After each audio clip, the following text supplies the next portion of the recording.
You buy chips and crackers? I don't buy snacks. Really? Like, genuinely? Like, I just... Snacks aren't something that I purchase. Like, I've got, like, raisins and, like, cashews and almonds in my pantry, but, like, and, like, sunflower seeds, but I don't really snack on them.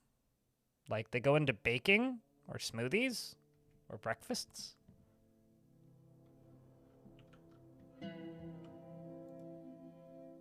Like, they go into unrelated things.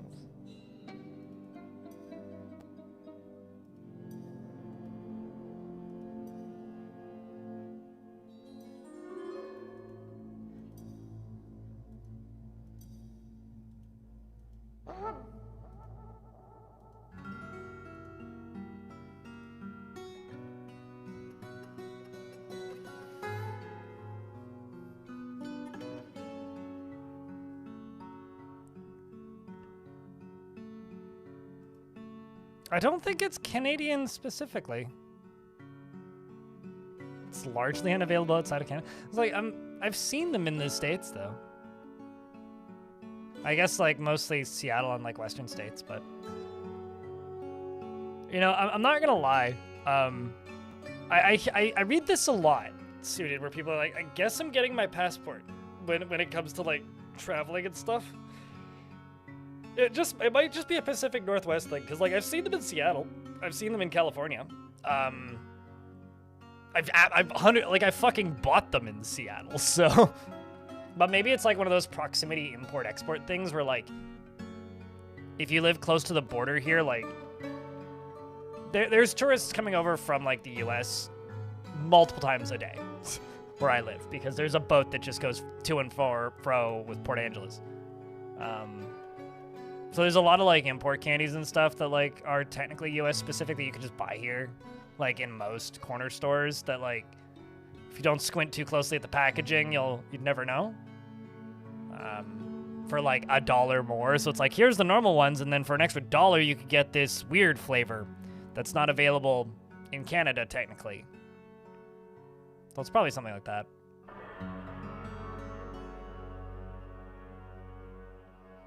Simply spawn within grandmother's purses and candy bowls. Nobody ever buys them. They're just there. Okay, like, full admittance here. I have actually purchased, you know, lemon drops on occasion, because they sell them bulk at the Save-On, and I have a nostalgia for them, although they never spawned in my grandma's purse. They spawned in my grandma's glove compartment.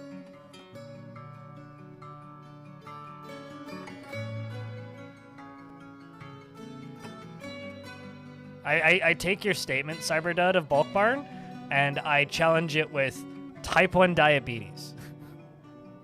It's actually very, very, very, very easy. Do you have a license for that lemon carry, though? Open lemon carry is even scarier, man. Especially when it's a Cave Johnson open lemon carry. Just walking around with a hand grenade.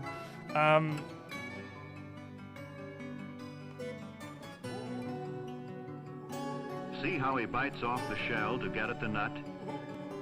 I'm glad you were able to learn the game, Friday Hawks. YouTube chat.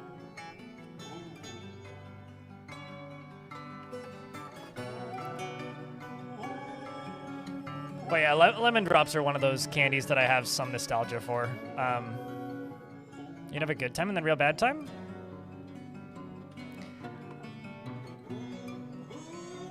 Not really.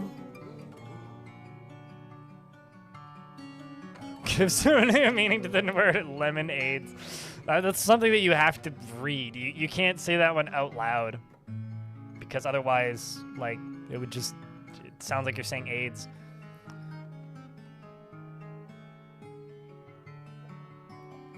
Dwarven sugar, cooked in some way. So sweet pods crushed. Probably dwarven sugar crushed, like, wait, hold on. When you say dwarvish candy, do you mean like real life dwarvish candy? Because if you eat probably something like Pop Rocks, or like any kind of fruited or sour beer. But like in Dwarf Fortress, it's definitely like dwarven sugar minced. Chocolate rocks, giant chocolate birds of prey. Yeah. Fucking hell, man. I'm ready to stop yawning. How is everyone? Blah. Actually, I'll repeat what I said earlier today. Linku. How's everyone?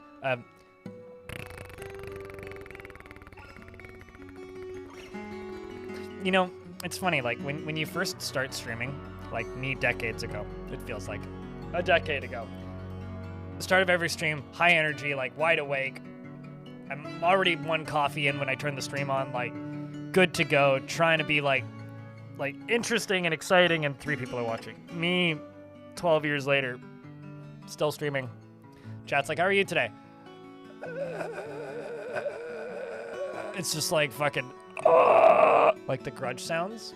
It's just what I do when I wake up. New sound command when I stop being fucking lazy and add the other 5 sounds that chat has asked me to make into sound commands. Around then, probably.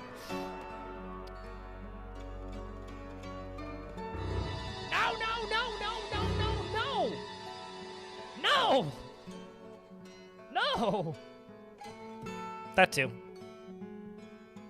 Like, I've had a thing in my list of stuff to do, because I have several to-do lists. And I do follow them, but there's a few things in there that I just haven't done, and one of those things is, like, redo a lot of the commands for my bot. I've got a list of the ones I want to redo, and, like, I need to just go in there and do it. I just haven't done it. And, like, kind of, I don't know. Whenever I think about it too much, I just go and just like fall over and get tired. Like, I've been dealing with a lot of fatigue lately, and it's been freaking me out a little bit, like to the point where I'm starting to think I might be short on a vitamin or something, because like I've got just this weird drowsiness that hits me at the start of every day, and like I was planning on getting a lot done on Sunday. I got out of bed to go get meds from the pharmacy on Sunday. Like, that's the only thing I did that day. I like came back and I just lay down. Like, I did effectively nothing. I purchased some groceries as well, but like I basically did nothing. Just tired. It probably means I do actually just need a vacation, but I'm still working on your first coffee? Yeah.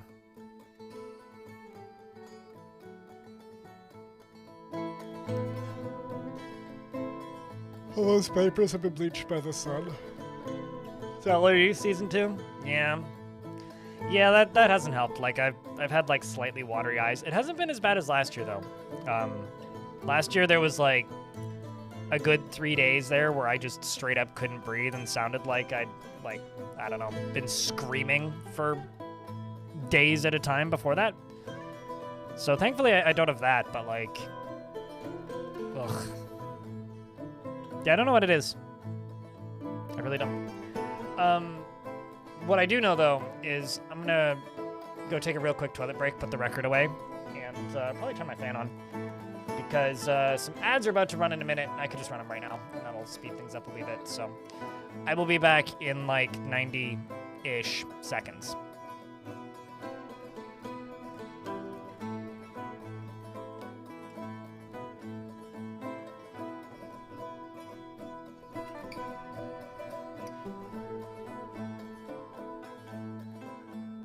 Over here, he has a sword!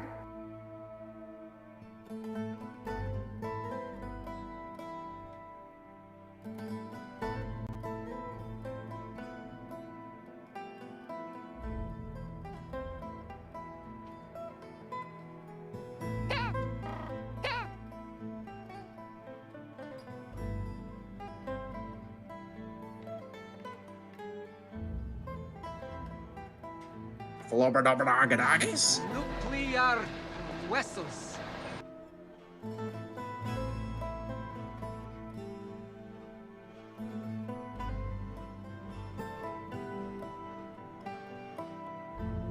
You fucking donkey!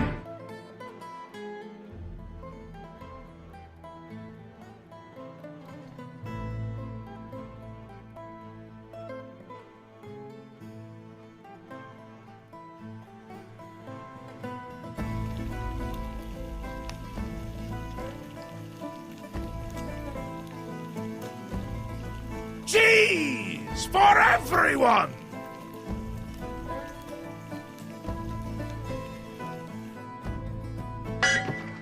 Bring out your dead!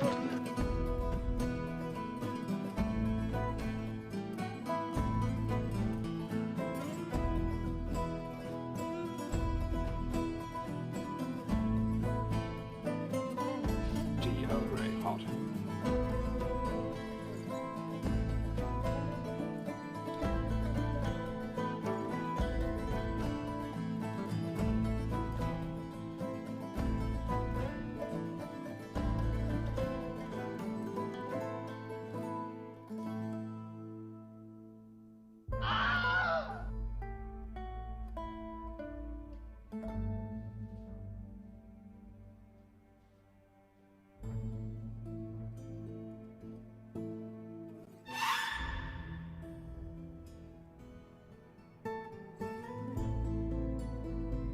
This is my favorite roguelike on the Citadel. Pretty good timing.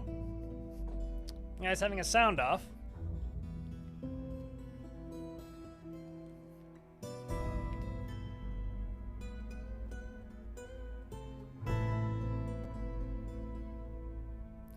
I don't know what you're smoking, Reptile, but it sounds scary, so I think I'm going to avoid it. Reptile in YouTube chat says, yo, it's parasites.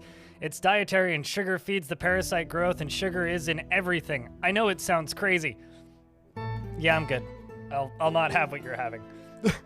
Appreciate the input, though. To do hell yeah for how loud it might be? Do it now.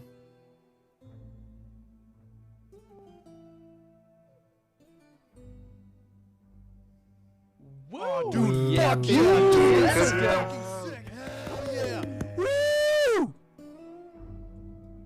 So it was at max volume for a second there, and I turned it up and down. Just had a final round interview. Hopeful but nervous. The waiting part is the worst. No, I got you.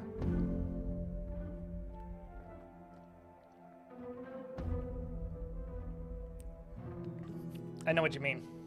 Well, it's been a long time since I've done that, but waiting is the worst. I do agree.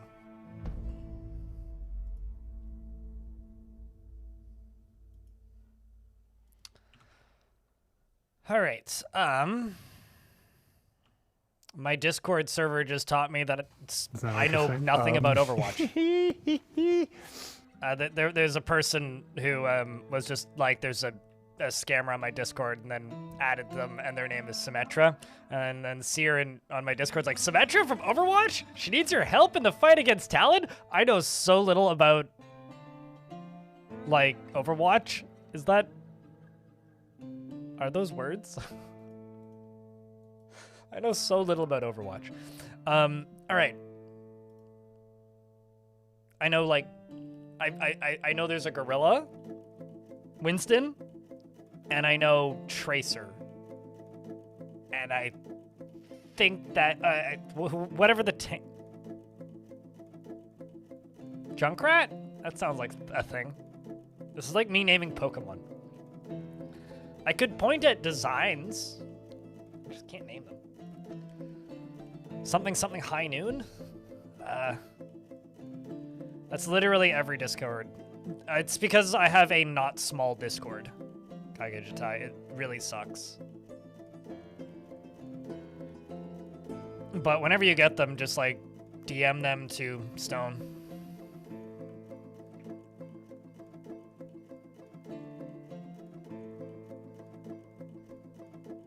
Right.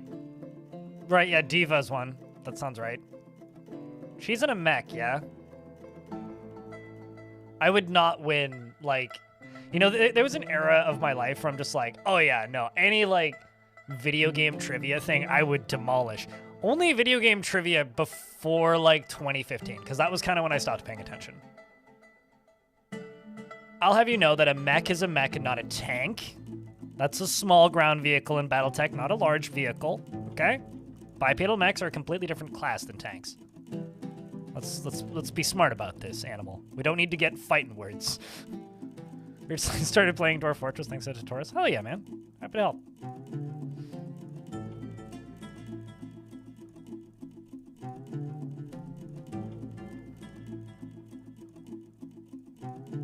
But in a mech you can tank damage, except for if they aim for the knees, so not really. It's a very interesting way to spell BattleTech. Suited. I have a question. How many members are in most of those Discord servers? Because the bigger the Discord server, the more you get. Because what happens is accounts get hacked, and then they just invite all of the hacked accounts that they know to a server. Because like there's two ways to join a server, right? You can join a server from an invite by clicking it, or you can join a server because somebody invited you. It's literally that. Like I'm in like, I don't know, 24 or so, and I think the ones I get the most scam invites from are all like game specific, which are public, like have the same like minimum level of security requirements as mine, and all have several thousand people in them. But yeah, if you get them, just like DM them to Stone. There isn't too much. The only thing I could realistically do about it is lock it down, and I don't want to do that. Yeah, to steal humanoid forgotten beast. Steal? You know, in my mind, like, that's always been a thing, but it's been so long since I've seen any forgotten creatures made of steel. Are they on by default? Yes. How close do you need to be for them to attack? I don't know the exact numbers, but when you settle in a location, it'll say if they can see you or not. And if they're gray, they don't know that you exist. So you have to make contact. So like if they are red, they will attack you. If they are not red, they won't attack you because they don't know that you're there. So are they on by default? Yes. Sometimes you need to initiate the war. So if they're far away, just attack them first. Like if you're trying to start fights. Daniel, in YouTube chat.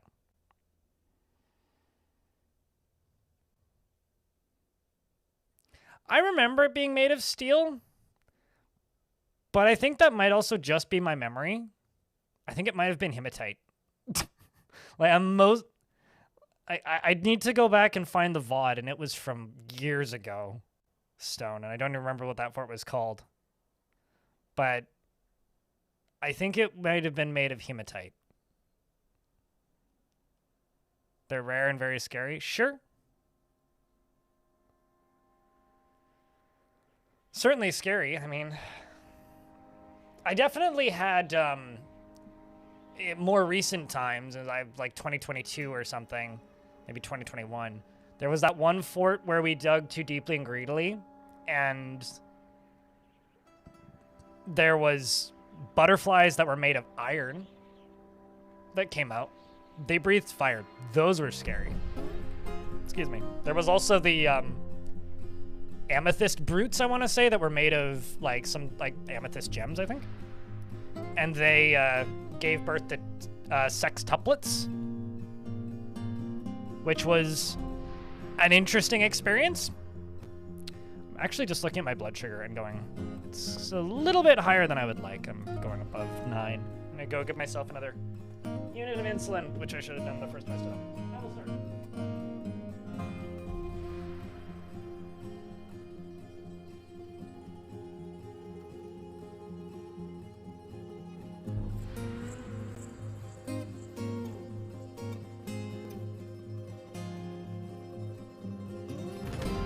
Hero Quest is the best game ever made, and anyone who says otherwise is wrong.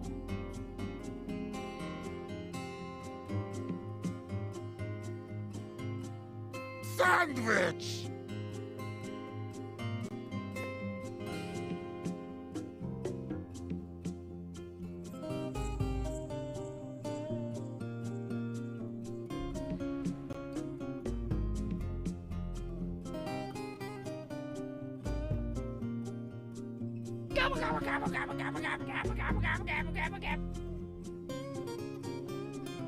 All right.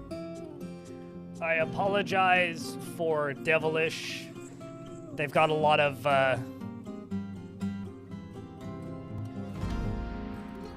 impulses that they need to satisfy.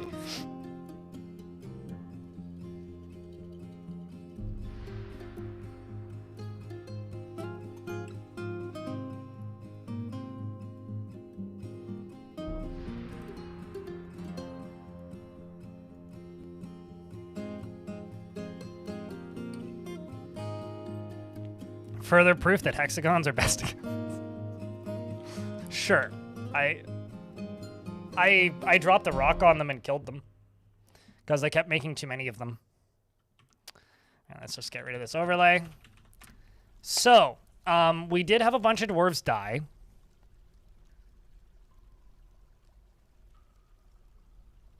So if you don't hear your name, you can check in Legends and find out how you perished. I've got a thing that I need to make, apparently. Do I have traction benches queued up? Doesn't look like it. Just to stop 2 people from going to prison, potentially? Oh, I should probably turn on my numlock. Alright, so as you can probably tell, we're digging too deeply and greedily at the minute. Well, not super deeply nor greedily, but we're digging into adamantine, which is both deep and greedy. I am trying to invade the underworld, and I want to use 2 things to invade the underworld. Don't mind all this stuff. This is normal. Definitely normal, and is supposed to be here. Let's just unforbid all that and dump all this, because this is all normal and supposed to be here. And those are all largely dwarves. Not all of them, but largely. So I will actually undump some of these. But a bunch of people died, and the reason a bunch of people died is I had some, shall we say, minor disagreements in the tavern. It was actually a tantrum, not a tavern brawl, and a whole bunch of dwarves ended up going to hospital over it. I think they're all out at this point. Yeah, looks like it. So we're gonna have to deal with the more disgruntled of the dwarves in the fort. Currently, everybody is here, so the full population is in the fort at the minute. We have a very large flock of rocks. The big old rock flock. The rock posse, if you will. We also have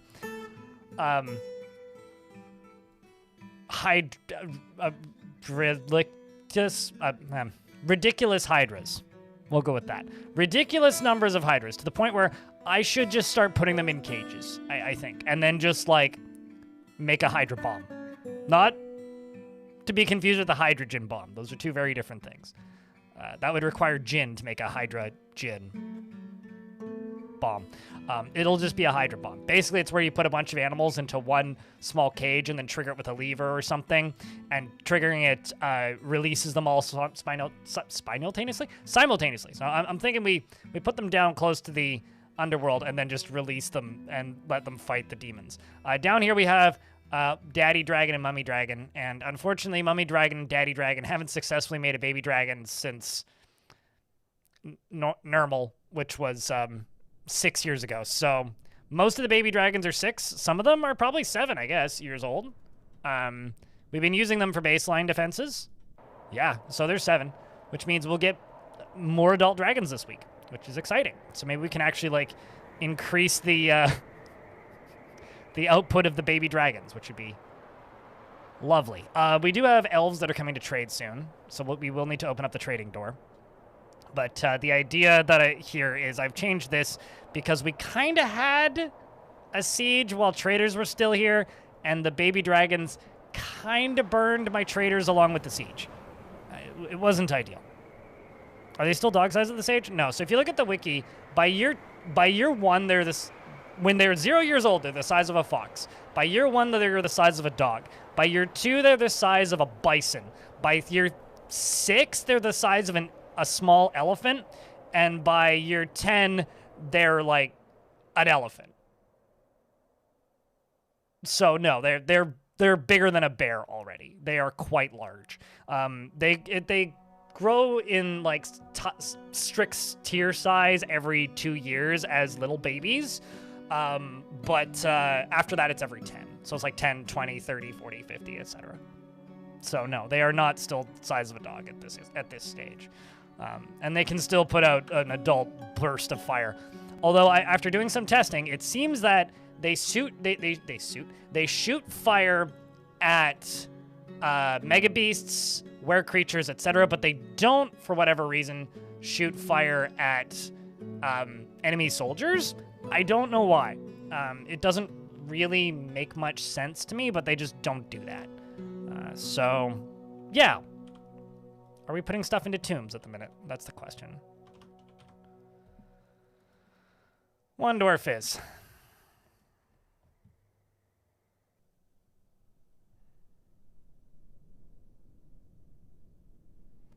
My theory is a while ago Sci-Fi has, there was a major problem where dragons would just breathe fire constantly while in combat, and the result would be random dwarves, whenever like neutral units would walk by, would just get turned to charcoal, which isn't exactly optimal if you're trying to play the video game Sci-Fi has. So my theory is that they made it so that Forgotten Beasts don't shoot, or not Forgotten Beasts, trained dragons don't shoot fire unless it's like not a siege threat, because if you're using them as part of a squad, then they would just get blasted, you know? Like your squad would all be dead.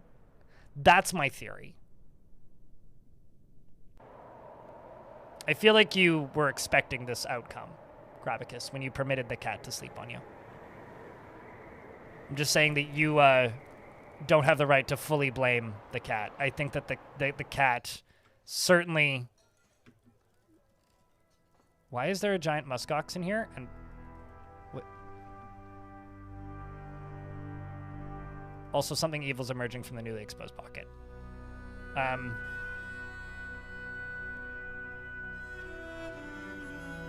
just gonna get rid of this giant muskox.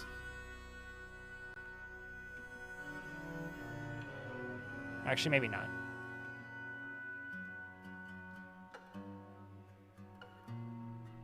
I don't know what I'm gonna do with that giant muskox. Maybe I should just like put some cage traps back here, just in case stuff does get through in future, because like that's a little sketchy.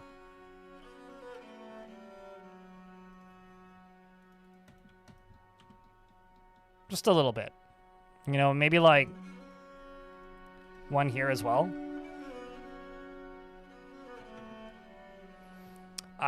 Not me, I don't think. I mean, it seems to be just, like, scaring itself in. Although that would be exciting, wouldn't it? If, like, we just started getting attacked by giant muskox. Giant agitated muskox would be an unpleasant thing.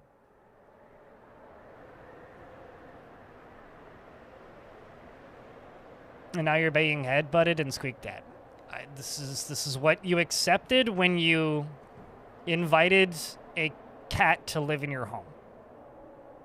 Oh, that's why there's a giant muskox. It's because all of its friends and family are stuck in my unrelated other cages. Well, that's good.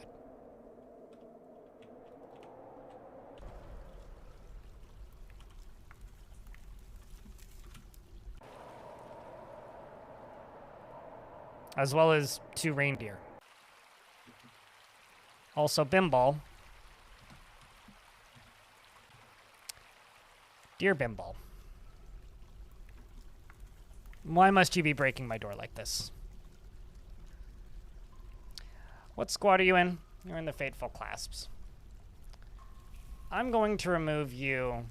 This was the dwarf that was used as a pinball, because Bimbal throws a shirt. I tell you to go put your stuff in bins, and I'm going to expel you, because this was one of the big problem dwarves when it comes to tantrums. I mean, he is a pretty good fighter. He's been in the ranged squad for a while, but I don't want him taking all of the armor with him and all the bolts, so we're just going to let him put his stuff away. Belongs to the landlady and the son. Oh. You know what you signed up for when you accepted renting your space and sharing it with a cat. But fair enough.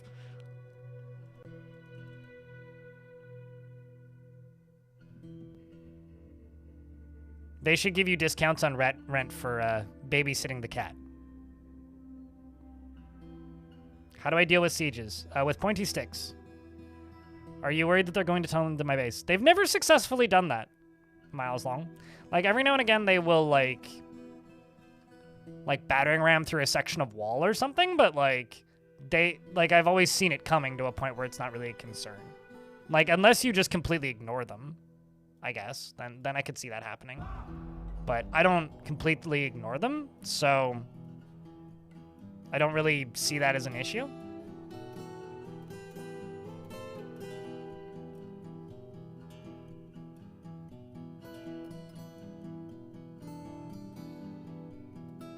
If it's days travel, they probably won't, unless they know that you're there. Daniel Lutien. So I would attack them. Like, if you want to go to war with goblins, attack first. Or, like, just go demand tribute, and then they'll attack you. Like, you don't need to, like, risk your dwarves' lives. You could just, like, demand tribute, and that would be enough. And demanding tribute is non-combatant and safe, technically.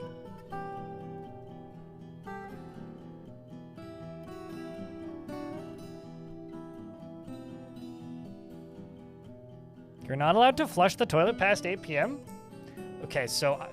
wait, hold on. Do you share rules? Or do you share toilet with your landlords? Also, I'm pretty sure that's not legal, depending on where Kravis the Great lives. But, like, are you sharing a toilet with them? Like, are you just renting, like, a bedroom kind of deal? Because if so, giant deuce at, like, 8:15. And then go to bed. Just demolish the bathroom at 8 o'clock. On the dot.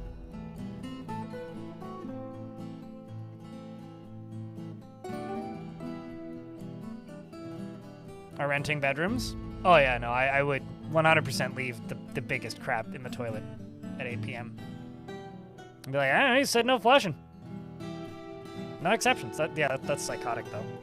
And also I'm pretty sure that's not legal. At least here, that wouldn't be legal. Go shit on the lawn.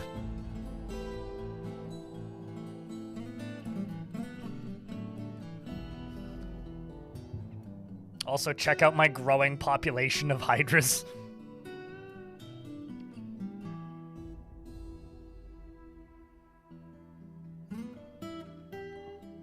Okay, so you are going to get expelled. And now you might be going, but blind, wasn't there a thing saying that,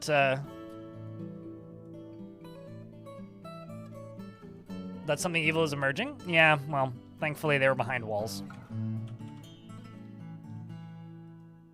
And also somebody got burnt to death. His population went down. Oh, no, never mind. No, nobody did. It was just, my own stupid. So, hold on. It can actually get out.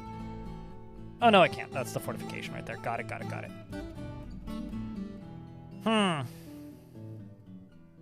Let's see if I can smooth this. Or if the dwarves will run away in fear from it.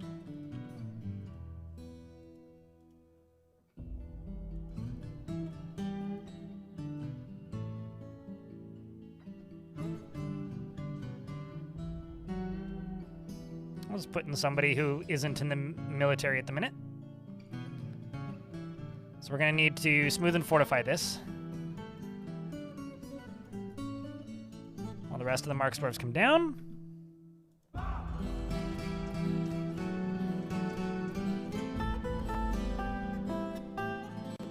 The problem that I see whenever like discussions like this come up, and it's always a, yeah, go talk to a lawyer kind of thing, is they do still have to share like a living space with these people, right?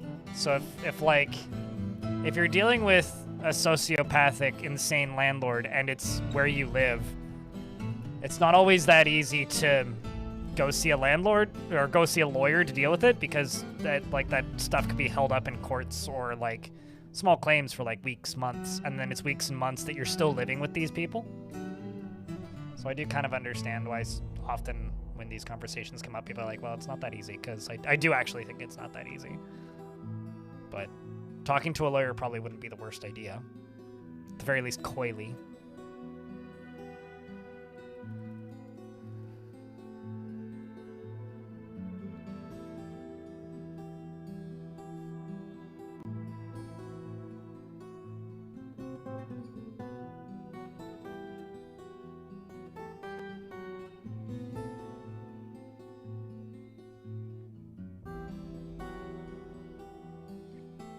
Landlady's son is your mom's ex, and he hasn't gotten over her, so he let us stay here. Oh, that sucks, dude.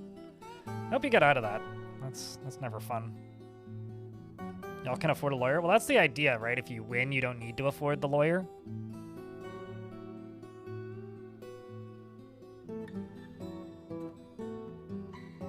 Can be good to know your options. It depends on the lawyer. There's absolutely lawyers that will do free consults.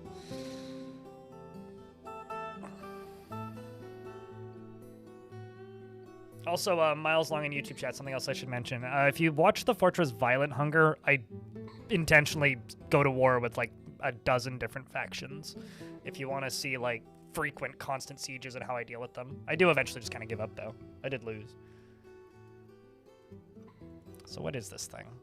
Wrath of Snow. Very large humanoid. Has a pair of knobby antennae and a bloated body. Not super threatening.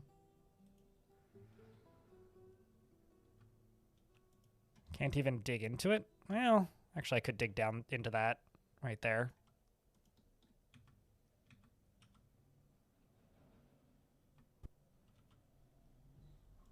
Why don't I just do it that way?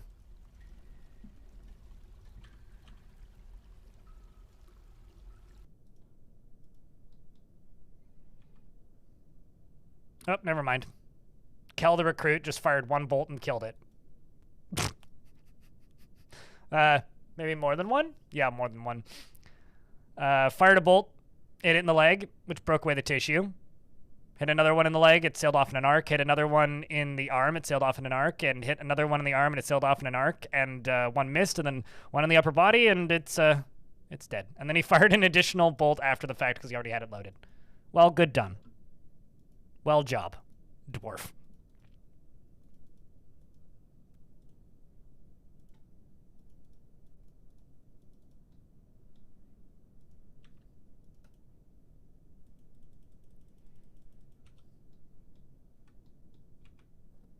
And then I'm also going to go up a level.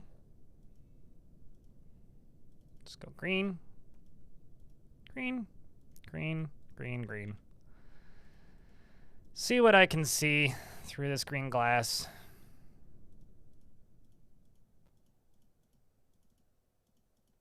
Fill in all these additional chunks, places, and bits.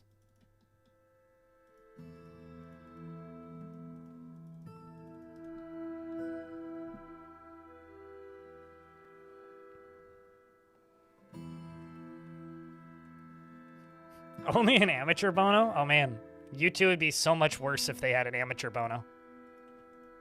Uh-oh. That's not good. Just the yellow diamonds burning right there. Oh, that sucks. Because I can't even, like, dump water on it where it's at. I'm just gonna just get rid of the smoke. Just for my sanity.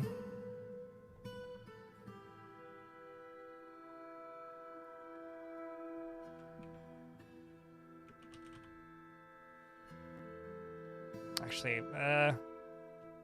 no, let's just do it this way. Wait until the lava there disappears, then I'll just extinguish it. No, it's all good, Krebs. It's kind of hard to, like, drop my mood today. I'm like, not in the greatest mood anyway, so can't really make my mood worse. I'm just, like, today, you know? Vomit sound effects and all. That's me today. It's not brilliant. It's not terrible. I'm fine, really, but I'm just kind of not tired enough to actually want to go on a vacation, but also greatly looking forward to going on a brief vacation, getting a break, but also knowing that when I come back, I'm going to regret it and wish that I didn't. So I'm kind of in a weird mood right now. The equivalent of a Monday. Well, yesterday was my Monday. I mean, I scripted a new video and did a bunch of editing yesterday, so yesterday is mostly my Monday.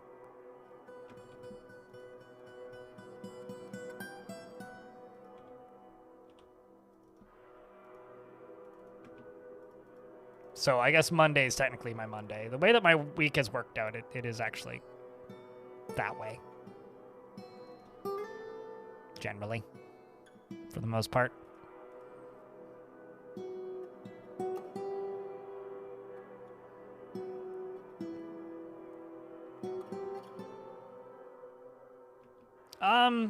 I would disagree with one of those takes, though, Kravis the Great. You can absolutely complain. I feel like it doesn't matter your financial situation, your living situation, your situation, your political situation. You should always have the right to complain.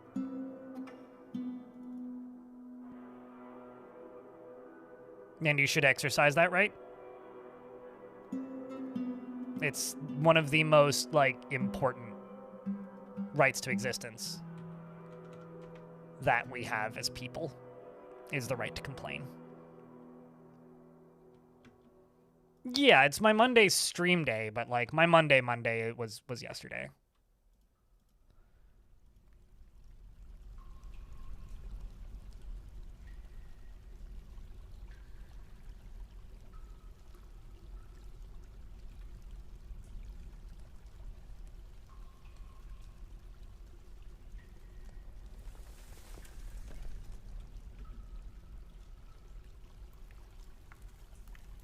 Also, I just realized we're in an ad right now, and I didn't pause the game. I feel bad. Shit. Sorry about that. Creed, hello!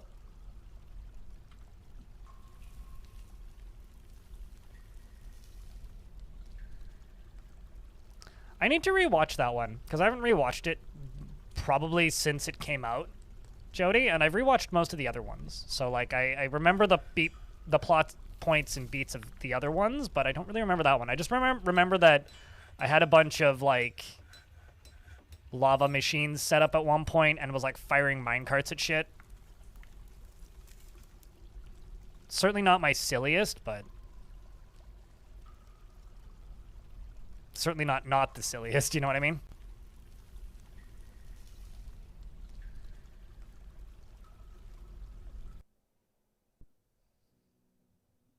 UGDPY, thank you very much for the 36 months. Holy shit, man. Mud has the Tavern Caper withdraws from society. The Tavern Caper? The Tavern Keeper withdraws from society.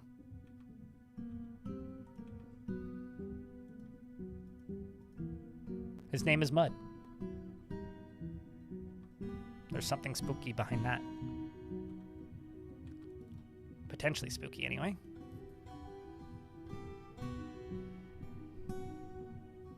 We hell diving up in here? I mean, maybe not in the modern sense of the word, but sure.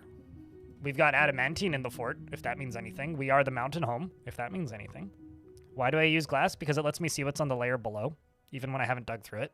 So I know where the water is. I know where the fire is, where the lava is. I know where open spaces are, which tells me where creatures are. It's a very powerful advantage when digging down. That's why I do that. Daniel in YouTube chat.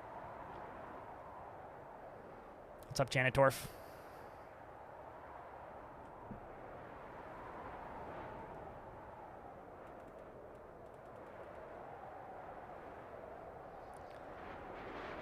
But yeah, no, we are slowly digging downwards, slowly digging greedy words, slowly digging underwards, and if you want to look up anything to do with your fort, with the fort, or your dwarf, you can, of course, type in !legends into the chat. Uh-oh. A great horned owl woman is fighting. Why? Well, I guess we killed it. For whatever reason we were fighting them. I don't know, but it appears that we killed them. So that's great. Oh? Corvinus? Oh my.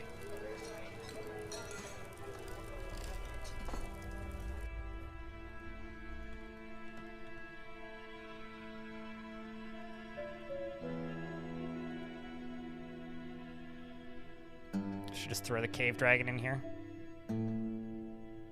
Yeah, let's put the cave dragon one down there.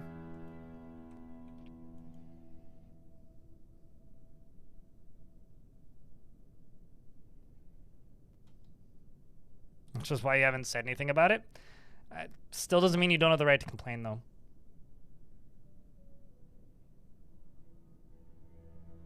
You pay for utilities, you're allowed to use them. The problem, like, arises, Dark Master, when you live in places with very little tenancy laws. And also, how do I put this? And also, like, if it's not legally a suite, and if you haven't legally, like, signed anything, it gets tricky. Like, at that point, you're just, like, being treated like shit by abusive, like, roommates, more so than, like, tenancy laws coming into effect, right? Like, I remember that being kind of a big deal. It's ironic that the beast Fire doesn't actually shoot fire. The Forgotten Beast, Fire! It's fire with a stutter, has come. A scaly earthworm. It has a square shell, and it appears to be emaciated. Its plumb scales are large and set far apart. Beware its spittle. Is it Fire? Are you Fire? The spurting. Oh no. Okay. So is the spurting? Yeah. So the spurting is probably going to attack me right here. So I'm just going to cancel those 2 stations and take most of my squads. Just be like, go stand right there, please. Because it's probably just going to come this way, right? Yep. Here it spurteth. Kill it before it has a chance to lay eggs. Oh, yeah. It's a Fire! Gotta get the Fire! But how you doing today, Corvus? How's things?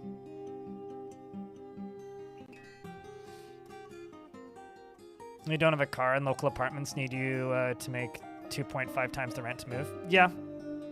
I mean, it's... I realize, like, this isn't really a comparable thing, but it's the reason I bought this apartment is because, like, I lived in an apartment that I really hated, whose neighbors were taking such poor care of their apartments that, like, it was massively negatively impacting my life, but rent was so cheap I put up with it for 2 years more than I should have. And now, like, I tripled my living expenses to move.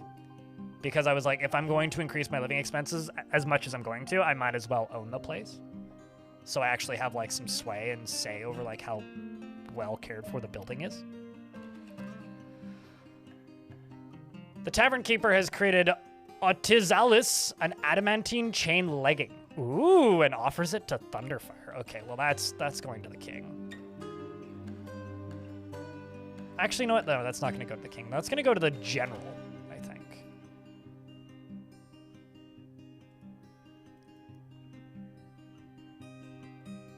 Is spurt in Elvish? The Dwarven word is... if that is Guthshink. Oh, wow, I didn't even see it die. I guess they got it. Did you get it, Rookie? Yep, Rookie got it. Shield Bear. The fresh lengths. Goes to fresh lengths to destroy it. How'd you kill it? Stabs the Forgotten Beast in the body with Sovotod, which destroyed the brain.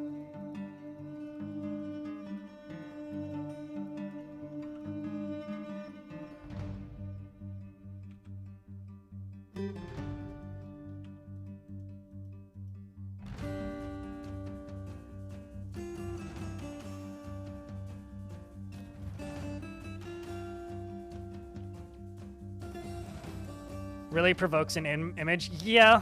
Anything that, like, provides an image is good.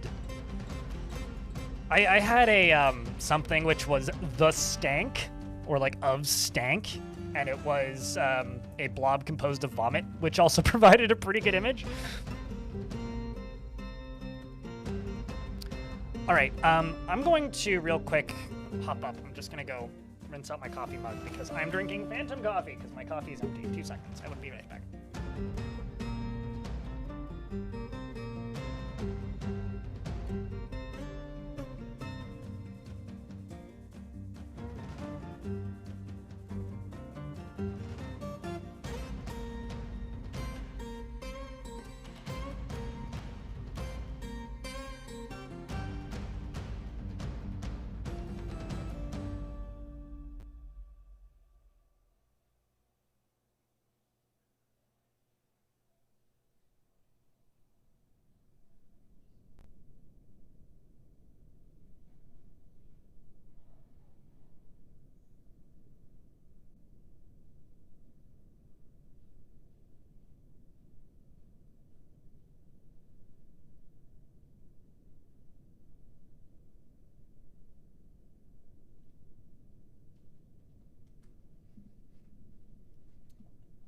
sweet.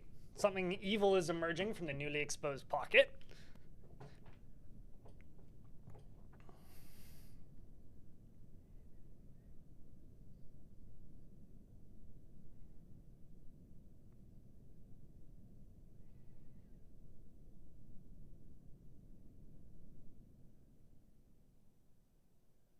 Sorry, I realize I just sat down. I'm hearing a very weird sound. I need to know what this sound is.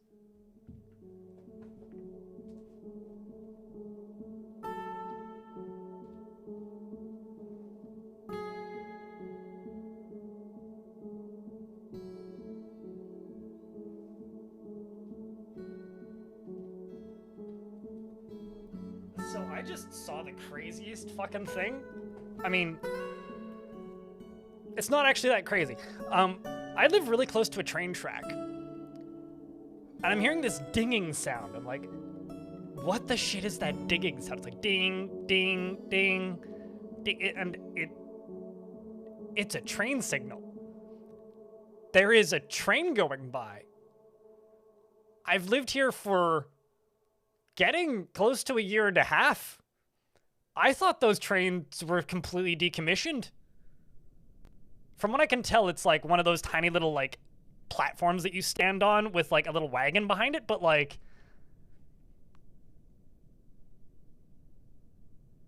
bro, what the fuck? I was like, what the shit is that sound? I was like, that's a new backup signal. Holy fuck. But yeah, actually that's a good question though from Darkmaster. Like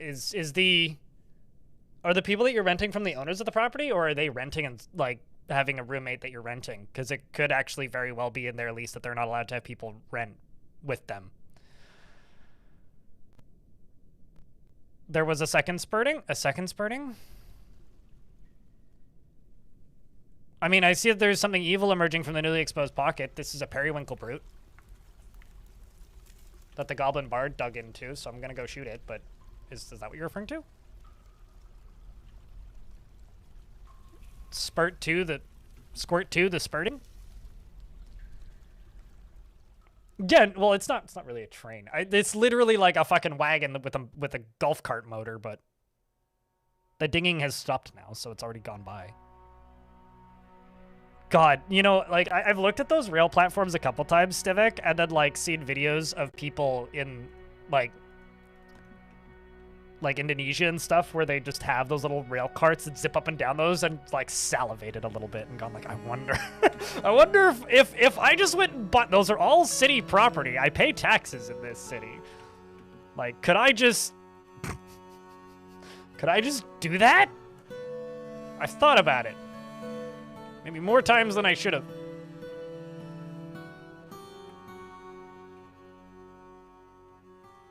Just gonna dig through this, and this, because I want to know what's on the other side of those. I also want to know the exact specific locations of you.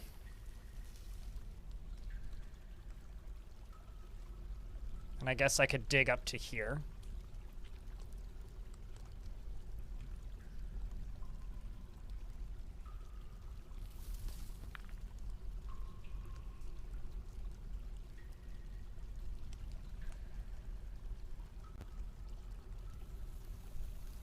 Your grandmother used to live about 25 feet from a railroad when the shake the paintings on off the walls. My mom and dad, growing up, we lived in when I still lived with my parents, growing up we lived very close to some trains, and I miss them. And every now and again I like lament like the fact that I miss the sound of the trains going by. Like they didn't go by that often. It was like maybe every 30 minutes or so a train would go by during the day, and then at night it was like maybe every other hour. And it was just like kind of distant train horns was basically all that we ever heard.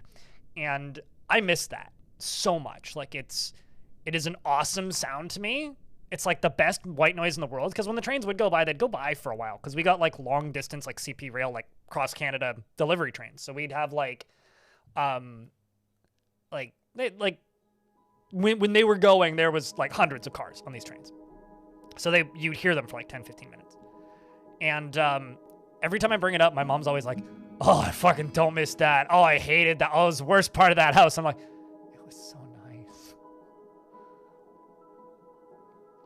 But yeah, these weren't. Sorry, that's one of the American measurements I don't understand. A mile. I never fully can do the conversion in my head. But the trains were like 800 or so meters away. Like they and also like on the other side of a highway and a forest. So we had like quite a noise, like a barrier between us and them. Donut, the Spearmaster, has bestowed a name upon his steel shield, which is good stuff. Digging through all that adamantine, and now we start channeling up in here. Because I want to know what's underneath all that. Sweet. And then we're going to dig up through this and then get rid of all that so it'll start draining a little bit. Then we'll let all this out and then we'll let that flood into there. And that'll give us a way through. Still pretty good. I'd also like to know what's underneath this.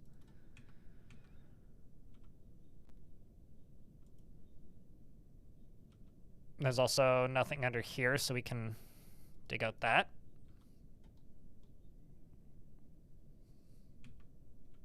And then once that's dug through, we'll channel down into here.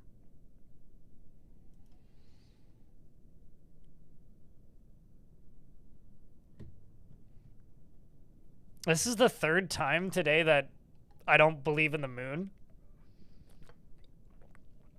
has come up.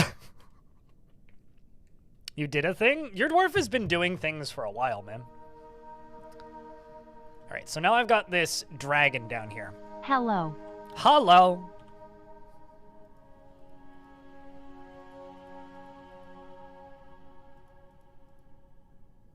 We're just gonna start putting hydras into this box.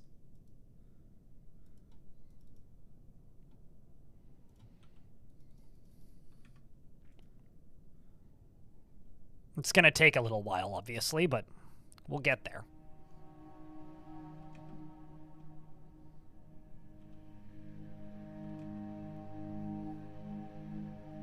And then you up here, I gotta channel down through.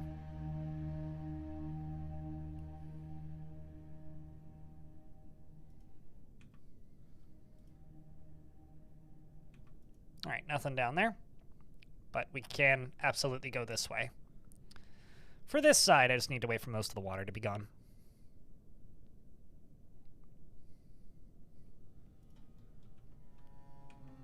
What could possibly go wrong? More water comes out, big monsters come out. What could possibly go wrong? Let's also dig through you into there. That right there will probably be where we let the lava out. Yeah, more water comes out of there.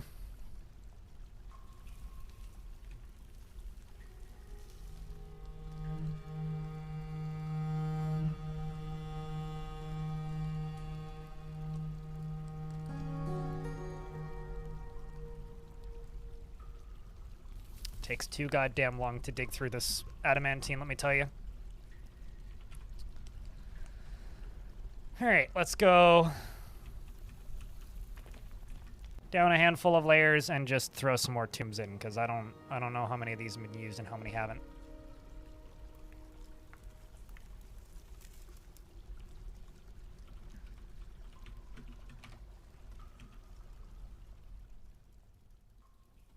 Seems like we're good, and some more migrants have arrived, including a piglet and some random animals. Why thank you very much for the 29th month. Welcome back. I hope that you're doing well. Chat, can I get a big round of beers? Forgotten Beast Shedim has come. A great scaly shrimp. It has a broad shell and it squirms and fidgets. Its emerald scales are large and overlapping. Beware its spittle of the deadly. And it can't get to me. That does actually look like a shrimp, though. Kind of the right shape.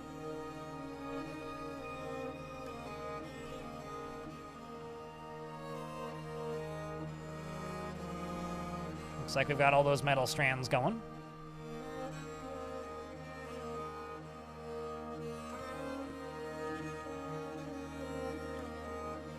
Actually, I wonder. We do actually have plenty of Coke, so that's good. Let's just make some Coke from lignite so we don't run out.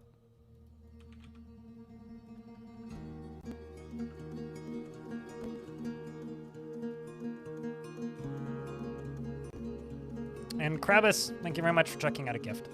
Appreciate you, mate.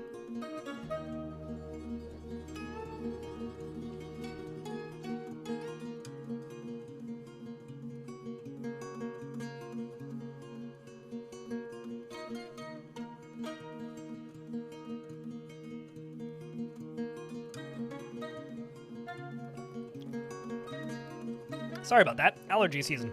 Sneeze snuck up on me. Whoa. Okay. I'm significantly more awake now than I was. And I also have this massive urge to just blink. Okay, let's just go down here. Grab you.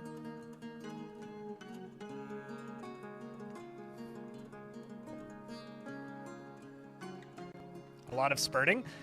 Were you here earlier for the Forgotten Beast of spurting? Because we did have that one Forgotten Beast that was the of spurting beast.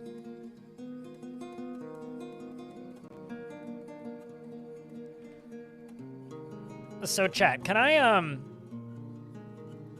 just mention something? I saw the footage of the new Star Fox remastered this past weekend, because I was trying to catch up a little bit on what's going on in video games. And I saw that they're remastering Star Fox 64. I was like, oh, I liked that game when I was younger. Cool.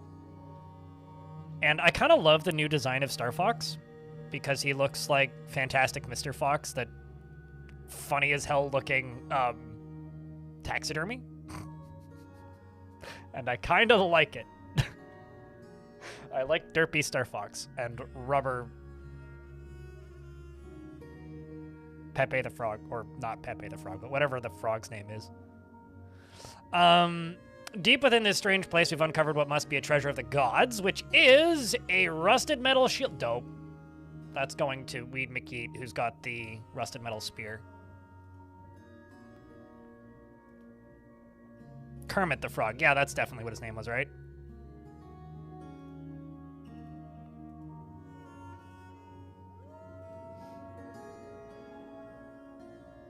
Nifty. That's the one that you currently have, though. Guess I need to put a pedestal up here so I can transport it. That's one that's going to be divisive. I mean, that's one of those games that you can't remaster because, like, the people who love it are so fervently, like, obsessed with it that you, like, cannot physically remaster it or everybody will be mad. I don't know. I like the demented puppets look. I think it's fine. I think it's totally fine. Star Fox is a silly game and a silly series, and I don't know. It's totally fine. I've got a lot of nostalgia for Star Fox, but it's mostly just nostalgia. They're rail shooters. I've got no interest in going back to those games. They were very much a time and place thing. Like, the original Star Fox has, like, a outsized space in my mind, purely because of the, like, how impactful it was playing that on a Super Nintendo. And Star Fox 64 blew my mind when I was a kid, but, like, outside of some fond memories of playing that in multiplayer with my cousin, like, very little thoughts about it.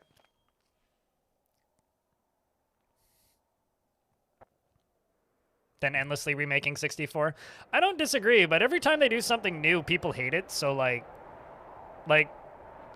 there was the one on the Wii U that people hated. There was the tower defense game on the Wii U that nobody played that came free with the one on the Wii U that everybody hated because it was bad.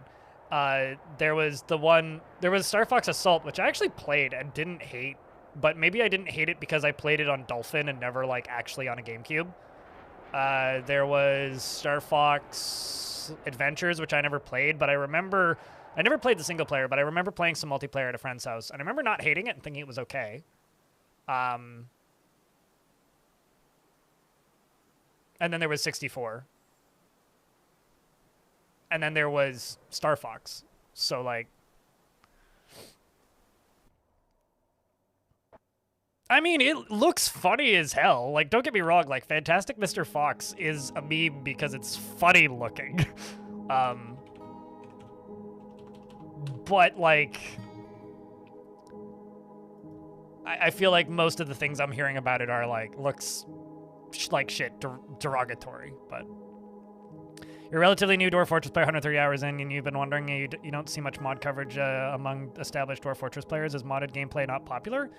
It's popular. I think there's just not a lot of Dwarf Fortress coverage. And you get, like, people covering mods extensively in two situations, I find. Either people doing, like, fully modded playthroughs, or if a game is super popular. So, like, an example is, like, any game with, like, thousands of people playing it every day, you're going to see people who make stuff out of that game doing a lot of stuff with mods. The mods that I like are total conversion mods. I don't really like just adding another race because it doesn't really do much for me. I've always liked total conversion mods, and none of them have a tile set, so it makes that very difficult. It's not quite like a Skyrim mod where everybody has to make graphics for them. Like, there are some really cool total conversion mods out there, but most of the people I know anyway who make content for Dwarf Fortress don't play the total conversion mods because they're playing the they're playing individual small mods, so they're not as obvious. That's the first thing. I know that Von Galactic uses a bunch of mods in most of his videos. Krug Smash is like me, where he either plays vanilla or total conversions generally. But personally, like, I'm either going to, like, mod the game so much that it's unrecognizable or not mod it at all generally. But, like, the difference is, I think I can count on 1.5 hands the number of, like, established creators that cover this game frequently who are full-time and not, like, small hobbyists. And when your creator base is that small, you're generally benefited by making your game as recognizable as possible. And that's one of the reasons I tend to stick to the vanilla stuff is, personally, I don't get that much out of just adding more to the game. Like, unless it's adding more mechanically, which most of the mods don't do. Some of them do, but not all of them do.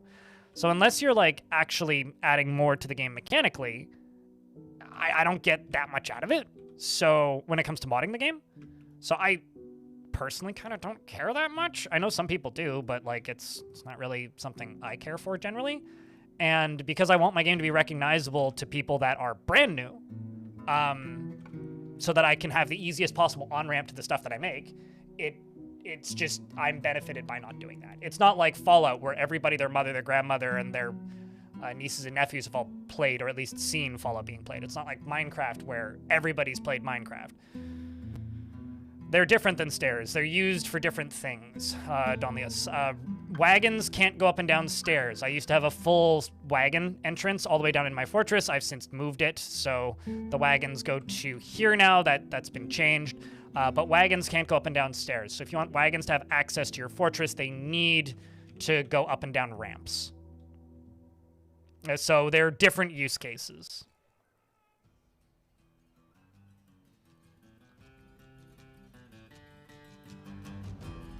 Yeah, that and there's just, like, not that much in the way of comedy mods. But... So yeah, it's not that it's not popular, it's not that modded gameplay isn't popular among people who play Dwarf Fortress. It's that Dwarf Fortress isn't that popular. So you need the lowest barrier of entry possible to whatever you're making if you're making something. And because I'm making something, I need the lowest barrier entry possible. That's all that it really is for me.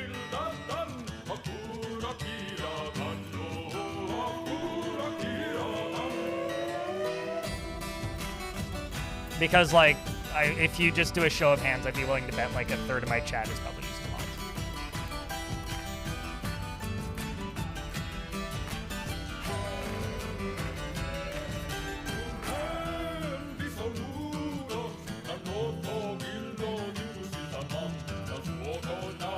Yeah, that's a mod that I kind of don't like the look of, personally. Not a huge fan of the dark fog. Just because it looks like shit outside to me. I like it underground, I don't like it above ground.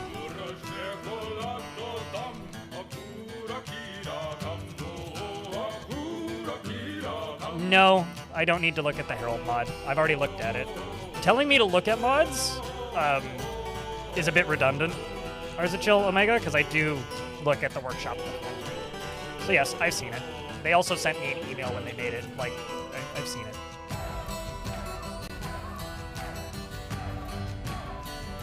Because I have my own, like, homebrew workaround for that.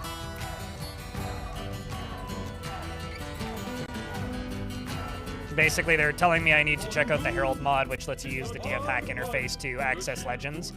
I don't need that. That's not something that's valuable to me. It's a neat mod, but it's not that value personally. Because I'm, like, locally hosting Legends Viewer.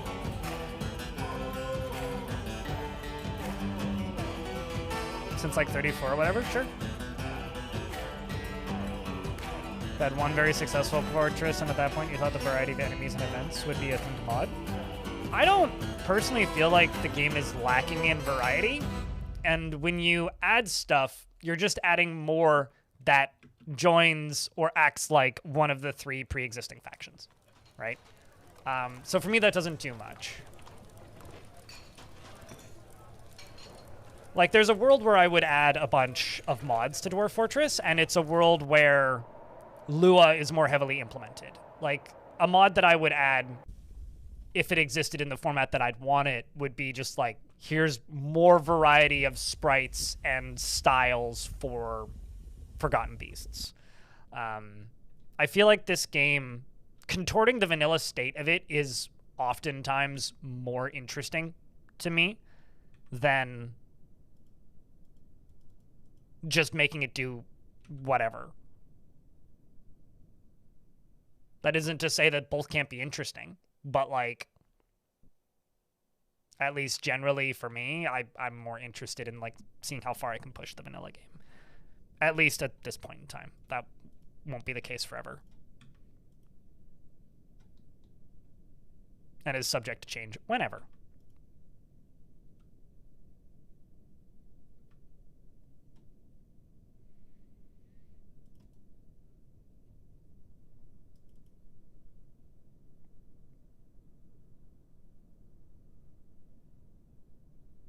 I also don't think that chaos is the most interesting way to play Dwarf Fortress, Vegans. I don't think that you need to be in Untamed Wilds for the game to be quote-unquote chaotic. I mean, if I want to fight nature, I play in Untamed Wilds. If I want to go to war with and have crazy sieges, I turn up the difficulty and settle on a not Untamed Wilds map. Something evil is emerging. What's this? A vomit demon? Right, it's a creature composed of vomit.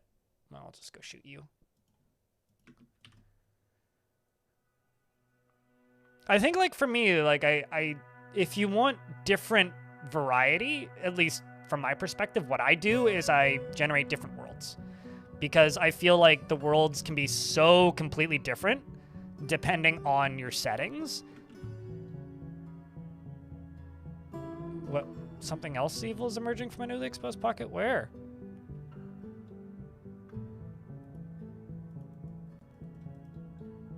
Ooh.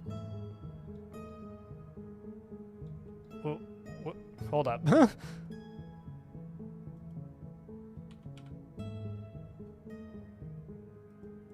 Okay, why did I get that pop up a second time?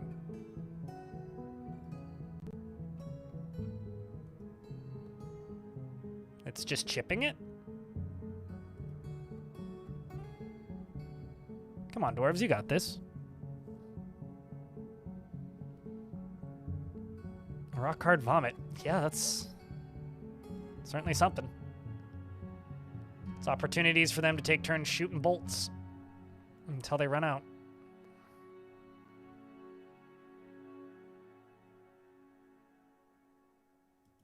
There you go. That's a lot of bolts. Holy shit.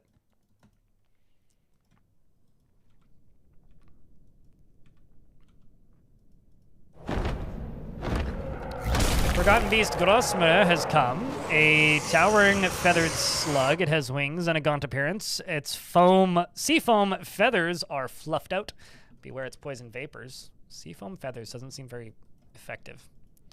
It's also in an area where it can't get to me. So that's the soaked hollow. Well, see, this is my... Hold up. That is my recommendation, Nova Chrono. But you see, I built this fortress. I built this fortress,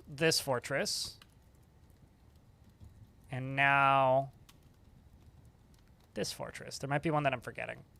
Oh, this fortress. So, like, yes, that is my, like, recommendation. But I've also played games and forts that are really fucking boring, where nothing happens and I don't think it's that interesting. So I generate a new world that's more interesting, right? Like, the art of it, I think, is just committing hours of playtime to a world that is interesting. That's the... that's the skill, right? So in a, like, me just, like, you saying that my advice is to play in the same world. Yeah, that is the advice. Because once you find a world you like, you keep playing in it. But that's the key, is you have to find a world that you like. If you don't have a world that you like, then, like, the advice is kind of moot. Right? Like, I've played in worlds that have no interesting mega beasts, very few, like, necromancer towers of any sort, or, like, maybe only necromancer towers. The giantess road, Rede Aye Lima has come, a gigantic creature resembling a human, almost unparalleled in size. Get him, Dragons! No family, no friends. The esteem of sports.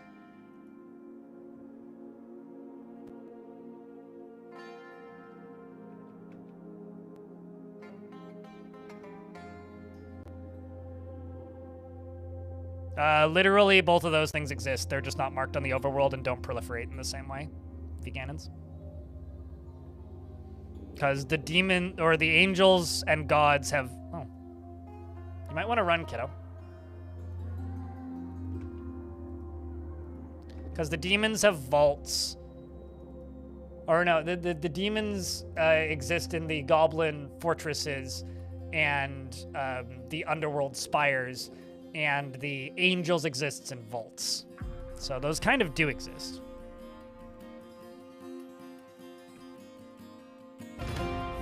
Run! It's never gonna get old.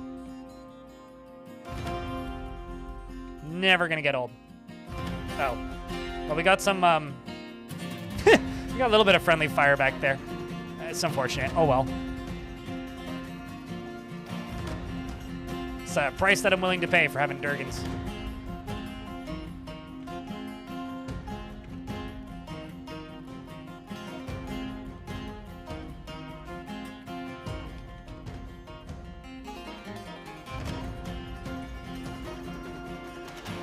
Well, I mean, they are the size of a juvenile elephant at this point. Like, they're bigger than an ox already. So, sure, yeah, they're babies, definitely.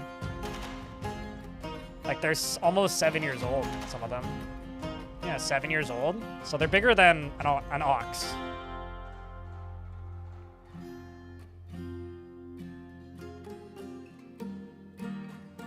Teenage dragons. Yes, Kravis. Like, they will incinerate literally anything, no matter what I make. I just have to hope the door closes. Because as long as the door closes in time, then they're fine. But if the door doesn't close, then, well, we're at the mercy of the dragon's accuracy.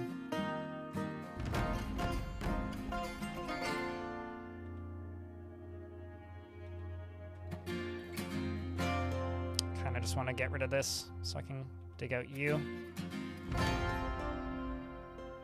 Actually, just going to tell them to stop doing that. Go work anywhere else. Dig through that.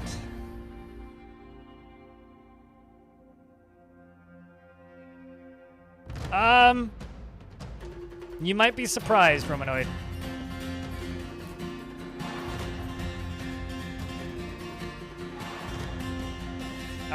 Eric, the militia captain, has bestowed the name Urith the Shout. It might, like, an artifact door might get destroyed by it. Might. has bestowed the name Arithashal upon his steel shield.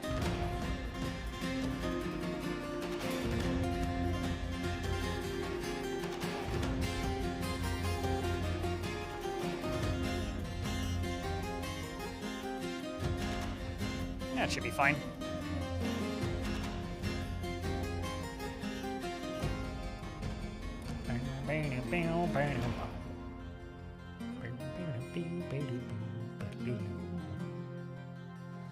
Hello, Greg, and then some. It is, in fact, a Tuesday.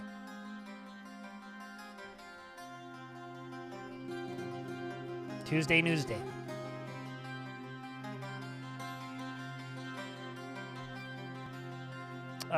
Probably. No, you are, Tavern Keeper, Mud. So you're not mining.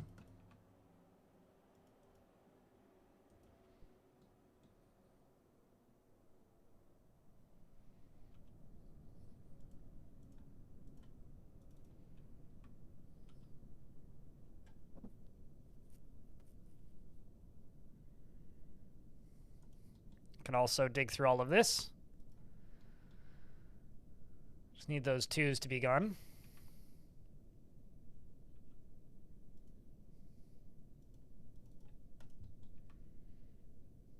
Because when the 2s are gone, then we can safely dig down. Which won't take too long.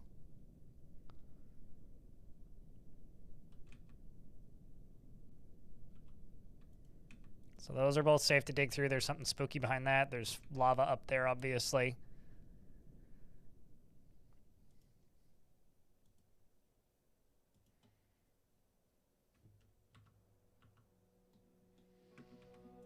What are you connected to? Literally nothing. All right, well.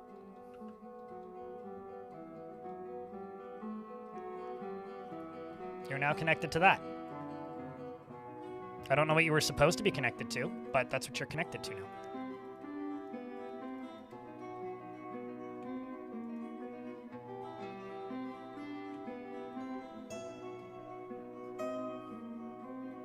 And then this can be smoothed and fortified, and then my Mark Dwarves can just shoot it.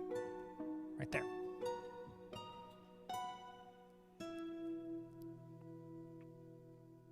Yeah, semi-molten rock is like Dwarf Fortress is equivalent for bedrock. How does one get animal people into the fort aside from making an adventure and a bunch of people and moving them to your fort? You get extremely lucky with poetry groups, or you use hacks. Like, you need like a group of bards or mercenaries to just happen to include animal people.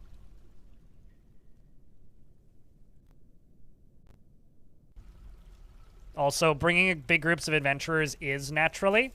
Another thing that you could do is you could play as a chosen who have massive, massive, massive bonuses to the ability to be like, join me on adventures to random people. And then tell random, like, animal people to join you on adventures. Other types of people you don't accept into the fort, humans, because they're tall and weak and kind of suck at everything. So I have to make specific clothing for them. They're kind of weak. I don't know. I don't accept most peoples into the fort. Like, it's mostly just dwarves. What year did I start on? Hey, can somebody please check Legends and tell me what year this fort started in? Because I can't remember. I know that we hit 10 years relatively recently, so like it's probably like year 12 or something, maybe 13-ish.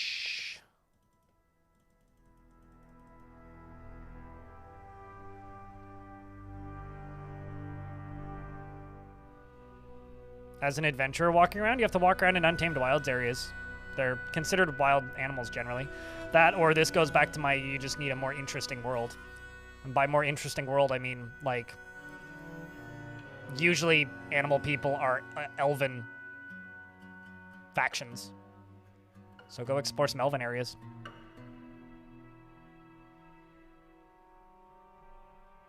Stand watch above ground, yet they sleep more and eat more and drink more than dwarves. They're also more prone to fighting because they have very shit alcohol tolerance. Yeah, I don't generally like having humans around in my forts. It has been a minute, Wretched. What you been up to, dude? 239. Sounds about right. But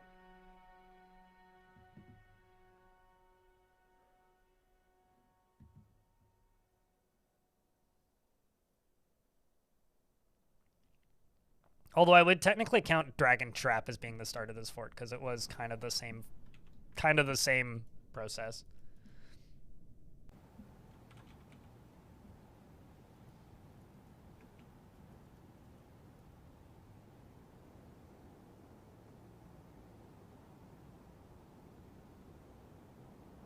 Like, I've got bear people in this fort, but that was literally just so I could test a mechanic. I don't generally do that. It's been a bit since you played DF. Yeah, it seems like that's the case for a lot of people. Lately, at the very least. It's been quiet around these parts for a couple months.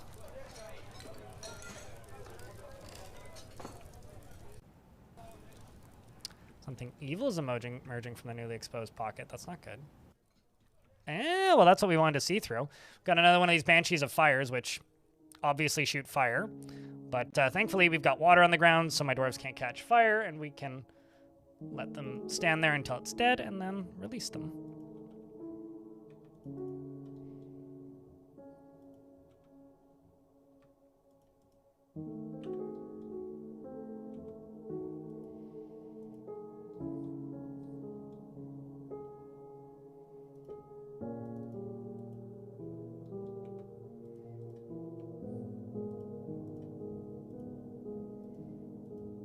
Some more green glass placed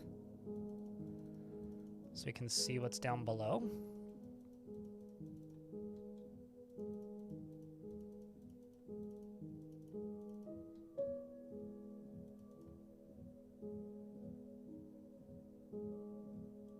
The updated textures are amazing.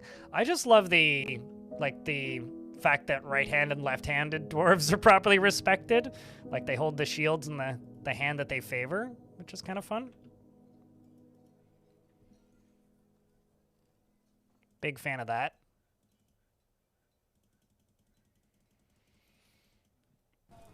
I had a comment on one of my news videos recently saying, I really hope the game gets enough performance increases that we can consistently have 400 plus dwarves. And I literally looked at that and I was like, that...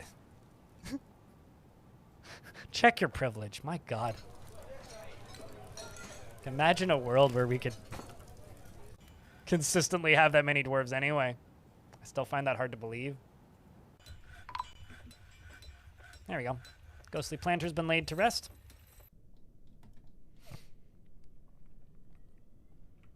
Like, you can do it right now. It's not guaranteed to run well. Which, honestly, I think that's fair. Like, the fact that that amount of dwarves runs at all is kind of amazing.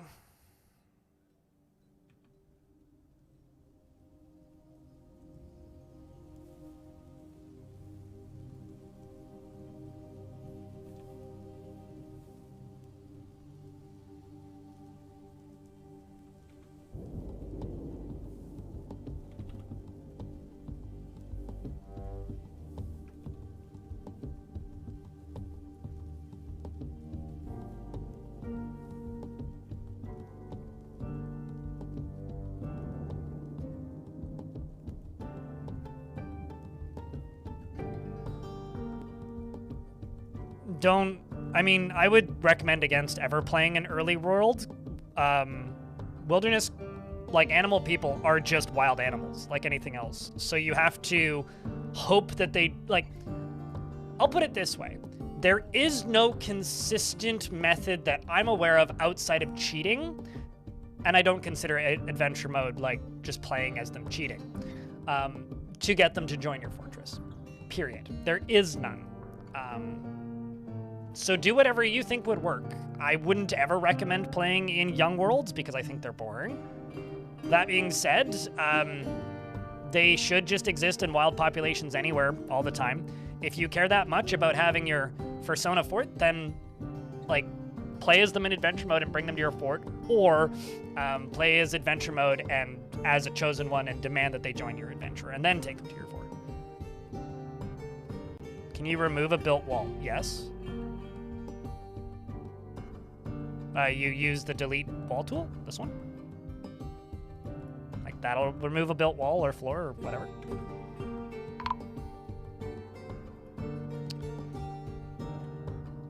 Oh, I kind of fucked up. Got human merchants here to trade. I don't really want to trade with them though.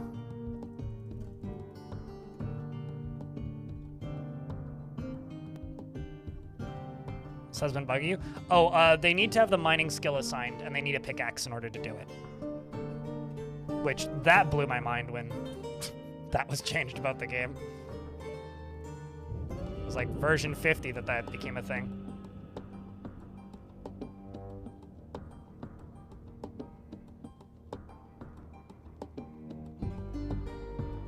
So what's the contingency for when you break into hell?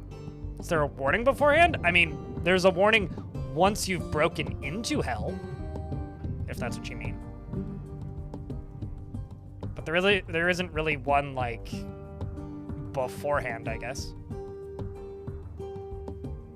I mean, maybe you'll see it today, maybe you won't. It depends on if we get that far.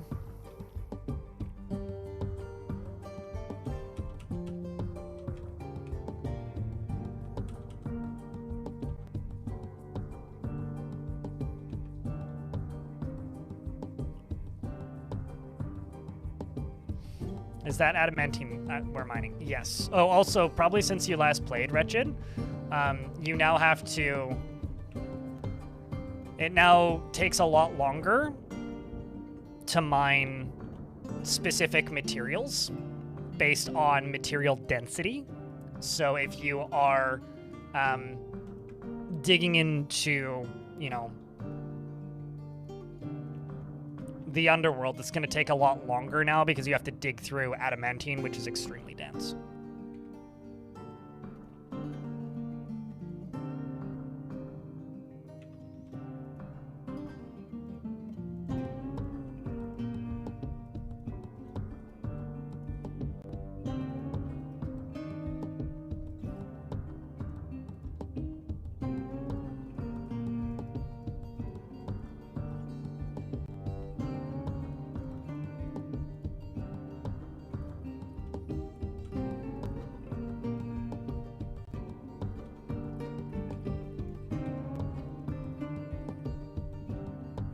Let's actually just do that. Yeah, priority number 1.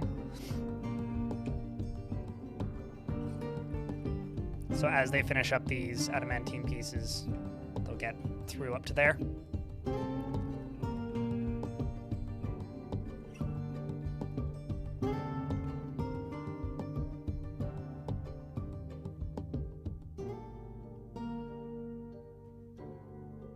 Isn't pathing the biggest cause of FPS loss? I don't know what people's biggest cause of FPS loss is.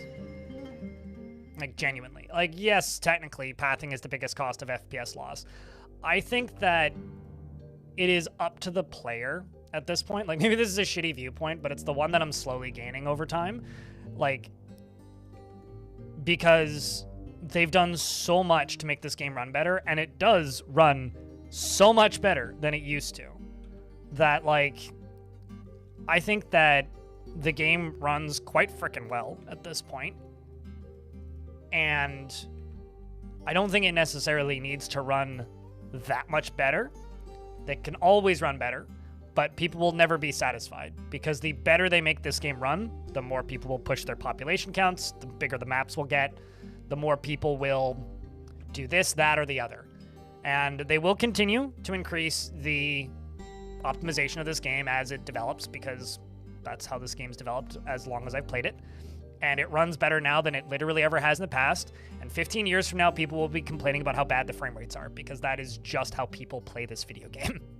And I've given up giving people advice, because people that are asking for frame rate advice most of the time have computers that are very comparable to mine. And if they don't, then my advice is useless. If they do have computers that are not comparable to mine, then they won't listen to me when I tell them to turn down their populations. Oh, we're getting attacked by a proper demon. The army of the Lime Fiend, SN Newtwood, the Sepia Field, an ancient horrible demon escaped from the underworld before the dawn of time. In year 1, Ethan became the master of the last evil. He comes with a war cave dragon from the Dark Goblin Fortress of Gear Spider. Wait, hold on. So it's just like a demon and his dragon? I'm just going to do a quick save because I want to see...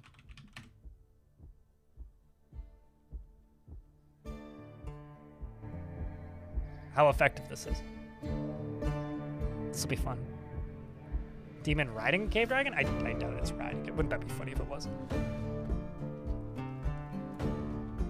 Also, I've been attacking them so constantly, I think it's like destroying their ability to actually attack me properly.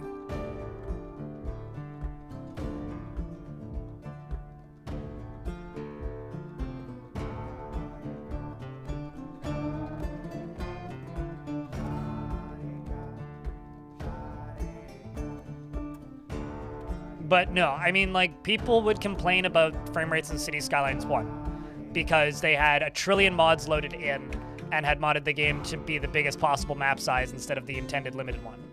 People in this game complain about the frame rate because they, you know, have significantly higher counts of dwarves than the game's designed to be able to handle. And, like, it's not that I think they shouldn't be allowed to do that. They should be. Oh, there's some random human maceman fighting with a cave dragon out here, which is actually really good. Snatchers, protect the children, hey? Oopsies. I'm scrolling in ways where I shouldn't be. There we go. An ambush, cursed. Let's also send the dwarves inside if I can. Should have done that earlier. Oh well.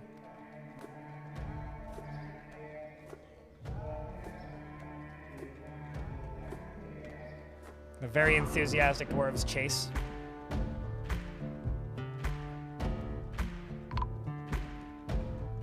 So where's this overlord?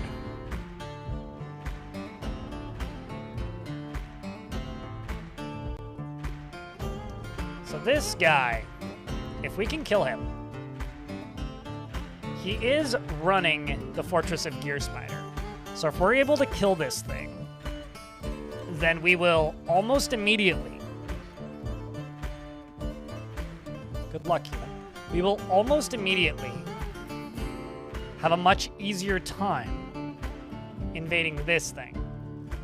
So this is Gear Spider, which had 10,000 goblins in it, which then went down to 5,000 when they sent 10,000 to go take over the Goblin Fortress of Hex Wonders again, which was mine and is now theirs again.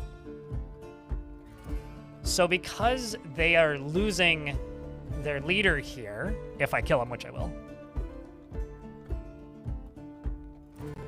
we get a massive advantage. I want to know if the dragons are going to burn him. Let's see. Oh, never mind. The ballsy Comet Colossus charges in and screams, "Let me solo her!" really loudly. What's the demon wearing? Large troll sandals. Goblin nail earring. Any artifacts? Well done, Comet Colossus. Well done killing the Lime Fiend. Stabbing it in the head, tearing the muscle, chipping the skull, and tearing the brain. I mean, I have, like, maxed out squads, basically. Like, the only thing they don't have is fully adamantine gear. In some cases, they have better than fully adamantine gear, though. Like, this dwarf, like, he's got a god metal spear and a god metal shield. Like, that is literally better than adamantine. So, with that siege done, we're gonna go invade the goblins. Get back to it, dwarves. Get back to it.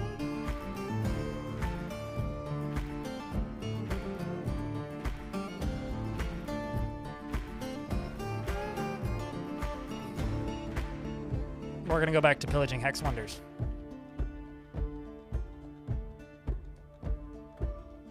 You wanted to kill him? I should have gotten there quicker. Comet Colossus has that name because Comet Colossus killed a Bronze Colossus in a similar fashion. We're in an ad break chat. So I'm just gonna let the dwarves head out and I'm gonna go use the toilet. I will be right back.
How does one acquire rocks? Well, first off, I made a world that was much more likely to have rocks.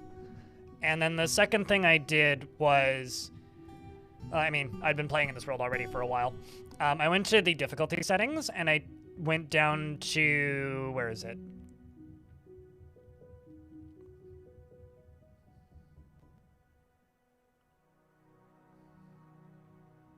There it is. Mega Beast attack period. The default on this on normal is 10. So a Mega Beast can attack every 10 seasons. I set it to 1.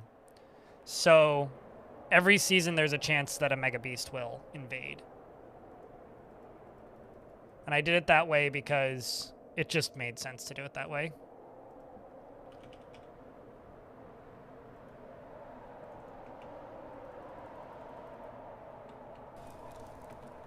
Yeah, and then you can train them with cage traps.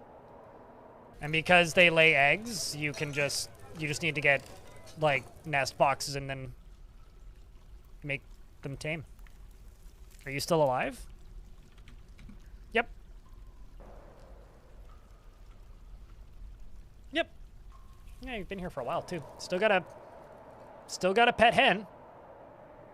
In fact, your hen has 12 children.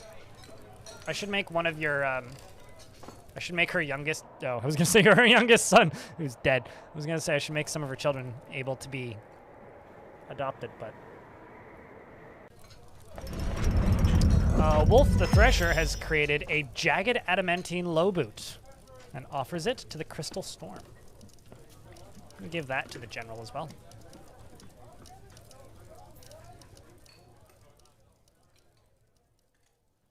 What's the name of that jagged boot? Starts with an N-I.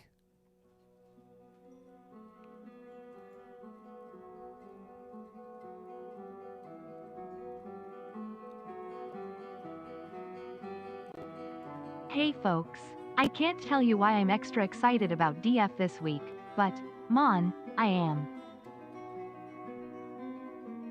Why you gotta be like that, man? What did you see a thing that's coming? Can you give us a hint? Or are you just gonna be like, I signed a thing, so I can't say why I'm super excited about this game, but my god, I'm super excited about this game. Because that's how that reads.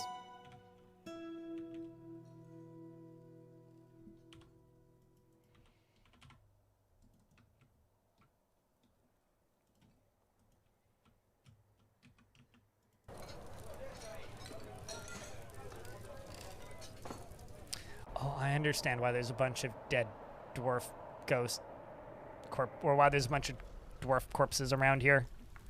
It's because they're all merchants, so they're not technically part of my fort. That would be why.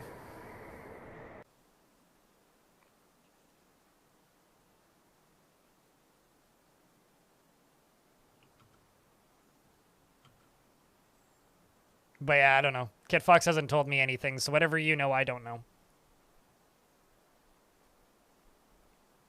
I may have just lied, actually. They did tell me something 40 minutes ago.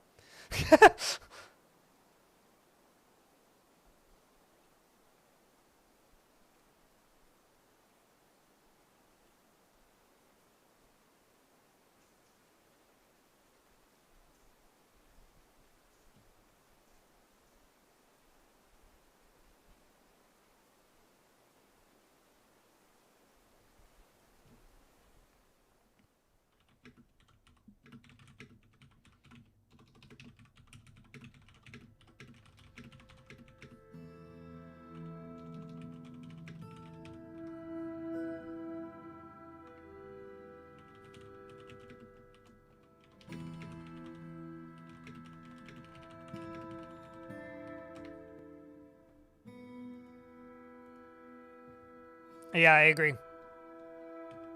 That's exciting. That's all I can say. Thanks for forcing me to check DMs, Clino. No NDAs, just don't be an asshole. NDAs are like actually like a legally binding agreement. There's no legally binding agreements. It's more of a just don't be a dick. You know what I mean? If you be a dick, then like they stop telling you things generally. It's like you know, like you be a dumbass, you stop getting the free pass. You know what I'm saying? I think it's pretty straightforward, really.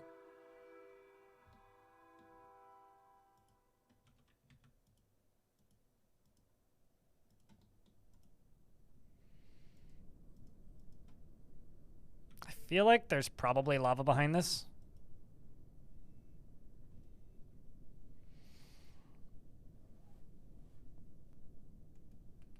Dwarf Fortress in Fortnite? Yes, because that's the sort of thing that I would be really excited about. Naturally. Actually, I feel like that would be very similar to me as, like, Dwarf Fortress in Magic the Gathering, where I was like, I wish that I care about this. Be really cool if I cared about this.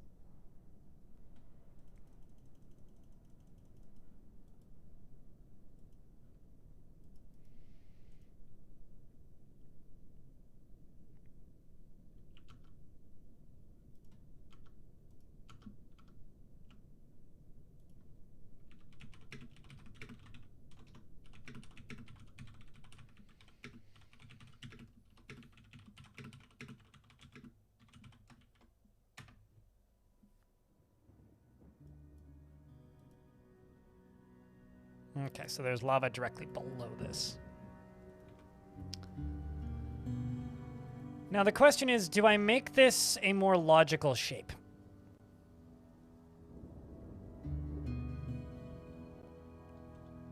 Well, I mean, like, there are big companies out there that'll make you sign an NDA for, like, the dumbest shit.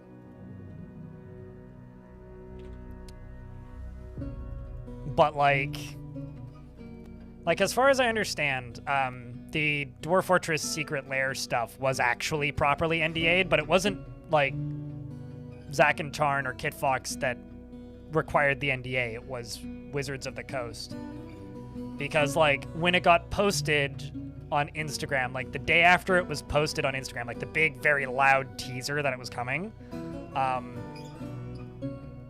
like, Alexandra, who works at Kit Fox, basically was like, hey, you don't by chance follow Magic the Gathering or Secret Lair on Instagram, do you? I was like, no, what's that?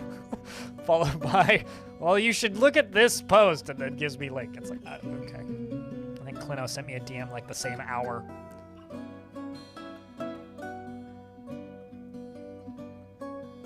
Because it's like immediately very fucking clear what's coming, but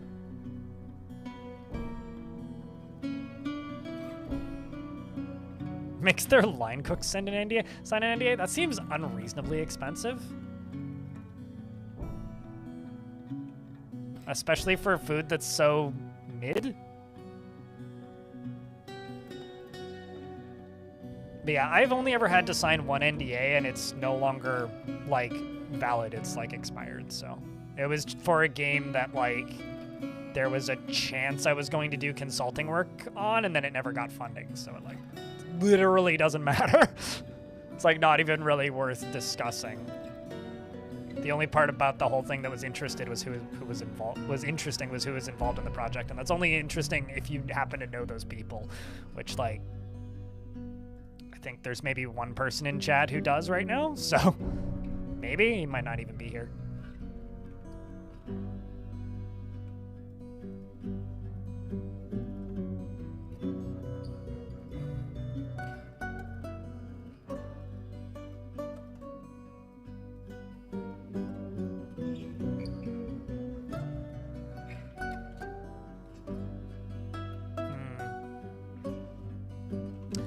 I'm gonna go,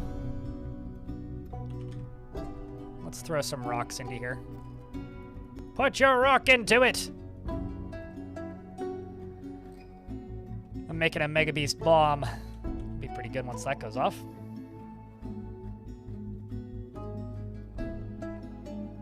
Okay, so I can get rid of this corner one because there's lava there. there, but obviously not up to that because lava. Can dig down one additional one.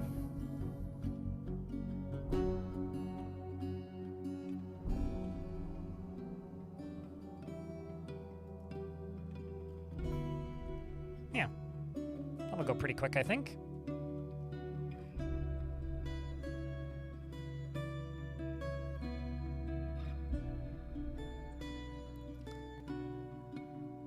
Just a huge amount of Mega Beasts. It's a very old school strat, actually, for like creatures that are not fully tameable.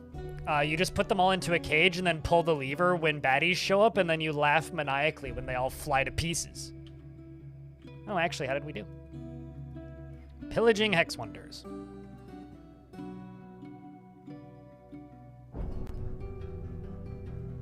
I mean, this world had about 3 times the normal Mega Beast population, and I just caught them and bred them.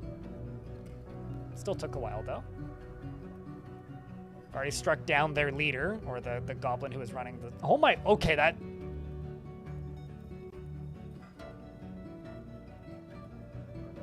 Huh. So I sent Bimbal, at least I thought, to go live at this goblin pit. But Bimbal, who was that dwarf that I expelled at the beginning, who had gone insane, ended up in this one? Do I still have the ability to expel dwarves to a fortress that I'm technically not controlling anymore? Also, 439 goblins, slaying 9. I guess we got a lot of goblins to slay. Did I send him to the wrong one? Sorry, Bimbal. In my mind, you just betrayed us.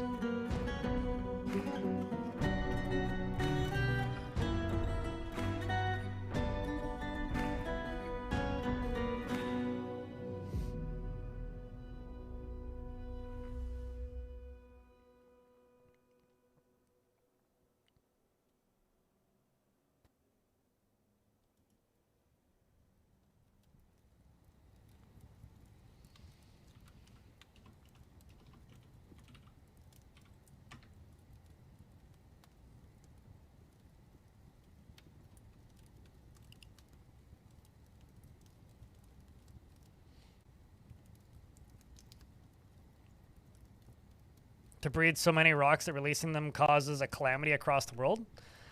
I have no idea. Wretched. That's like one of those vague questions where it's like, it depends on your definition of calamity? I don't know. I know that I left the Age of Myth pretty early in this fort, and I'm now back in the Age of Myth. But I don't know. I don't know. Maybe.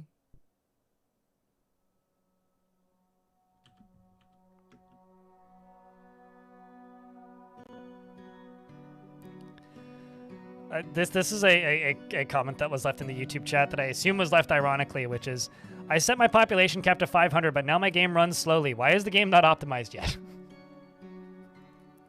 Because in 2022, at the beginning of the year, it was impossible to have a fort that ran with more than 30 FPS. I'm just going to send a raid with a fortress more than 160 dwarves.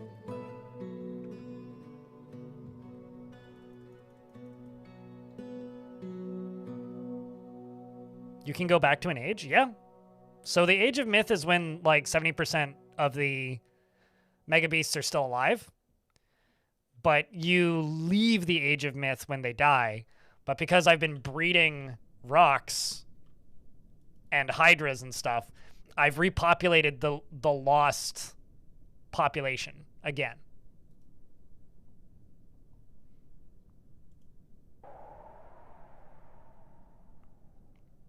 I don't know the name of the leader of the pit that I'm attacking. They change in every single fight. But the one that I just killed...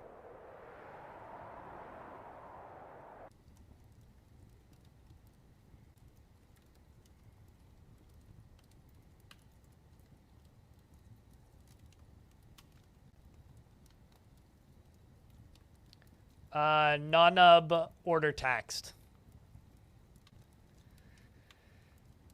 There's no K in rock, but yes, they can be war trained.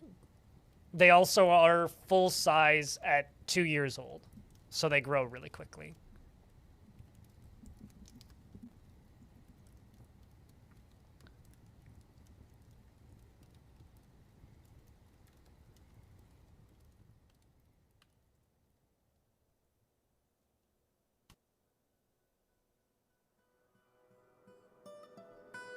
The thing, so Johnny Bravo in YouTube chat said, I can't wait when Snatchers will probably be able to teleport through the walls.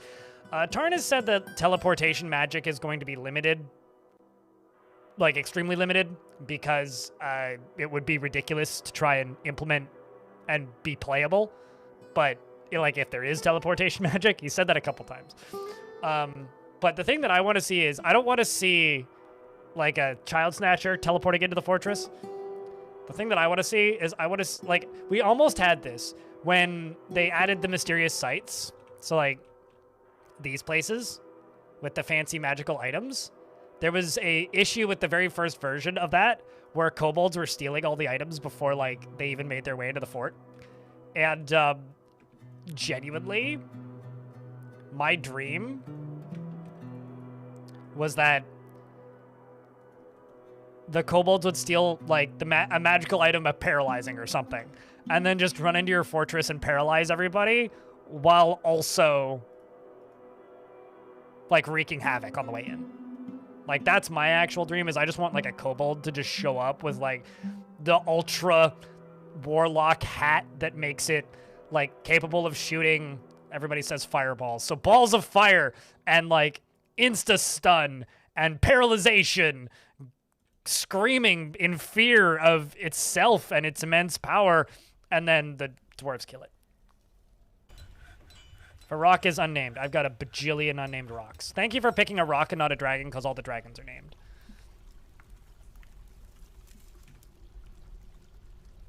Not a boulder. Okay, so we've got boulder and also not a boulder. Actually, I think boulder died, but I know Rocky died.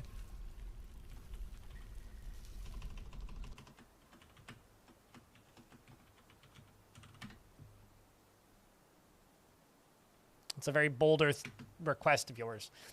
He is never tempted to overindulge in anything, and he is very trusting, and he dislikes obligations and will try to avoid being bound by them. He is conflicted by this for more than one reason. He prefers that everyone lives as harmoniously as possible, and he generally acts with a narrow focus on the current activity. He generally and often feels envious of others, and often feels lustful. He's pleased by his own appearance and talents, and he tries to do things correctly each time. And he doesn't often focus on material goods. He likes a little excitement now and then, and he tends to assume that the worst of two outcomes will be the one that comes to pass. And he has a noticeable lack of perseverance. I'm also going to open up this gate down here, and he's currently leaving the map to go invade the goblins, and has 15 kills, and one of them is dead.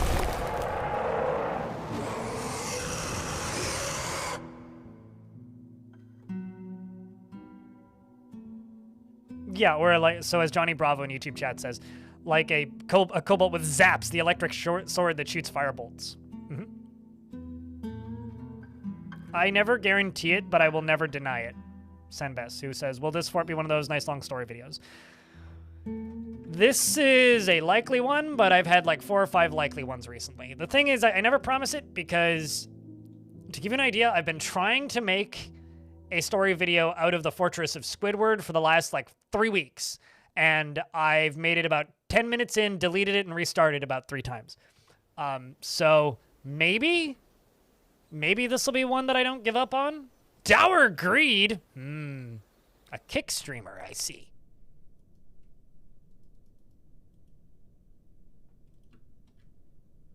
What's up with this ticket stuff? Exclamation point tickets to see how many you have, and you can invest them once every 45 minutes to maybe win more or lose them all. It's a completely pointless chat minigame that has no value whatsoever, and feel free to ignore it if you don't care. The Thanos glove? The glove of death!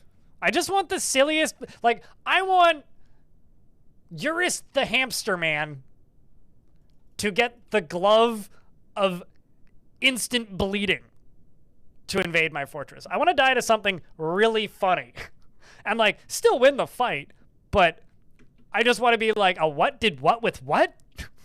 That's all I want. A what did who with how? Squeeze? They attacked me with what? That's what I want. I think that's reasonable.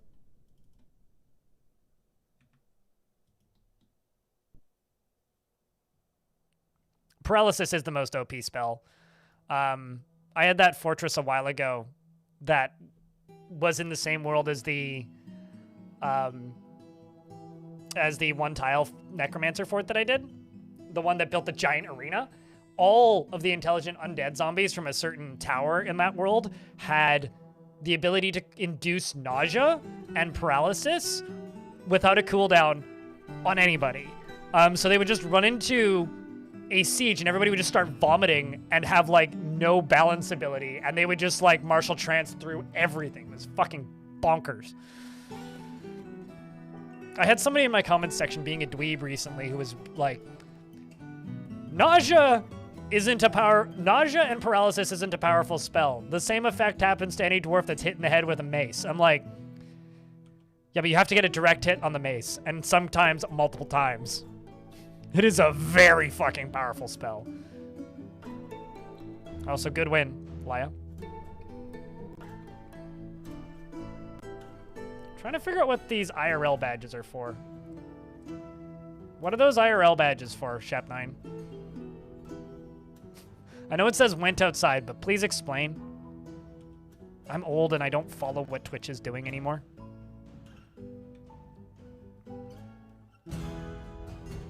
Sup, Buyer Stupid, how's things? Stupid cheered. X197.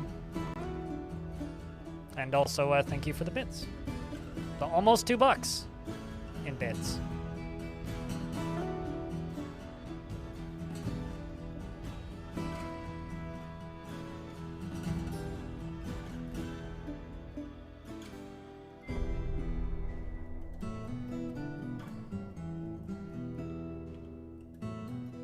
Oh, I've got hydras that are losing their training now. That's fun.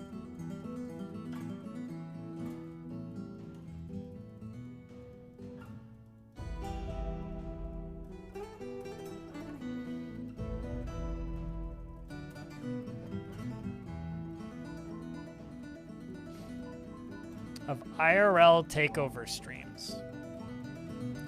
I'll pretend I know what that means.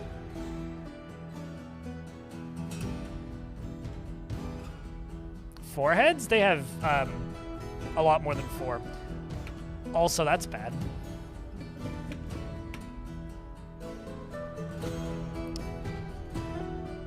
So this dwarf just caught fire and is no longer on fire, and is now on fire again.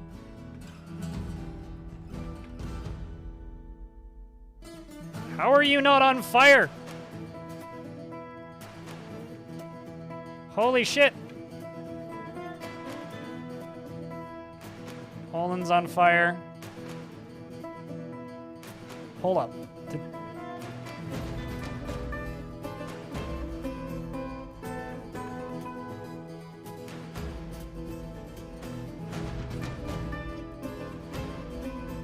Okay, so I guess Dualek is dead.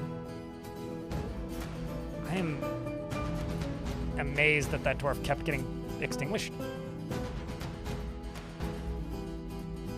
Well, that was a lot of losses. Wildly unnecessary and unfortunate.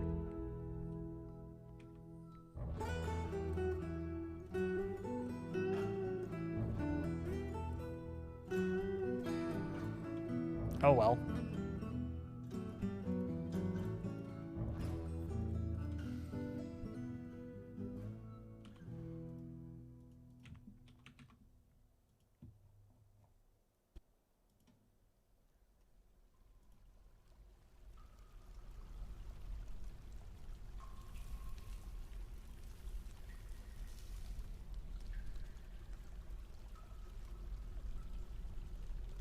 Like animal rescues? Oh, so like good IRL streams. That's neat. I actually quite like the takeovers that Twitch has been doing as of late. Except for the Roblox one, mostly because I don't like Roblox, but they've been like an interesting way of promoting different portions of Twitch that don't get highlighted as much.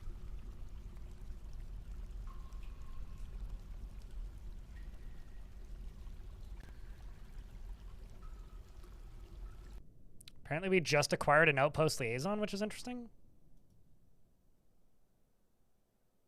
It's this dwarf.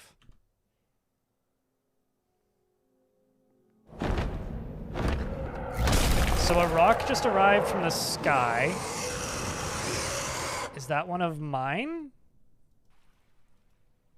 No, it's not. Oh, that's exciting. So I keep having rocks appear that are my own rocks, because I have war rocks that leave the map with every siege. So half the time when a rock appears, it's like, the war rock, so-and-so, so-and-so appears. And I'm always like, oh, so it's one of mine. This isn't one of mine. This is actually a war rock. So let's just close this. And locketh the dwarveth and thideth.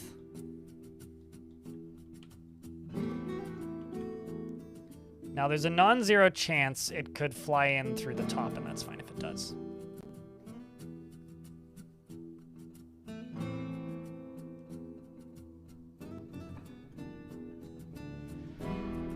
Yeah, it looks like it's gonna fly in through the top, because my soldiers can kill it then. And that's how we get the good wings, you know?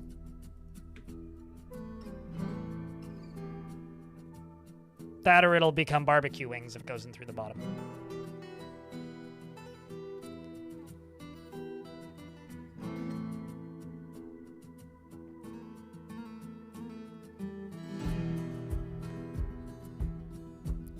One of the longest time promises about Dwarf Fortress, Miles Long in YouTube chat, is that artifacts are supposed to be able to get magical properties somehow. Like Tarn talked about that on a DF talk in like 2008. So probably at some point.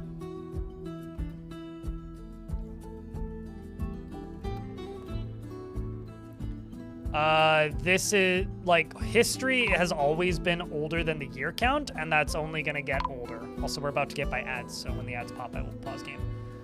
Actually, perfect timing. I can go redeem these, but that thing is older than history. That doesn't mean it's older than the world. History started being written 256 years ago.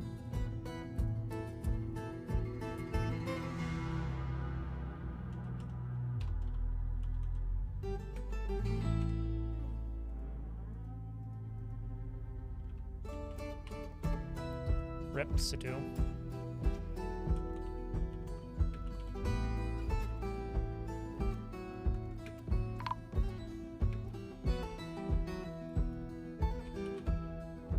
What's her last name? Bomrek.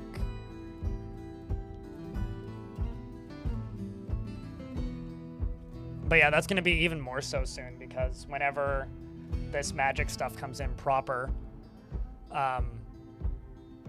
whenever the magic stuff comes in proper, we'll be able, supposedly, to have history that is thousands of years older. Which actually just means we'll encounter full-size dragons more often. Because any dragon born in prehistory... Because, like, right now, it's, like, a couple hundred years of prehistory, and you don't, like, there's no actual, like, way to figure out what happened before World Gen started, but stuff does happen before World Gen starts. But it's going to be, like, 4,000 years is the number Tarn's been throwing around in the future of the fortresses.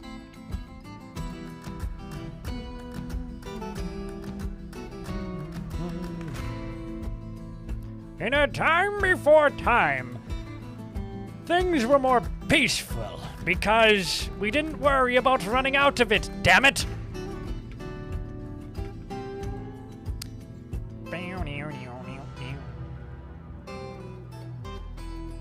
You know, like, it was impossible to be late for work when time didn't exist.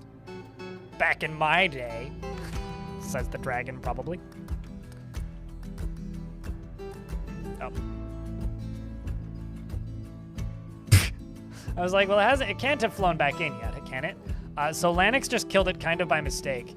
Coming back from attacking the goblins, just collided with it and stabs the rock in the left foot, and it went splat. So, well done. Wait, no, you didn't even kill it. Then who did? Was it you? Did you kill it, Slug? Nope.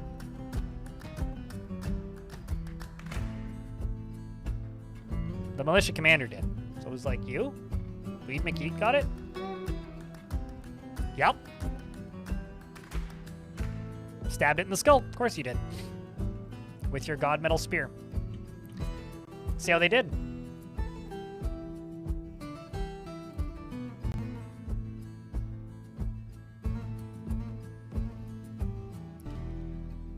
Things were more peaceful because no one was sentient. I don't know about that.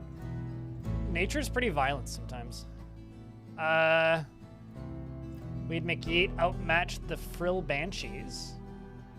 Also, Room Braved with a cunning plan. And a human was struck down. A human was struck down. A goblin was struck down. So we're now attacking where that demon overlord came from, which was Gear Spider. If you'd like to look up that demon overlord that we killed earlier, Gear Spider is the place they used to live. We're now attacking them. The Emancipated Spire? Doesn't seem like, Lanix post-spread of the Emancipated Spire. Doesn't sound like a good thing.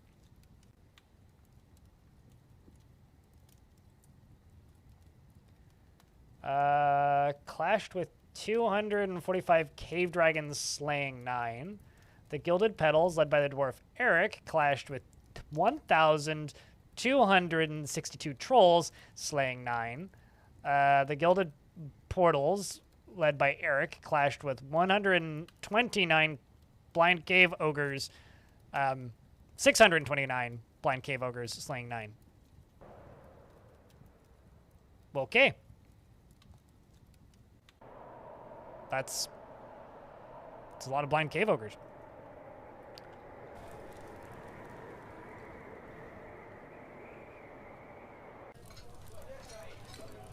Let's see, you took the dumb route, walking uphill both ways. It's truly like the roundabout route. You walk down the hill, back up the hill, back down the hill, then looped back around the hill.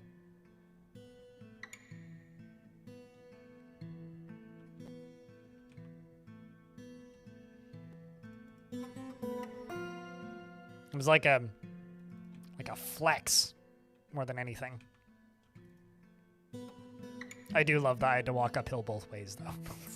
It's always been a fun goof to make fun of.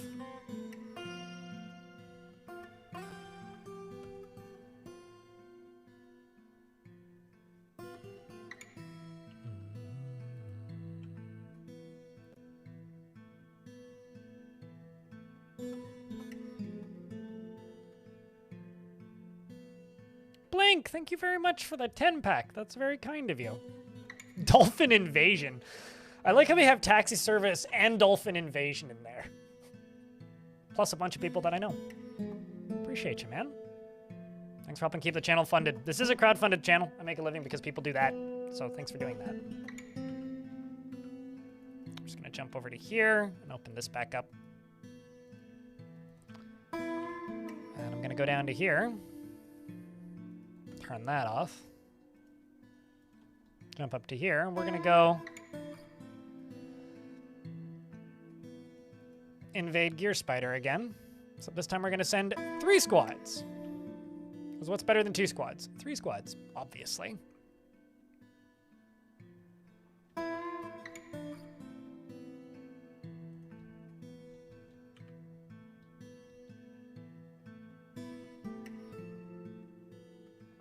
And there go the adamantine and steel-clad soldiers. Some of them even wielding better stuff. Also, Donut, by the way, since you're wondering earlier. You've got 9 notable kills and 59 others. You're off to sleep. Cheers, Blank. Thanks for swinging by. Thanks for the gifts. Thanks for everything that you do. As always.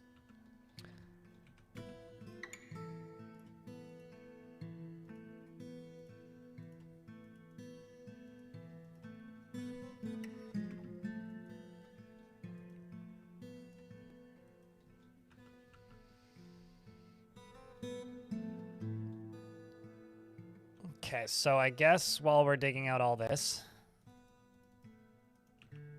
I can throw some buckets down into here. Begin bucketing all this out, which will slowly make the lava go away. And then I'm going to go up to here, and we're going to go bolt thrower. Did we?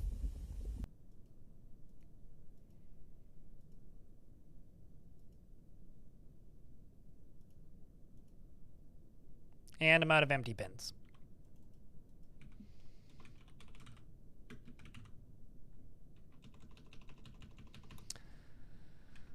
How much Coke do I have? Lots of Coke.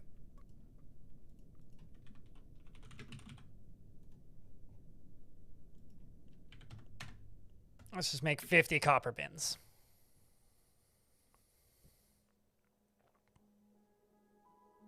Sure, Donut is slaying our enemies in the name of dwarfdom, but how many masterwork beds has he made so far? You mean Aiden? I don't have an exact tally, but I think Aiden is dead. Oh, no, you're not. You're in the militia. Aiden, I don't know, actually. Has no kills, though, but is a Bolt Marksdwarf, so it's like the lower kill count of the... What am I looking for? Skills. Legendary Carpenter, so a lot, probably. Presumably. Assumedly.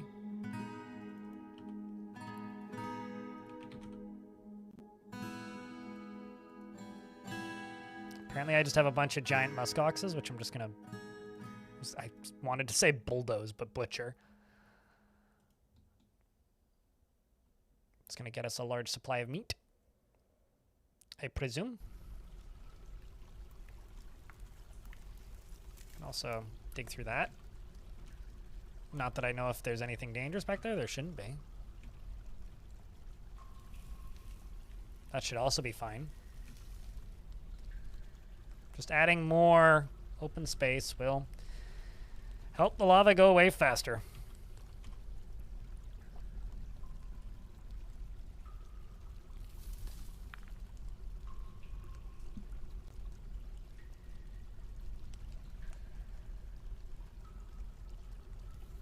You're sure there's no tragic story behind those? We're making memorials as we speak. The families will get over the tragedy. I mean, there's worse outcomes you could have. You could still be alive and, like, in prison while being insane. Agreed. Being dead, probably better.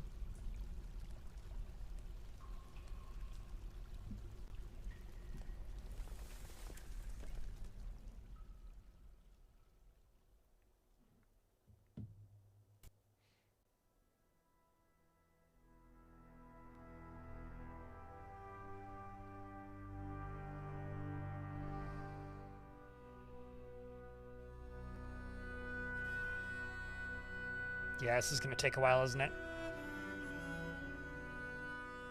It's going to take a while. But hey, it is slowly getting rid of unnecessarily large amounts of lava.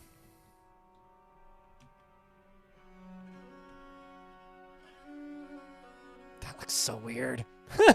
Obsidian upwards slope. That looks so strange, man.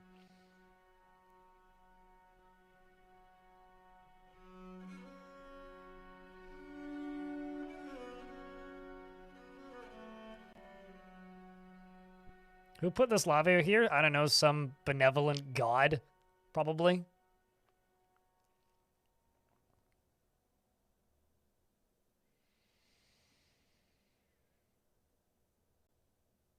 Right on my adamantine? Yeah. Someone just, like, dumped all of this garbage lava everywhere.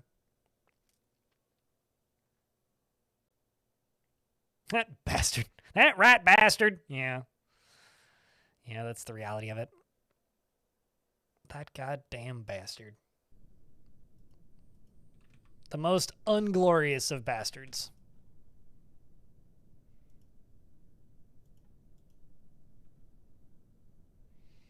Good news is, I I can absolutely dig through this. And also through that. And also through that.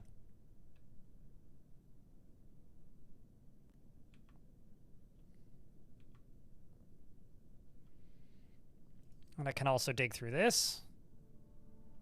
And then after that, through that. Just looking around for other areas that I could dig through. If I dug through that, I'd let out whatever was in there, which I don't really want to do. But I can dig through whatever's in there.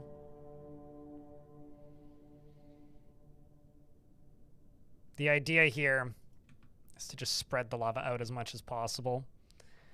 And I could just keep doing this.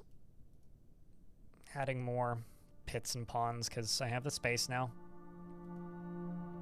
And then the key here is then remember to get rid of the pits and ponds after the fact.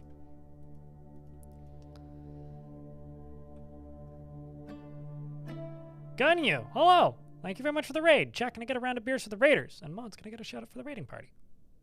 Welcome to the stream. What were you playing today? We're trying to dig into hell.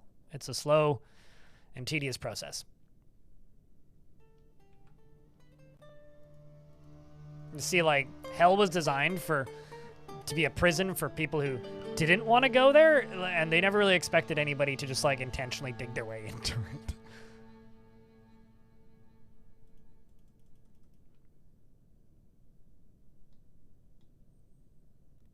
Nice day. Your people are heading out for GF time. Hope to arrive. I mean, we've got you know, bunch of hydras. If I click on this cage, as you can see, we have a couple additional hydras. We've also got some large birds and additional hydras. We just killed a demon overlord. We are invading goblins.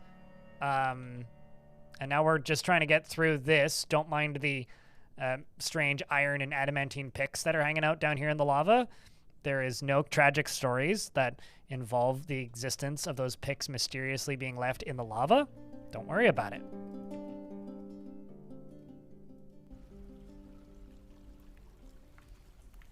The good news is we are digging down into this area pretty quick, so.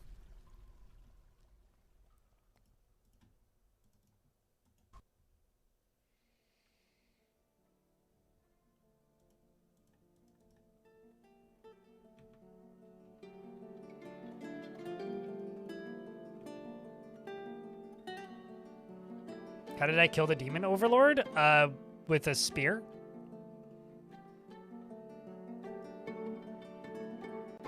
Spears, plural.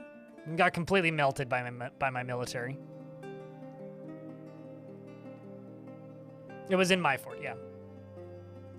Yeah, it invaded with a small raiding party of goblins. We are just so relentlessly invading the goblins that I guess they just don't have that much military to spare on, like, actually properly invading me. Work early tomorrow. See you later, dude. Don't work too hard. Thanks for the raid. Appreciate it.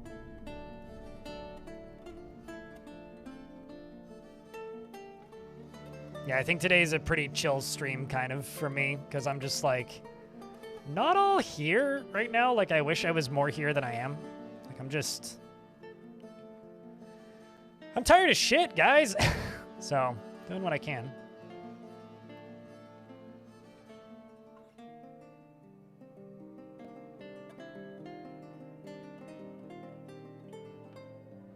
Showed up and tried to throw hands. Yeah, it was like, is this the wrestling contest? And the dwarves were like, kill it with spears! And they killed it with spears.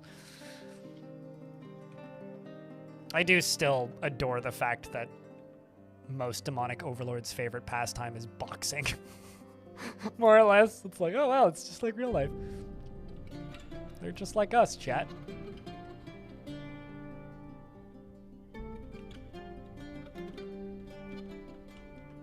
Look at all these dwarves filling ponds.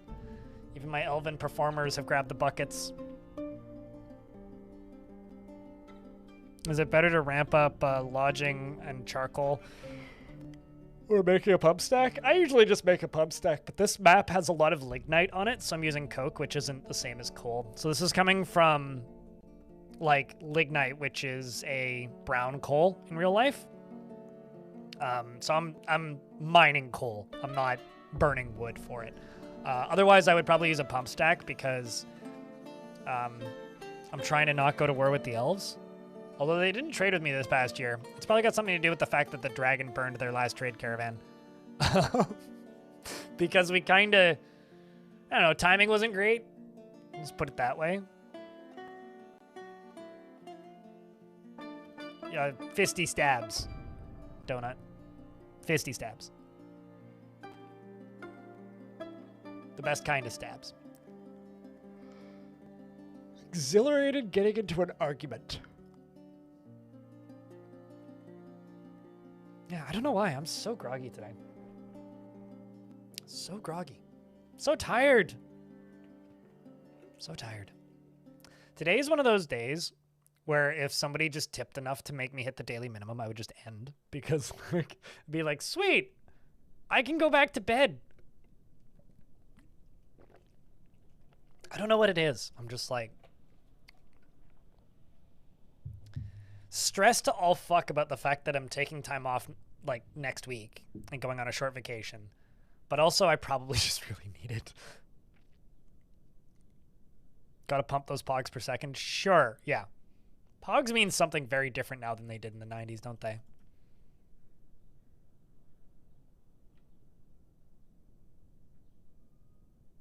Self-care? I've been trying for the last couple of weekends and it just hasn't helped.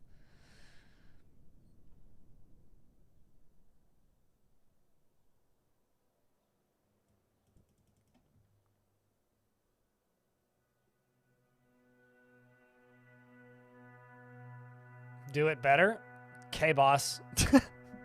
Thanks for the input. Will do my best.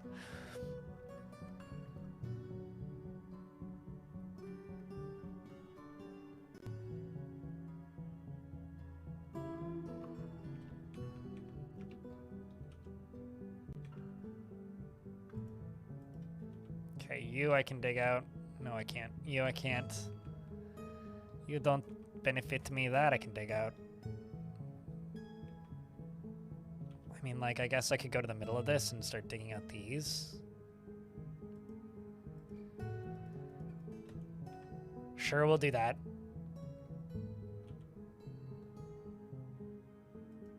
I don't think there's anything behind that. Hopefully there ain't. If there is, oh no! We'll deal with it when we deal with it.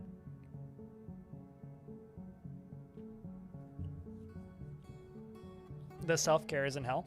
No, the self-care is, I don't know. I think a lot of the issues that I've been having, like, aren't the sort of thing that can be fixed with self-care. Not really, anyway.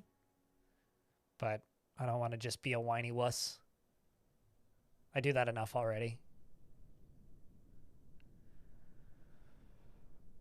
Don't need to add additional.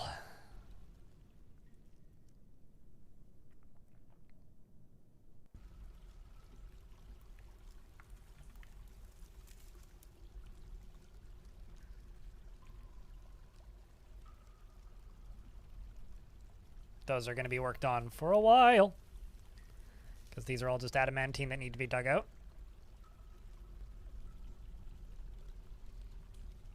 Actually, let's not do that because I don't want to drop the diamond into there. Oh no, there's diamonds right there. Well, I guess I better put a pit pond on it. And a pit pond on it right there.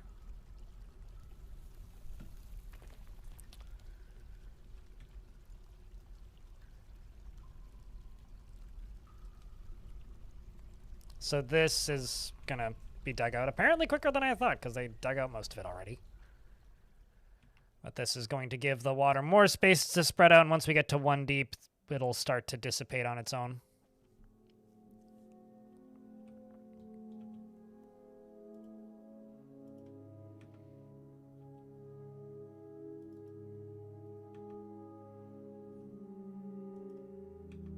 Let's see what that does.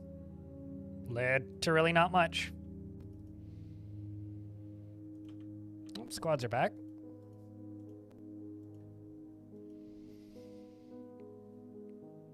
Precious diamonds. Yes.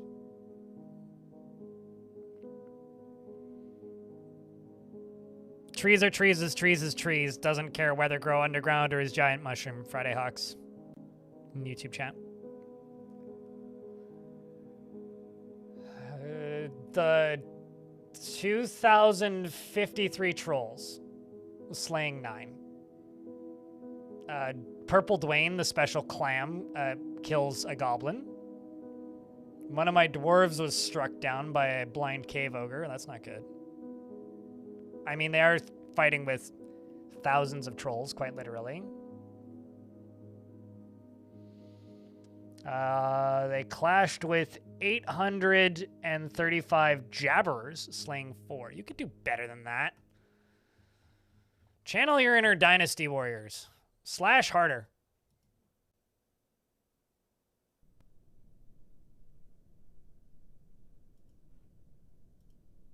I need to train up some new dwarves, I think.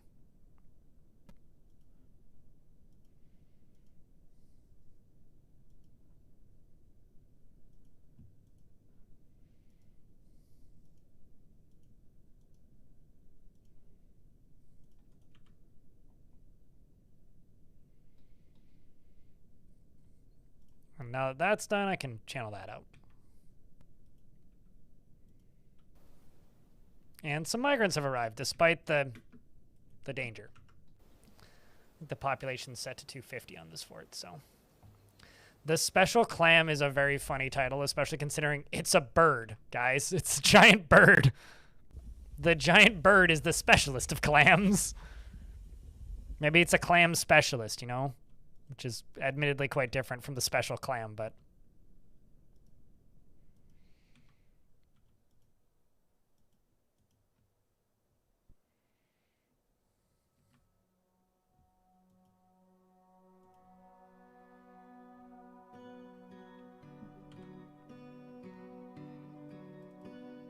Okay, so you are all pick wielders. Let's just get some additional pick wielders up in here. It'll take them literal years to dig through anything, but do I really care? The jabbering will continue until the jabberer... Wouldn't it be until the jabberer improves instead of until the jabberer slaying improves? The problem is there's just a lot of them.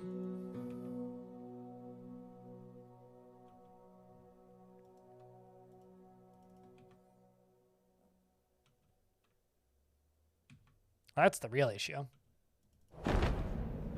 Some Etten has arrived for some silly reason. It's a giant humanoid monster with 2 noggins. I'm just gonna lock the dwarves inside, especially the newbies.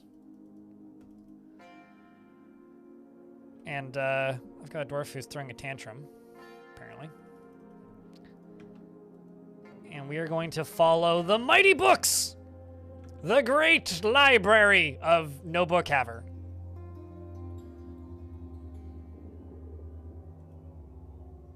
Oh, please. Oh, please go straight. Oh, please go straight. Don't get distracted by the kitty. Hey, chat, check this out. What happens when you have an Etten and 3 baby dragons? Oh, it gets distracted by a cat and runs away. Naturally. Okay.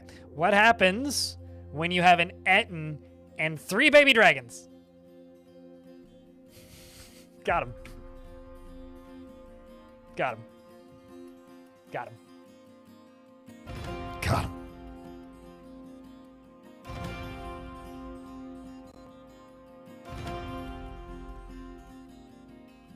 Roasted indeed. Roasted and toasted.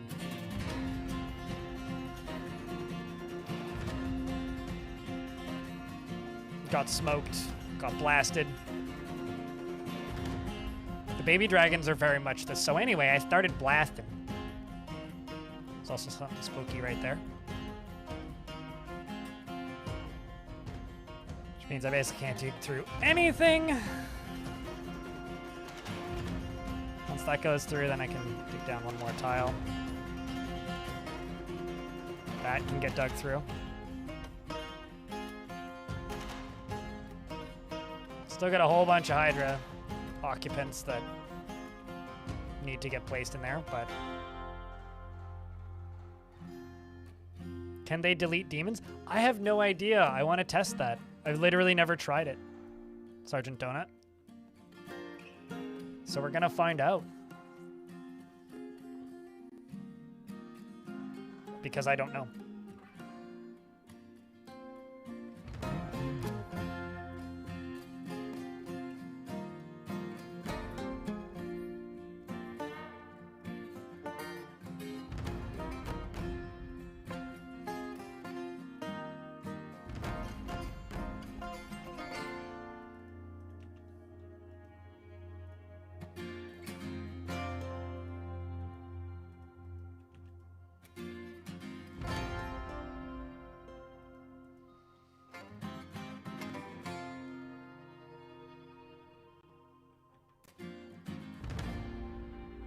Well, good news is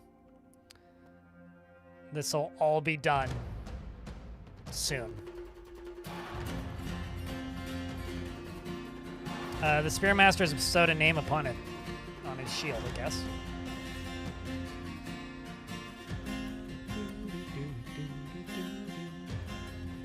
Cat's auto-res, but only so many times.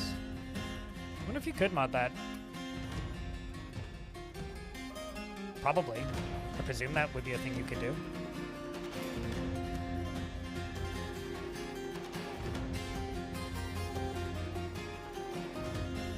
Okay, I can probably start deleting these now.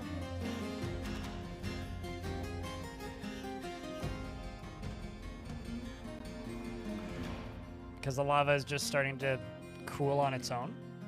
So we don't need to continue holding all of these like additional spots, and I can fill the rest in with glass. With the exception of that, actually, that needs to be dealt with.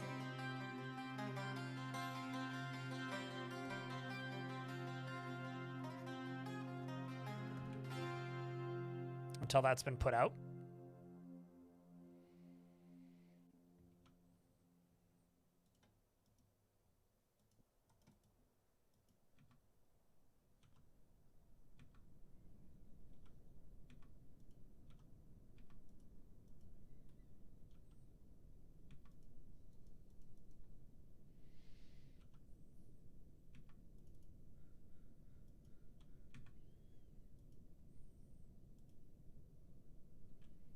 But obviously they got to finish clearing up here first.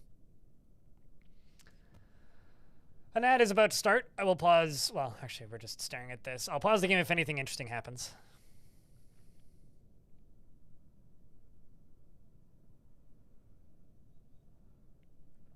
They have a chance to just not die. It's like temporary immune periodically.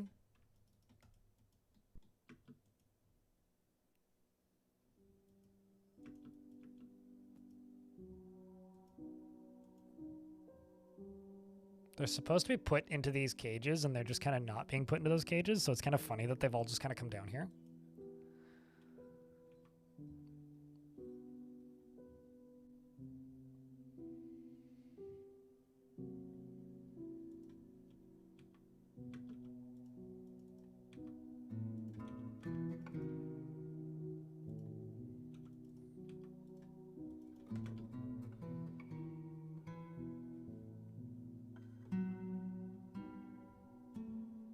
Rock a 9 lives cat mod? I think cats, because then you'd have to butcher them 9 times. No, I'm good. Hard pass, actually, on that one. I don't want to have to butcher cats 9 times. They already, like, breed too quickly. I don't want to also have to butcher them 9 times. That seems just, like, wildly unnecessary. Funny, but wildly unnecessary.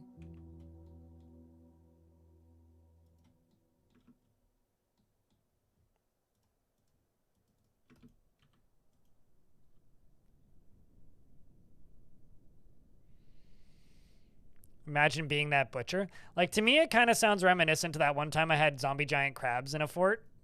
Because you had to kill them one time for their limbs, plus one time for every time they resurrected. So you had to kill them. Then they would come back a couple seconds later. And then you had to kill them additionally for every time each of their limbs resurrected, which was just painful. Funny, but painful. Like, I'd be lying if I was saying any of this stuff wasn't hysterical, but it wasn't really fun. It was just kind of painful.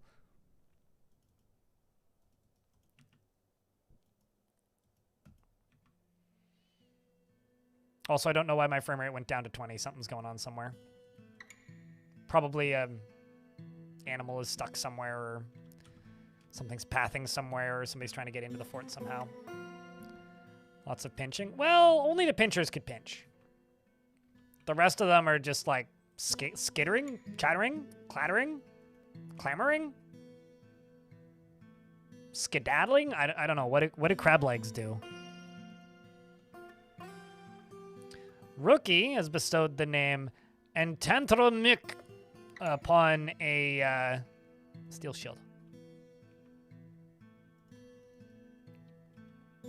So that right there has a scary. Where's the other scary? There's the other scary.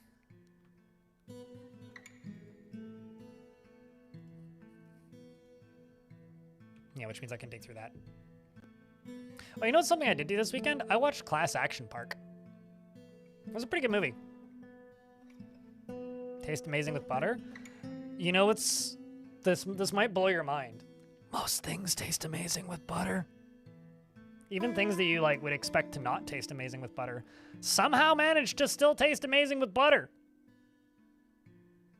Ain't that crazy?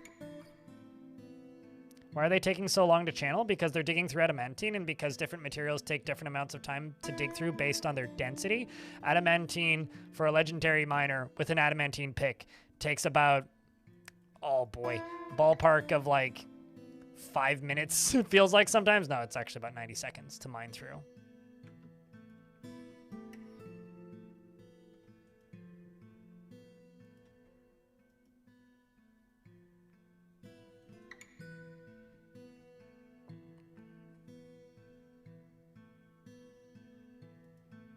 Guys, it's not lunchtime yet, and you're making me hungry.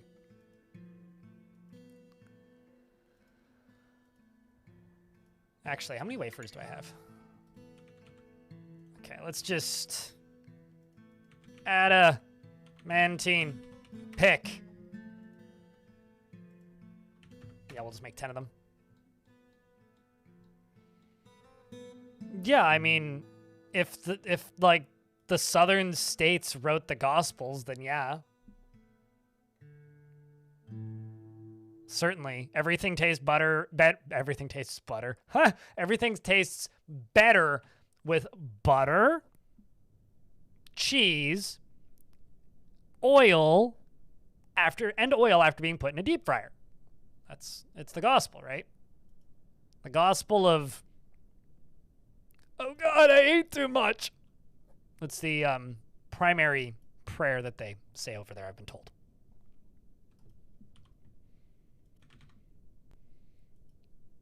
I love the fact that this dwarf is trying to catch a hydra. This is Endok going on the quest of trying to catch a stray hydra. Hydras seem to run at all times.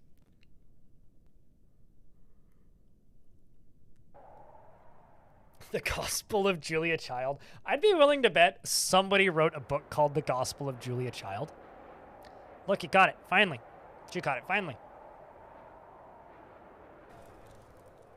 On the topic of crab legs, this is a thing being written in YouTube chat.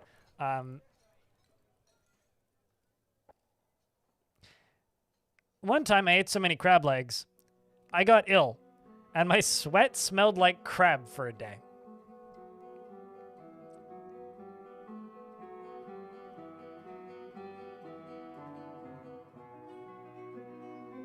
Is this why Red Lobster shut down?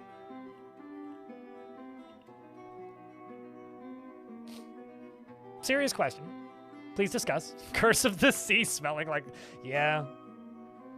I don't think I've had crab legs ever. I've had lobster. By crab legs, I mean like still in a shell or like where it looks like visually like crab. Like I've had crab in sushi, like real crab, in various formats, but I don't think I've ever just had a crab like ever. Also, I love the fact that this dwarf is wearing a turban and a helm. I guess the helm is under the turban, hey? I guess that classifies as a hard hat. The Metob, the wood burner, withdraws from society.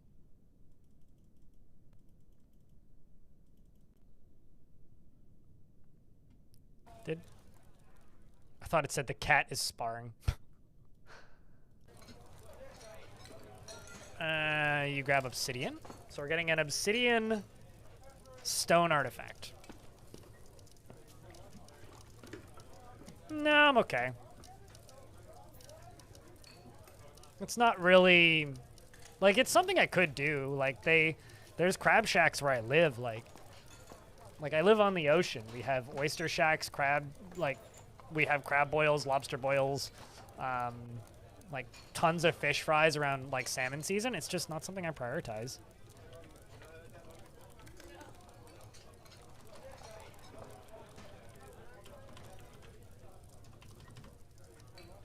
It's an alpaca. There it is. So because it's just not something I like go out of my way to pursue, I never really find myself in a situation where I would order it.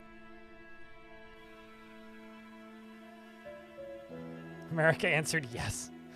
Yeah, I also I cannot get Red Lobster advertisements out of my head, but I've never even had the slightest impulse to like go to a Red Lobster in my whole life. Like not once has that ever like been a thing that seemed appealing.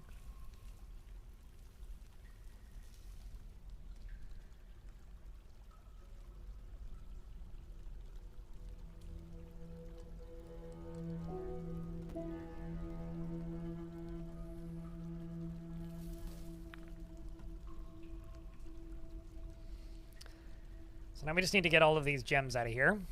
And we need to get this smoothed and fortified and that smoothed and fortified. So basically I'm just waiting for like these gems here to be gone.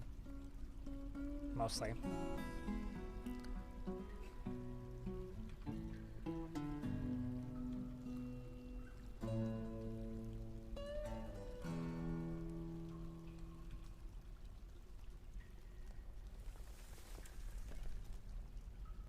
What's up, Taco Taco? And Fem. Sorry, but your bear died a while ago. You died to a forgotten beast, I think? It's either a forgotten beast or a demon. One of the two. Something half right with their adverts? It never looked, like, appealing, but... I don't have any crustaceans that I could name. Please just ask for a dwarf. Or something that you know that I have. Otherwise, I could refund it for you or give it to somebody else. Fam.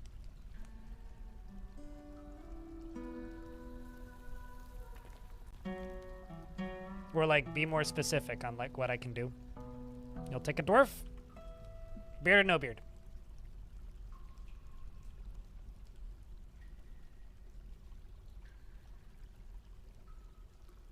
No beard? Okay.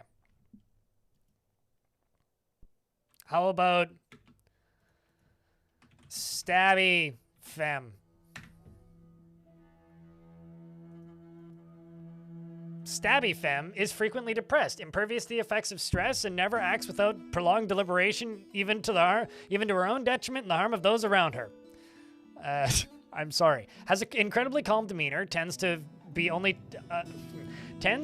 form tenuous emotional bonds with others. She finds helping others emotionally rewarding, is somewhat quarrelsome, and is conflicted by this for more than one reason. She doesn't mind wearing something special now and again and has a sense of duty. She has a noticeable lack of perseverance, and she's quite comfortable with others that have a different appearance or culture. She does not easily hate or develop negative feelings, and she does not mind a little tumult and discord in day-to-day living. And I lost my spot. And she is conflicted by this, and she values harmony as an intellectual concept. She needs alcohol to get through the working day and does not mind being outdoors at least for a time. She personally finds that that one would persevere through adversity completely abhorrent, believes that peace is always preferable to war, finds those that develop skill with weapons and fighting distasteful, values a harmonious existence, and prefers a noisy, bustling life to boring days without activity, and dreams of mastering a skill, and this dream was realized. You've killed a forgotten beast and 12 other things, mostly here, but also in offshore battles. You have a very old red scroll cape, as well as glorious robes and tunics, and a steel sword and a steel shield, and mostly steel armor. Yeah, you had some pretty major drama. Well, actually,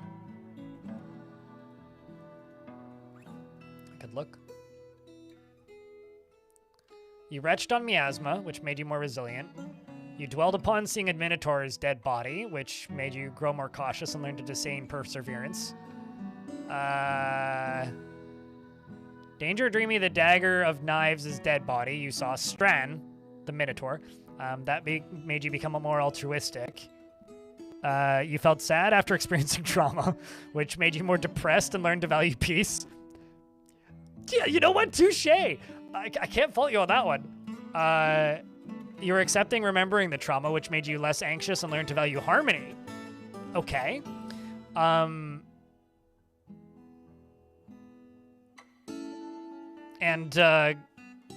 You felt pleasure remembering a sparring session and grim satisfaction remembering the forces of the last evil were defeated at Monsters Mash. So you get grim satisfaction from things dying now. So you get grim satisfaction now for us defeating that siege.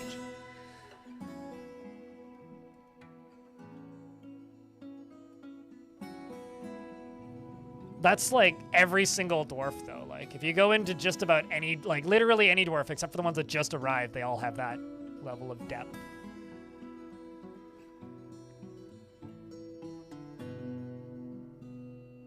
I'm actually just gonna go here and try and raise this site. I'm gonna send 2 squads.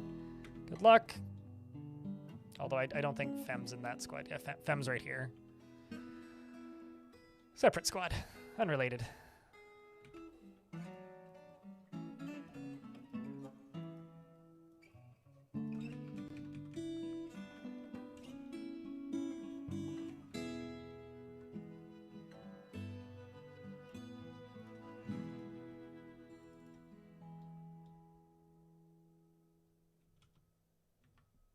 Hopefully there's nothing evil and scary and death providing behind any of those, but we're going to dig through them.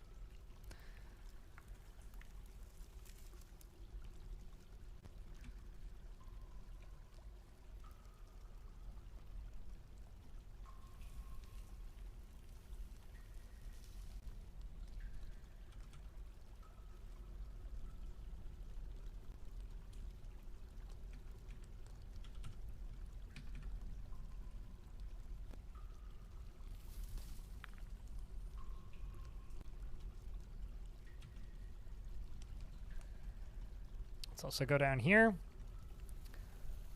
Do the same with this. I'm doing this so that I don't need to make more glass. Good afternoon, smiley face. Good afternoon, Just lost smiley to the face. new-ish siege mechanics for the first time since release. Cool stuff. Thanks for the 24 months. Welcome back. That's 2 whole years. Chat, can I get a big round of beers for 2 years from Strixa?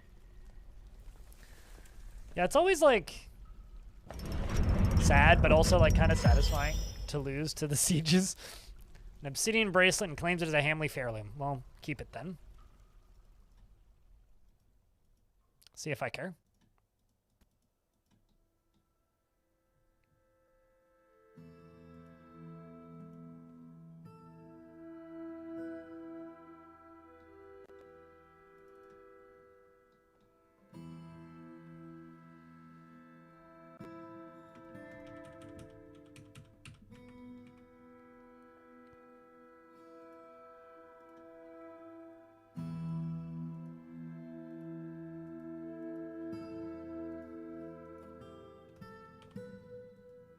How many bins is I making?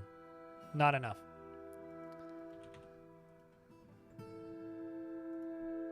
Let's just smelt 40 tetrahedrite.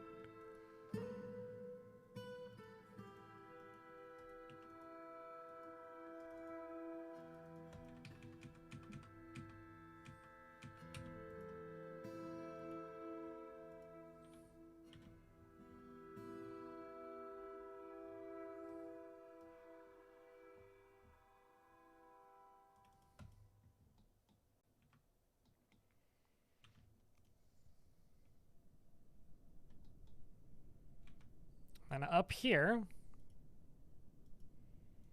we can place more green glass stuff.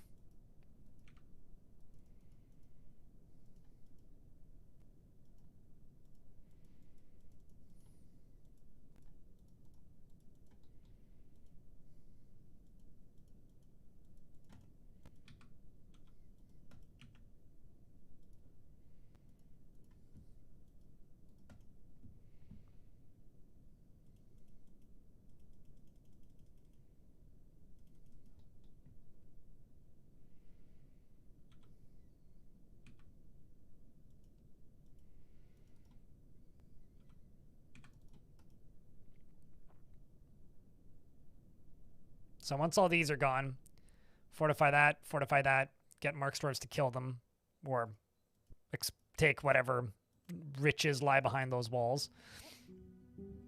And then we move down to the next layer and repeat the cycle.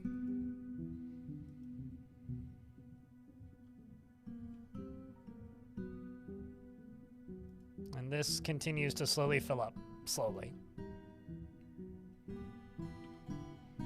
Am I replaying Arch Crystal? No, because it's not crystal glass.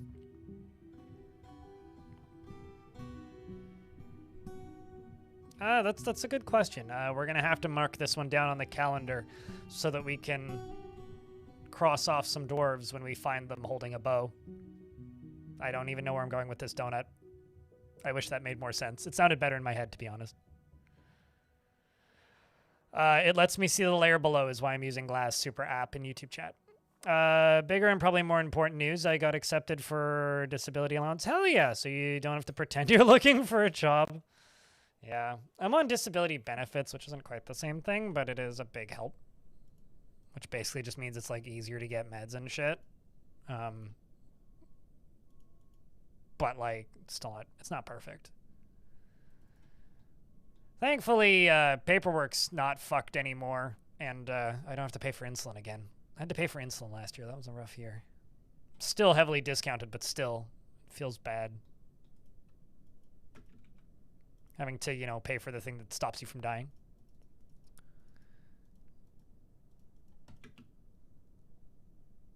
But good for you. Do I have a rule of thumb on what % of dwarf pop to have as miners? Nope. It depends on what I'm digging through and how deep I'm digging. If you have more than 10, you'll need to make a miners guild, though. It depends on how quickly mining is going and how many more I feel I need. Right now I feel like I need a lot more. That's why I've made a lot more.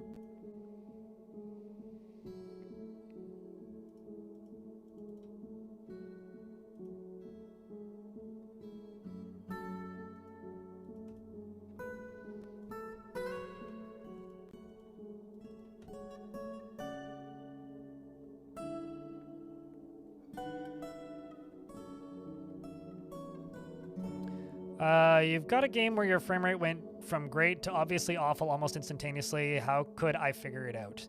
Something is probably stuck. Did you make a squad leave the map recently? Like, what were the last few actions you did? Is something on fire? Deep within this place, we've uncovered a treasure of the gods. It's a glowing metal sword. Ooh.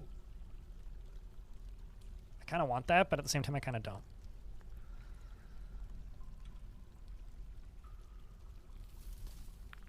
Oh, because it's a thin glowing metal sword. Yeah, I'll just stick to my adamantine swords.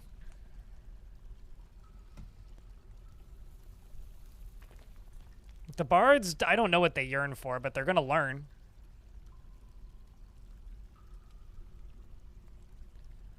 Something was on fire for a bit, and I had a squad sent out, maybe two. One of the squads disappeared earlier, like 1 year ago.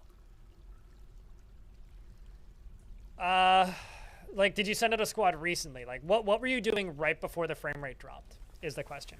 Usually what I would do if something like that happens is I click on this up here, and then scroll until I see a bunch of jobs canceled, because that's usually a pretty good indicator. If you sent out a squad recently, and they had animals assigned to them, make sure all the animals left the map. Another thing you could do is you could hit U and scroll until you see dwarves with no job and then click on them. Because if they're stuck somewhere, then you'll see that. If there's combat logs, go see what's going on with the combat logs. Oh no, Rock Freebird is once again a Freebird because Freebird has forgotten Freebird's training. I'm actually going to slaughter some Hydras, speaking of Freebirds. I need meat to be able to train the Freebirds. Uh-oh. So I've got a bunch of Hydras that have forgotten their training, but because they're presumably assigned to a zone, that doesn't matter. I'm going to slaughter some Hydras. Because I think I have too many Hydras.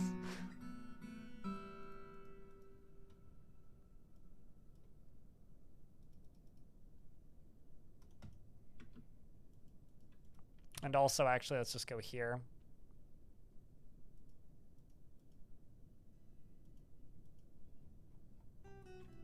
So as long as we don't aggravate them, then they'll stay neutral. Should be fine. Something evil is emerging from the newly exposed pocket, and it shoots webs. It's a me demon. We've seen these a couple times.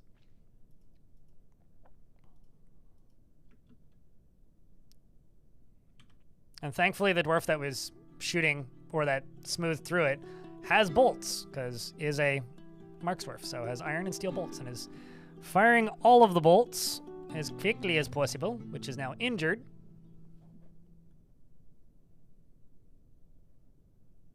There we go. And they got it. Easy peasy.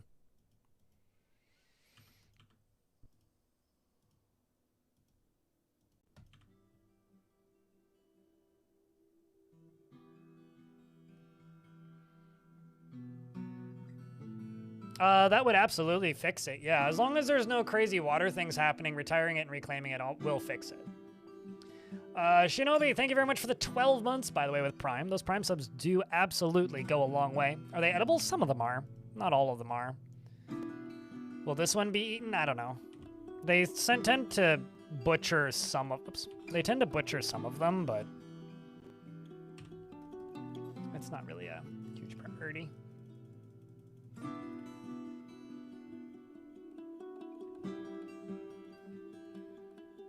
Turns out I've got rather large amounts of meat from the Hydras.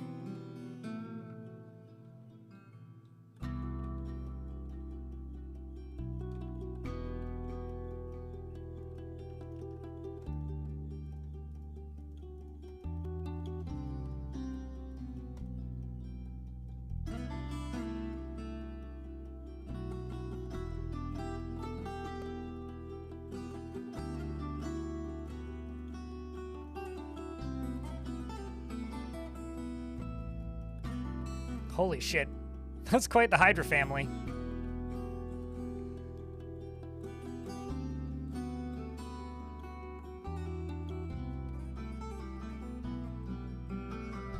Yeah, the only oddities that retiring and unretiring will do is some furniture will have to be rebuilt.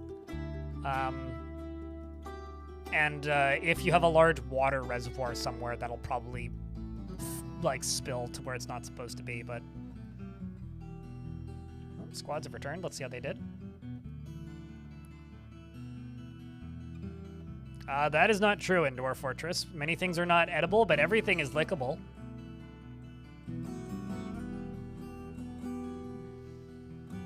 Demon loaf? You mean liver. They just called it loaf, so it sounded more appealing. Weed McLeet led the attack, and the defenders were led by a goblin named Stolstub Dance Wicked, and Wicked Dancer, but unfortunately very quickly will get stabbed to death most likely.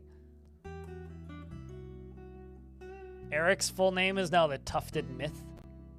Spooktongs, the Burdens of Chewing is Lamox. Yeah, there you go.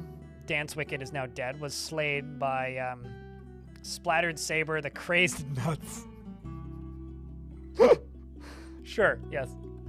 Of Thunderfire rampage throughout, and we destroyed it. We literally like pushed a place from like 100 goblins down to 0 immediately. Nice. Let's go do that again to another one. Let's try and raise it. It's 10-2 squads. Good luck, dwarves.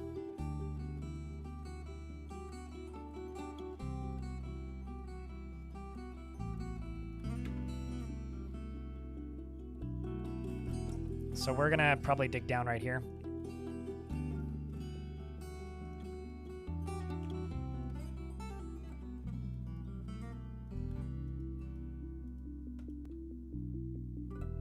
someone's coming to dump... I was going to say, because if someone's coming to dump a bucket of water down there, maybe it'll be fine, but nope. So there is bad right there.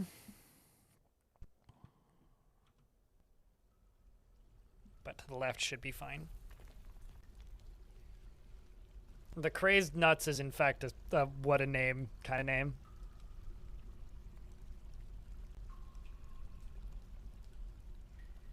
I've absolutely had demons that were slaughterable before. And I've slaughtered many a demon. It's particularly fun when, like, they start multiplying and making baby demons. Like having dozens of twins and such. Those are always the particularly, like, entertaining one.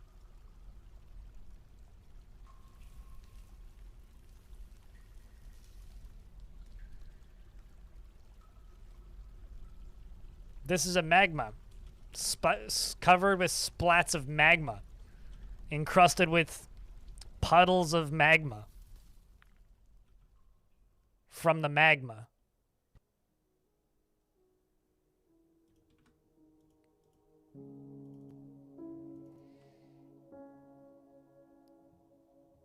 So this is going to actually spill out. This might be dangerous. How about instead of digging there, instead we dig here? Which will be slightly less fucking dangerous.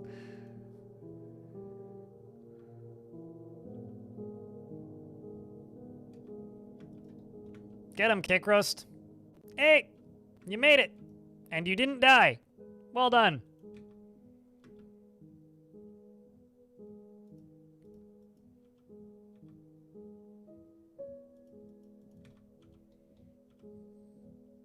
There's lava back there, so that's danger. Let's actually just go above. Go through here, go through here, go through there. Channel down into these spots, so, well, I already know the water's over there, so that I know where the liquids are.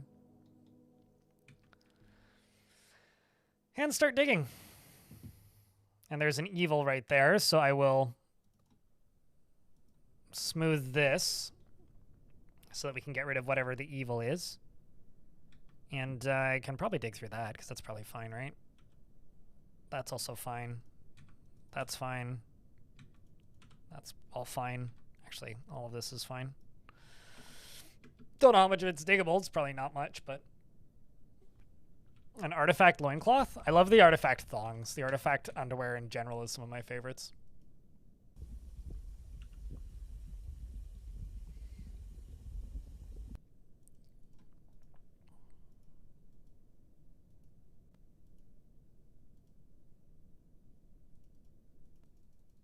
Just bolts.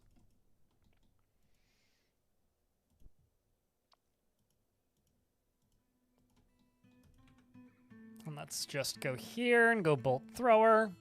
Go this way. Bolt thrower.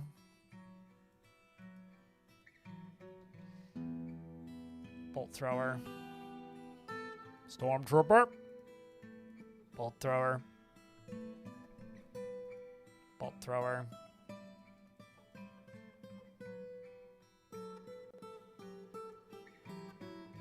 And that's all my bolt throwers.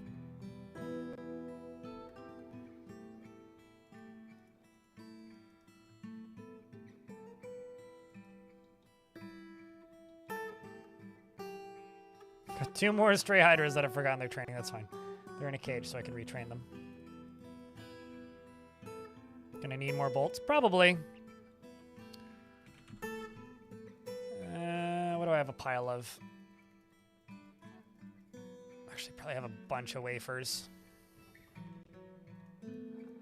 I could make some adamantine bolts. That would be ridiculous. I'm going to magnetite and iron bolts, and I'm just going to do 200 of each because iron bolts are plenty. And I've got like 700 magnetite or something on the map, which is ridiculous. Like, completely fucking ridiculous.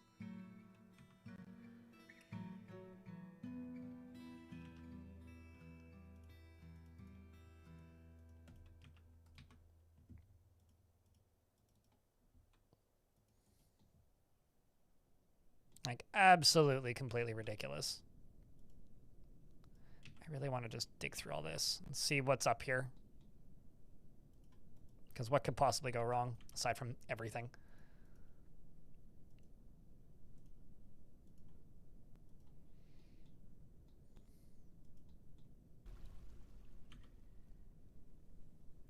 A whole lot of lava comes out is probably actually the worst thing that could happen.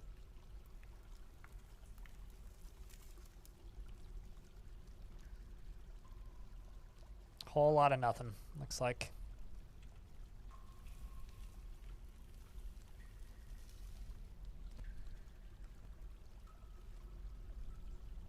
It used to be you could dig into the semi-molten rock and it would just infinitely spew out lava. So happy it doesn't do that anymore.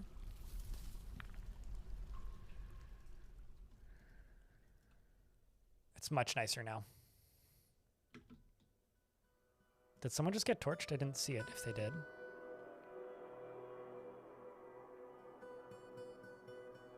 Oh, no, someone did. Rip.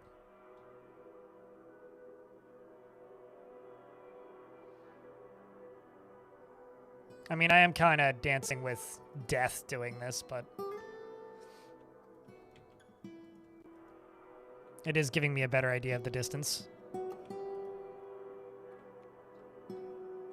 There was also lava down here, apparently. Channeling out this. Moved it over. So, what I'm going to do is just dump some buckets into here.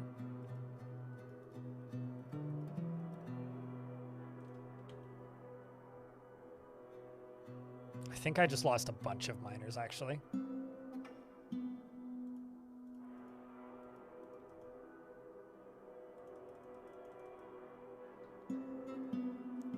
Because of this lower level.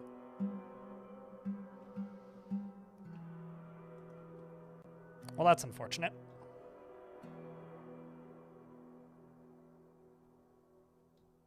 You only saw one? Well, we'll find out. We'll find out soon. I mean, I know the one up there died, but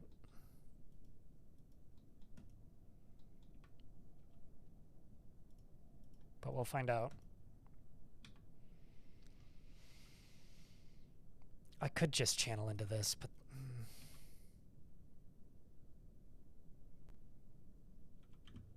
just gonna send the squads back upstairs where it's safer. They don't really need to be down here.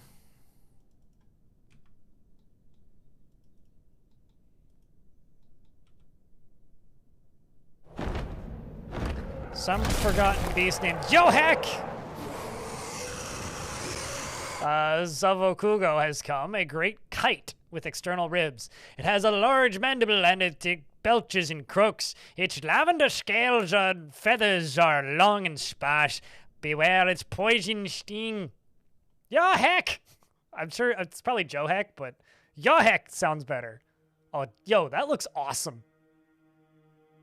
That might be my favorite design I've seen today. I love the color on its neck. That's so cool. This is the most video game boss, actually, because it's got a weak point.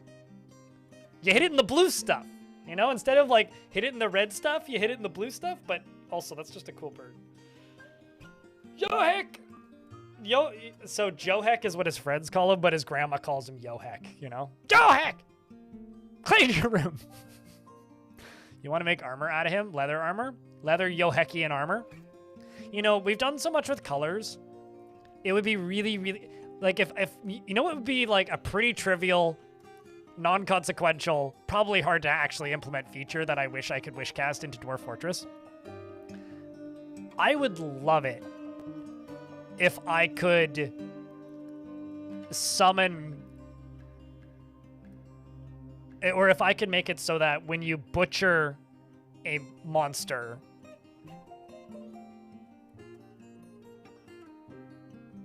it maintain like the leather gets some pigment of their color. Like that would just be awesome if I could do that.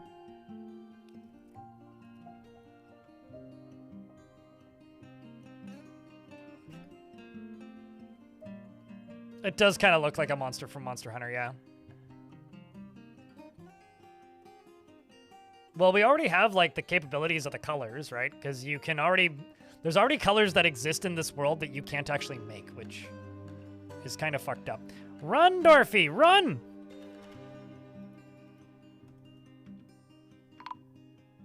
Hey? Undeath has been missing for a week. Well, that's unfortunate. Username checks out.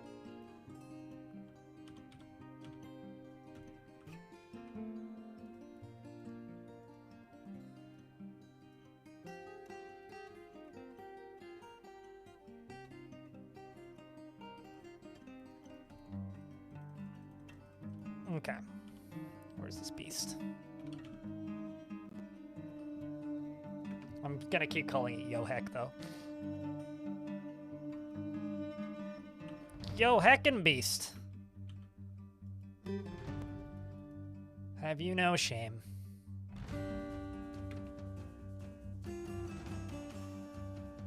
Uh-oh.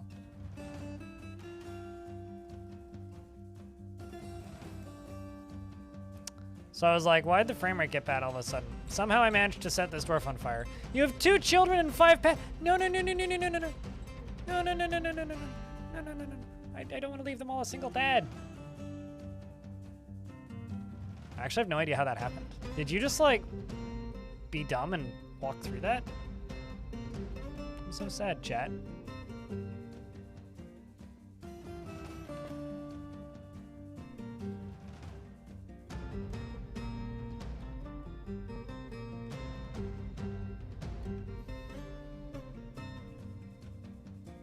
Rest in peace, Sodell. So long, dwarf.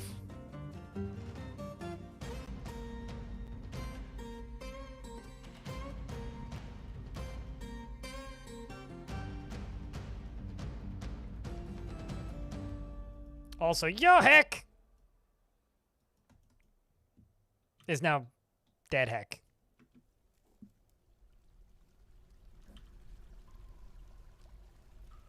I'm sorry we didn't get to witness the death of Yo-Heck, but I was too busy mourning the loss of that dwarf.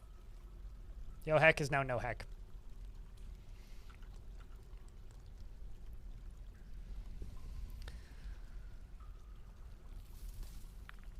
Meanwhile, Vomit Comet named his adamantine spear.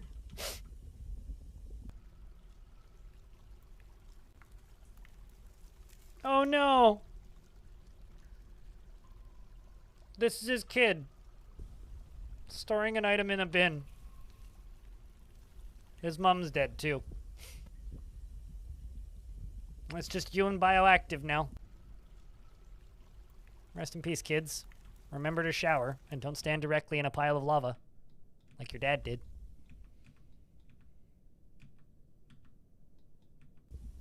Won't end well.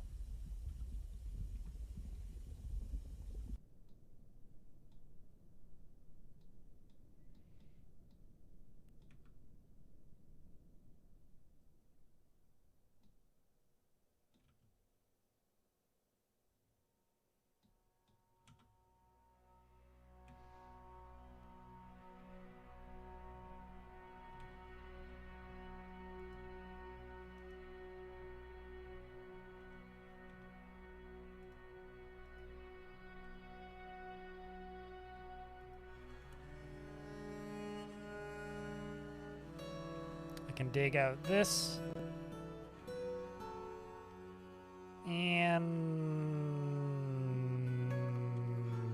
I guess I can dig out these.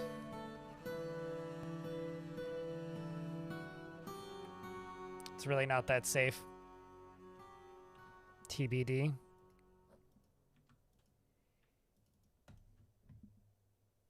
And unrelated, but Dodok has risen and is haunting the fortress.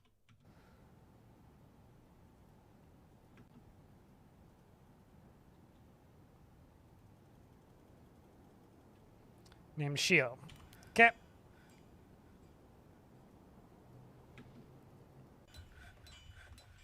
Is it all for Shio? Oh, you want a sad dwarf, not a happy dwarf. I won't give you the saddest dwarf because then you'll die very quickly. So I will give you just a sad dwarf.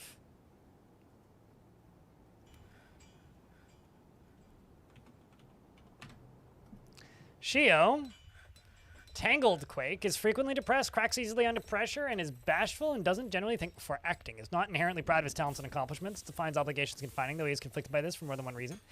He has little interest in joking around, he often feels envious, and he is often nervous. He tends to be a little tight with resources when working on projects, and he thinks that he's fairly important in the grand scheme of things. He could be considered rude. He generally finds himself to be quite hopeful about the future, and he likes to brawl. He is disturbed by this since he values quiet, at least in the abstract. He has a greedy streak, and he tends to ask others for help with difficult decisions. And he inhales sharply when he's angry, and he needs alcohol to get through the working day. Dreams of creating a masterwork someday, and personally would have the world operate in complete harmony with at least a bit of strife or disorder. I realize no traders showed up this year. Well, that's awkward. He believes in a peaceful day and dreams of mastering a crafterwork someday, and likes black bronze and blue jade and kakapo leather, as well as eagle bone, hemp fabric, and giant wolverine parchment, bucklers and backpacks, and water buffaloes for their wallowing, in the words of the teacher of meandering, and when possible prefers to consume buckwheat beer, and when possible he prefers to consume buckwheat beer and absolutely hates fire snakes. I wonder. Nope, nothing's stuck, so odd. I guess they're pissed at me. Yeah. Sodell has been missing for a week. Well, we should memorialize that one quickly.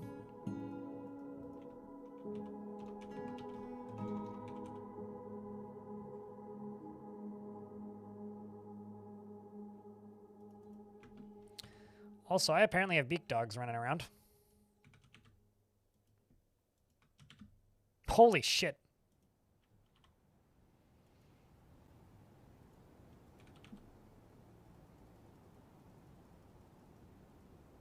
That's a lot of beak dogs. I was getting elk birds.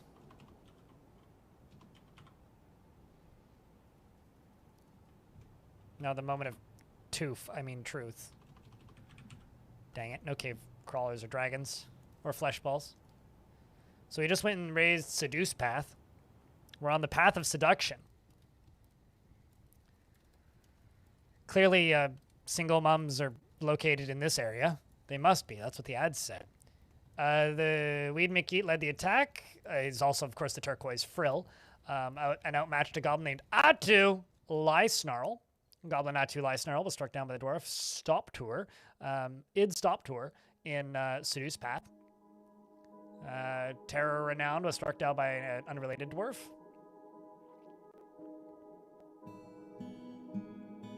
And the fighting begins. They're drawn to crazed nuts. Oh, naturally, yes. We destroyed another location. So that's 2 that we've destroyed now. Just like from the jump, out the gate. This one's already repopulated by a different goblin faction, but we were able to take them out, so that's impressive.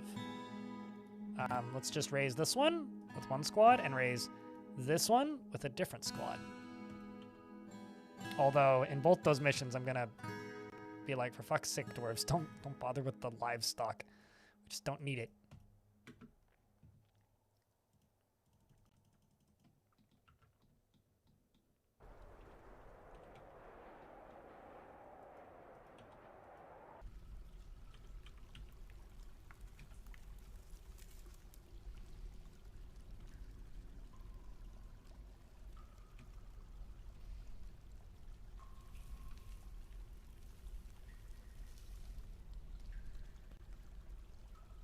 This will let all of this get moved, which will speed things up quite a bit. And then I can let this in over here, which will help.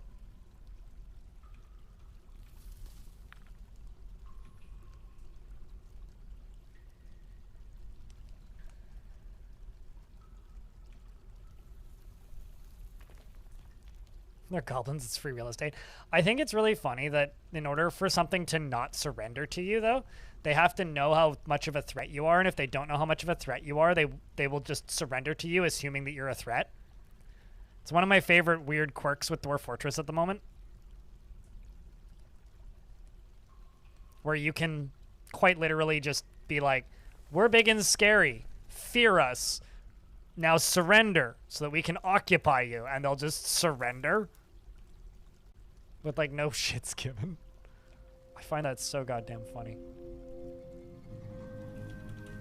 Let's see how the bolt piles are doing. Still none down here.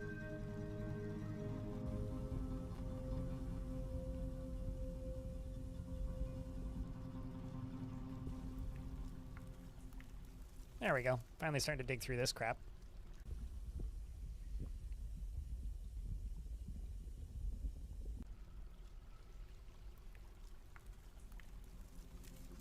There's something scary back there. So just to remind myself, I will smooth through that.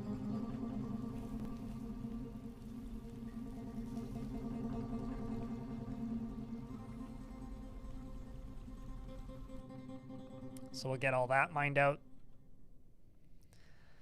So there's less concern. Do you think adamantine is edible? No. I can't remember what it was, what fantasy book it was, but I have this vague memory of reading some fantasy thing that states that you don't know, like, the joy of any food until you have consumed a fresh diamond. And now I'm trying to remember what that's from. Why is that a line in my head from a thing?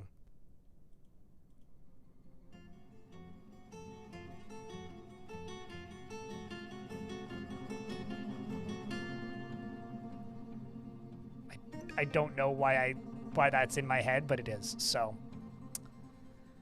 I guess do with that what you will, chat. It's probably like eating fiberglass insulation. I believe it. I'd believe it. That's believable. I could see it.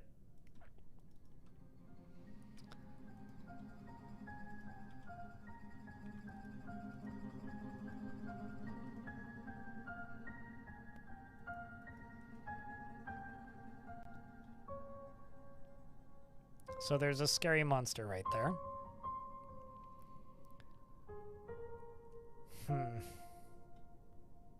Potentially. So what I'm going to do is I'm going to get rid of this. I'm going to fill you in and fill you in. I'm going to take these two ranged squads and I'm going to send them down here. Fill you in, you in, you in, and you in. And then what I'm going to do is I'm just going to channel down into this scary spot and then channel down into this scary spot. And let whatever scary monsters are behind there out, and we'll turn them into pincushions.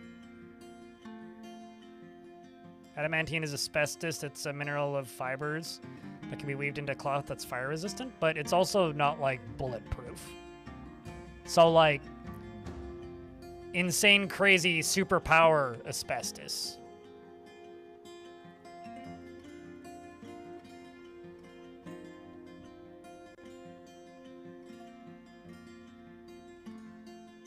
No, I dug through it by accident, and it wasn't actually scary. It was just a nothing burger. Well, that's good, I guess. Let's get these dwarves out of here. Finish that. That's a good theory, though, that adamantine is just asbestos. It's definitely, like, believable enough.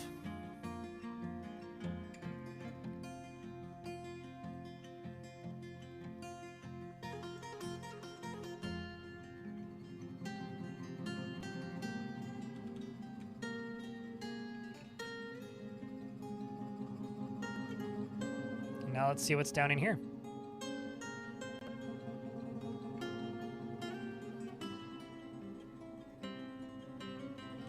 After they dig up all of this, of course.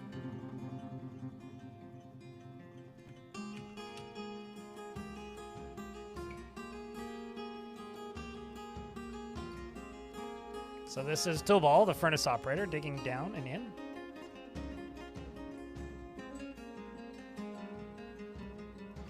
And then we find out what lies below.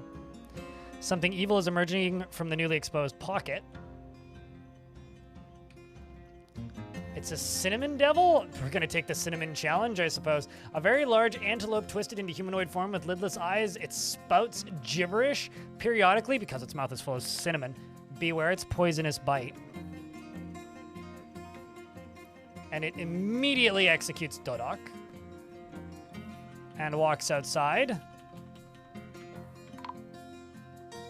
And Dodok immediately dies. It then collides with Kel, the recruit. But doesn't kill him. Kel needs a medic, but I think we are one casualty, hopefully, instead of two. Get this dwarf medic and get Dodok a coffin. You want to live with the cinnamon devil? Are you sure? Are you sure about that? Just don't let it bite you. It's a little poisonous. Bit of a toxic roommate.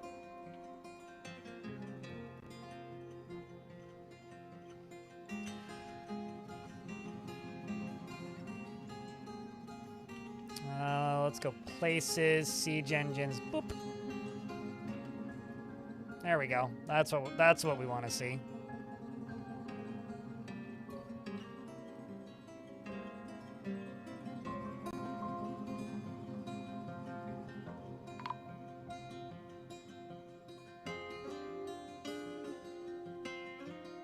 I think I'm just gonna go smooth that, and we'll just let this flow in.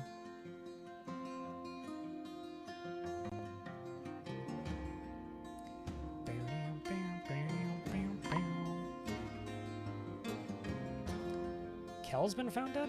Oh no, Kel also died. I don't know why the name Kel is making me think of this, but don't ask me why I was reading about Kellogg's. I fell down the Kellogg's rabbit hole recently, and apparently cornflakes were marketed initially as like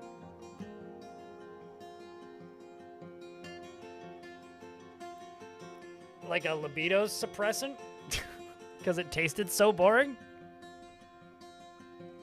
Because Kellogg was a crazy person. And I find that really funny. It's so bland. Yeah, it's so bland it'll keep you from wanting to have sex.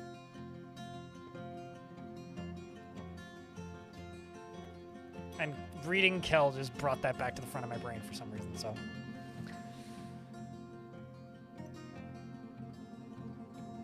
You know, there's like crazy people in history where I'm just like, this person was like objectively negative to society. And then there's people in history that were quite literally like a massive negative to society for the most part. But that is just so funny and sad and pathetic that I kind of can't get mad at it. It's like, I guess it was a different time. It was all that I could really think about. It's like, well, I mean, it was a different time.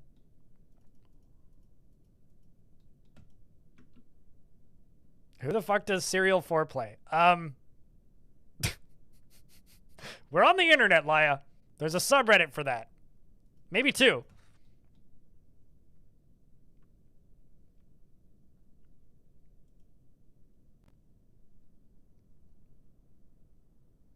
This is true. Taku Taco.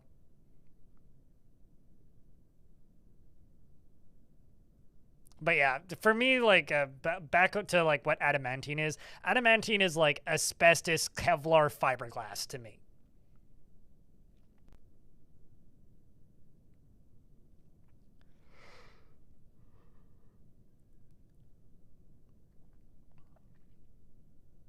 Basically, I want Kellogg's, Mr. Kellogg to come back to life in the current year and be told to consume Frosted Flakes. Probably would think it's the work of Satan.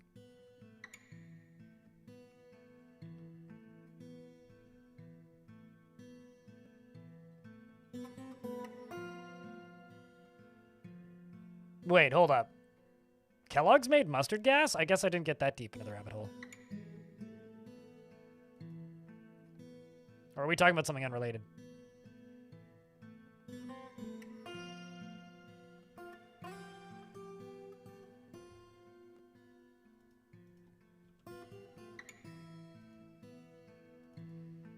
Someone else. Okay.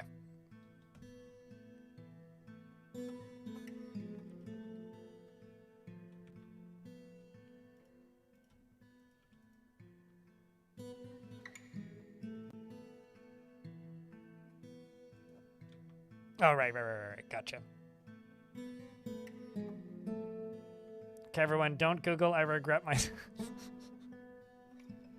No, you don't. You knew what you were doing, Laya.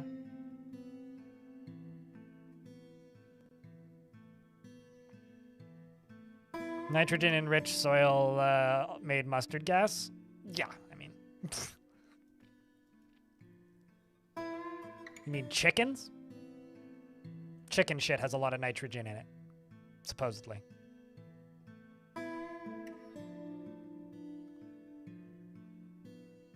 Fritz Haber's a name I do recognize, yes. I do know that name.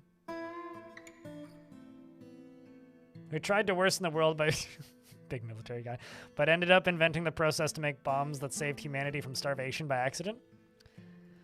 It's like the invertedness of, like, the TNT guy. Who also kind of made the world worse, but...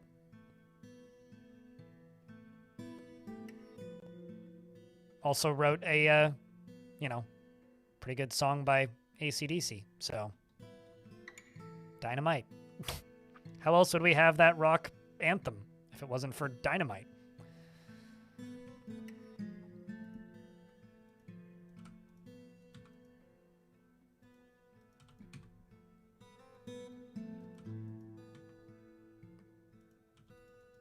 I keep hitting the wrong buttons. I'm not just like loopy today. I'm like out of it today. Also, the ads are starting soon.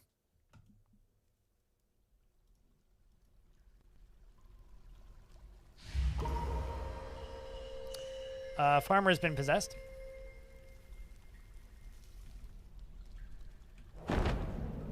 And a rock has arrived. This one named Old Lug. A bird of prey so large and ferocious as dwarfs many dragons. Yada, yada, yada. It's okay. I already have dwarf dragons, so. They're babies. They're still little.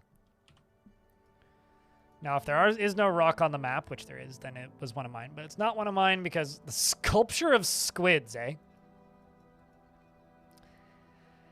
Well, the kids get excited about his kill count, and he's got 150 others.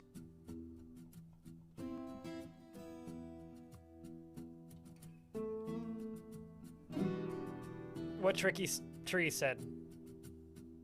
I'm just waiting for the ad stand, which just started. Yeah, or Dynamite by Tayo Cruz. Yes, naturally. Wanted to make a safer explosive. Thus, yeah, that's why I said he like accidentally made the world a worse place instead of the guy who accidentally made the world a better place.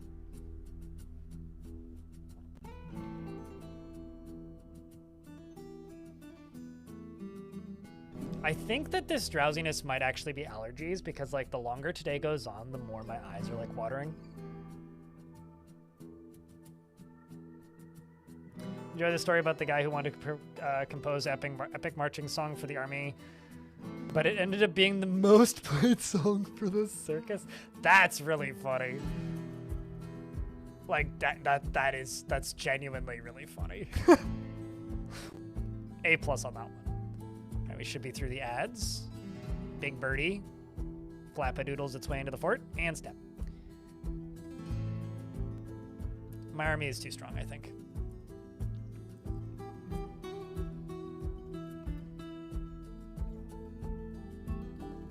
We're just gonna get rid of all that and just move all of these bolts, hopefully, down into here. This is where we're gonna need them.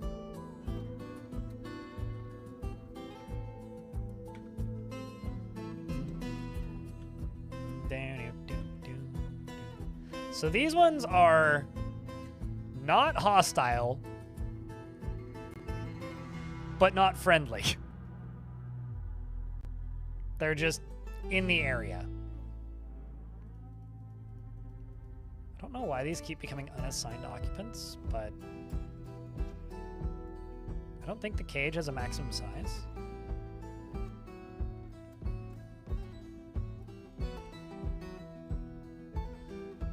Maybe it's because they keep canceling the jobs? I don't know. It's odd.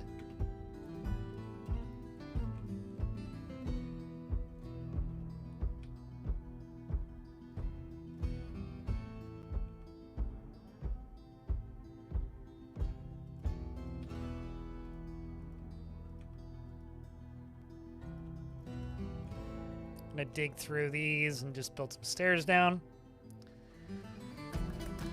And then go back to mining, as we have been. Comet Colossus has bestowed a name upon stuff. Oh, squads came back again. Did they destroy another place? 2 other places, actually.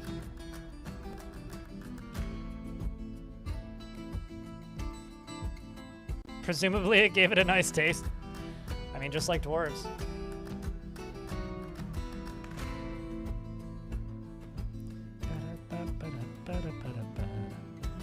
What is the highest donation I've received from YouTube? Like, biggest single donation?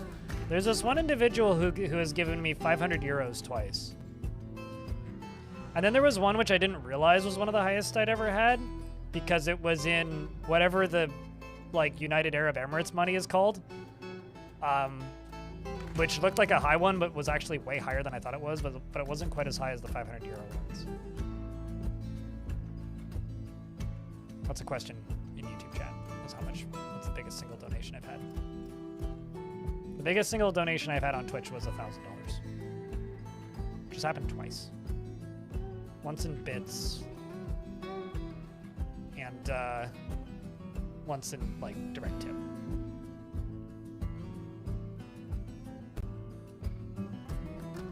That was years ago. This is why you like making light goblets and flasks. I like them because they're not super heavy and they're just, like, you know, valuable and nice and see good use for it. Bless the whales that keep the stream alive. My stream isn't really kept alive by whales. I mean, like, there's definitely people that tip me more frequently than others, but I don't really have, like a stream kept alive by whales would be somebody who, like, there's, like, 4 people that pay my salary. That's not really the case. What keeps my stream alive is the fact that there's about 400 people that are subscribed to me every month on Twitch, people that use their primes frequently, and people that support me on my website. Like, that's what actually keeps me here. There's no sexual favors, so thus not technically sugar daddies. Besides, some of them might be mommies, you don't know.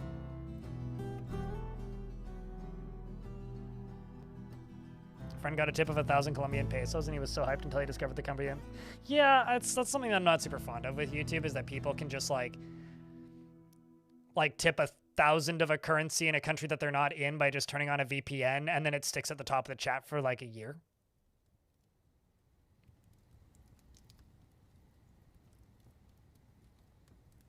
Found nothing. Rampage throughout, so we didn't destroy them, but we did rampage. Did go on a good old rampage. Meaning I could probably pretty easily take over these locations.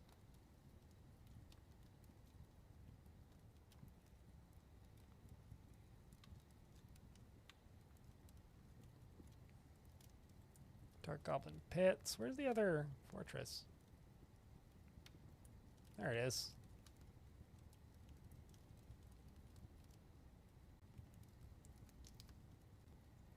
Thief Callus.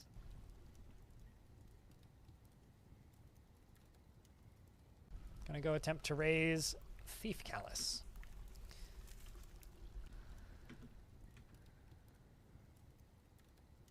Fun fact, he learned that the song Smells Like Teen Spirit is from Kurt's sister telling him he smells like Teen Spirit because he smelled like deodorant and his girlfriend used that was called Teen Spirit. Sounds about right.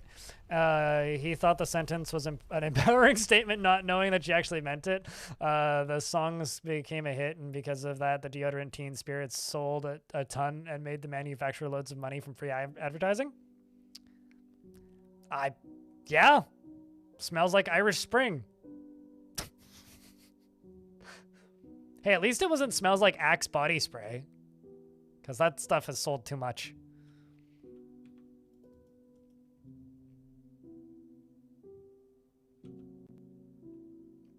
I did not know that that was a deodorant. Though, but that's funny and I believe it. There's a Vancouver band that, well, I guess technically they're from Surrey, but a band from the city that I lived in previously that are called the Gins. The Gins, like, they sound like Nirvana. Like, they're kind, like, you know how, like, Greta Van Fleet is just kind of, it's not Led Zeppelin, but it's close enough, is what Greta Van Fleet is. The Gins is like, they're not Nirvana, but they're close enough.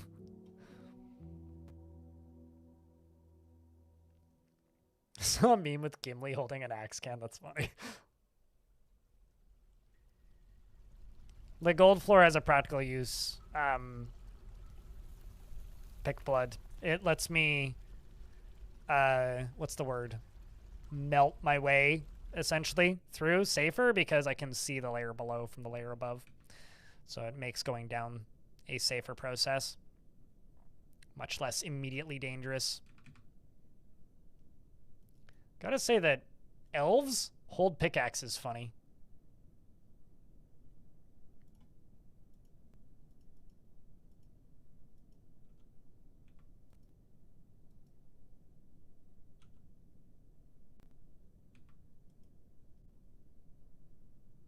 Talon Artho, thanks for the raid. What's your favorite way to use Axe body spray? Don't ask me how we got here, I don't know. I mean, it's obviously how it feels to chew 5 gum, if nothing else. You know, I've wondered for a while if I could be Bumblebee from Transformers and hold an entire conversation using nothing but commercials.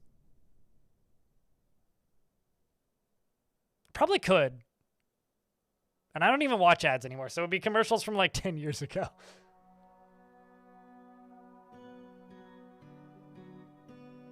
It would be very out-of-date commercials at this point.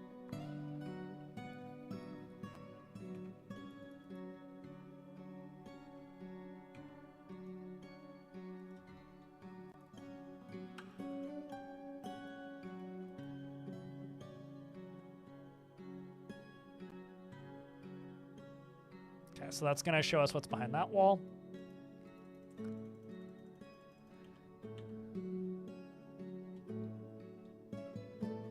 You're going to pay a lot from this.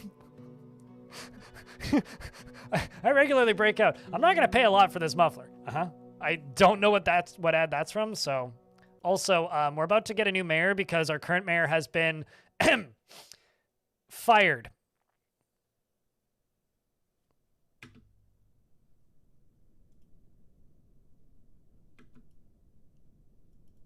Unless he's able to step there, in which case the steam might put him out, but... Anyway, Fikal the Boyer has been elected mayor. We now have a dwarven mayor!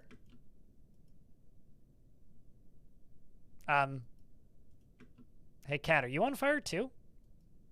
You are occupying the same tile. The good news is we have a new mayor. The bad news is the mayor is dead. The good news is the new mayor is a dwarf.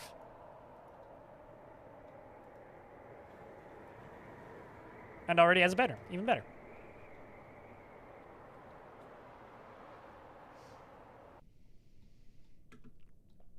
I mean, we didn't set him on fire, okay? He did it to himself. He did it to himself. It's his own fault. You can't blame the dwarves for the death of the mayor. He did it to himself, man. You can't fix stupid. And if you want to stand in front of the scary murder hole and dig through it, well, that's on you there, bud. I hate to break it to you. How many wafers do we have? How many strands do I have? They're fancy colors of adamantine strands, nonetheless. Let's make adamantine breastplates. Start putting those on my squads.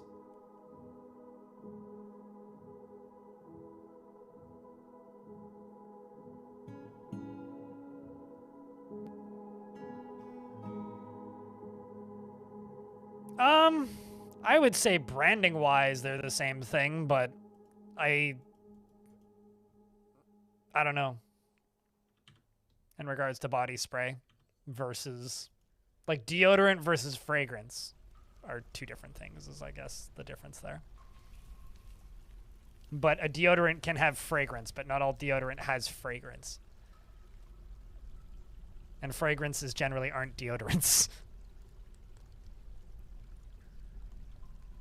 This is a distinction I didn't think I would be discussing today, but here we are.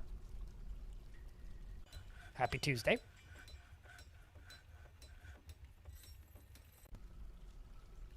We heat for checked. What devilry is that? And deep within this place, we've uncovered a treasure of the gods! Underwear. It is a large twisting metal loincloth. All hail the great twisting identities. That's all I got, chat. And let's fortify this.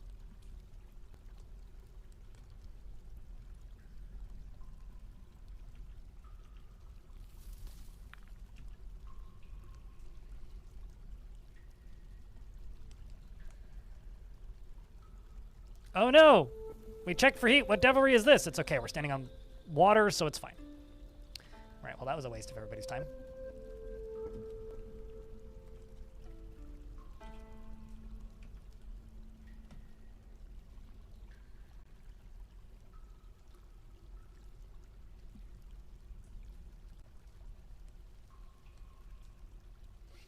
Okay, so now the next goal is to dig down.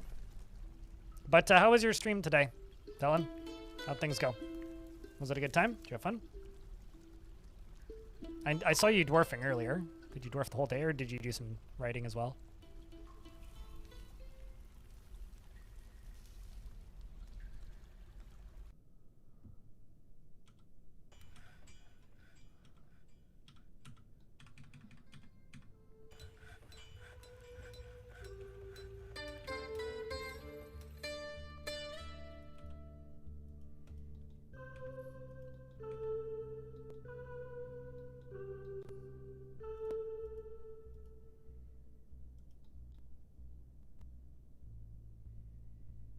You had no idea there was things to find down there? What if I told you that there was another cavern layer?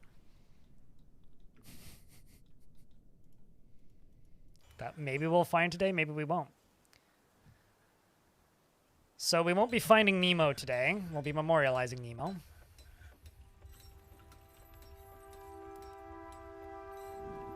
Ain't no way. Hey, there absolutely is.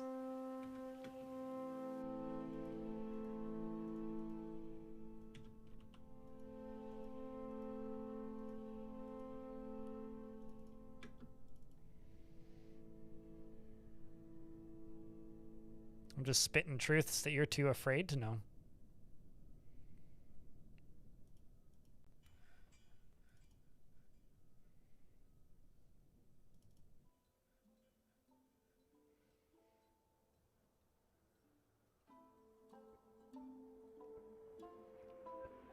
That is exactly what I'm doing, Stonecoat.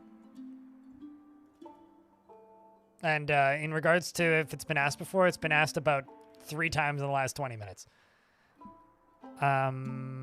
Which is okay. We've heat for checked. What devilry is that? Okay, it's at a diagonal, so we're fine.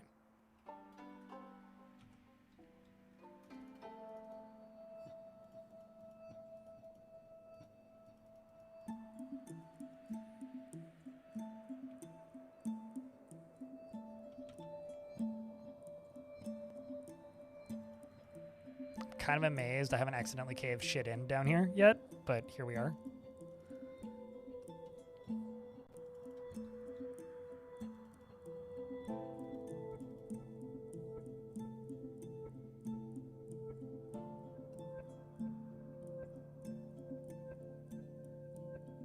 That you tried adamantine. Unfortunately, only dabbling miners left. It was painful. It's pretty easy to adjust in the game settings. But yeah, I mean, I mostly just have dabbling at this point. And I don't disagree that it's kind of painful.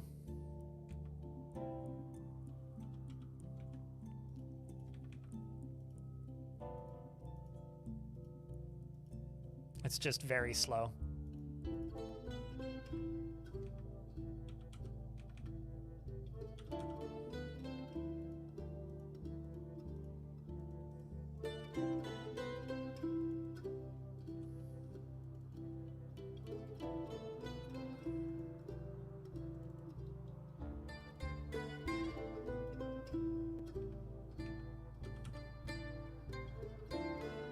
So there is lava right there. Straight down. Nothing really over here. But what I think I'm going to do is I'm going to stop doing you. Go, yeah, grab stairs and then build stairs down a layer and start building. Let's just start digging.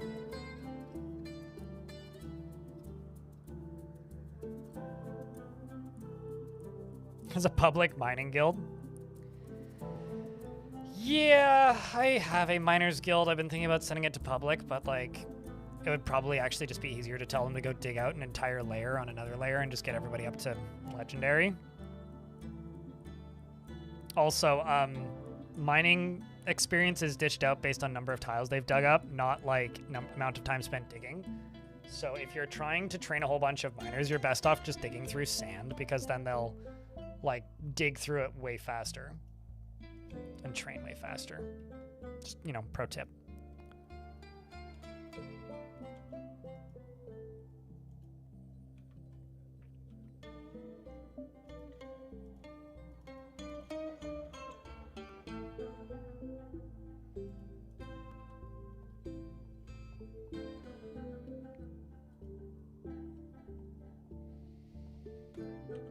Both the squads are back. Let's see how these raise attempts went. Mining through sand sounds so miserable. Oh yeah, no, absolutely in real life, but... Wade McGee charged in, outmatched. Good a positional advantage, and also a ton. Their last name is Enter Basements, which is it's like Enter Sandman, but basements. That or they just simply live in a, you know, a basement suite. So their front door is the basement. Go dig sand. Go dig your sand with your beard. I really wish I still had that. I think it was Vinsati that made it. It was a PNG image of a whole bunch of theoretical Dwarf Fortress insults that used only words from the Dwarven language. My favorite was cat herder. It's the only one I remember. There was also like stank something. Yeah, all kinds of good words. Just using the Dwarf Fortress language to create insults. El Rey, hello. How are you? I am very tired for some reason today, and I don't know why. I'm kind of blaming allergies, but...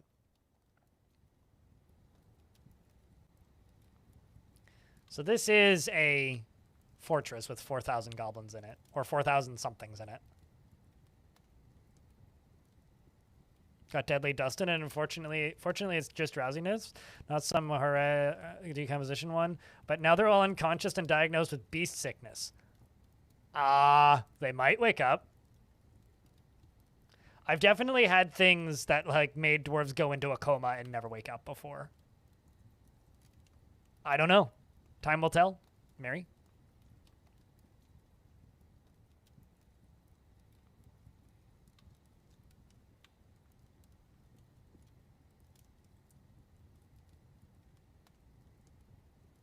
Seems like a nice day. There's not that much natural. I mean, yeah, all of the lighting in here is natural. It's kind of cloudy. Actually, it's pretty windy.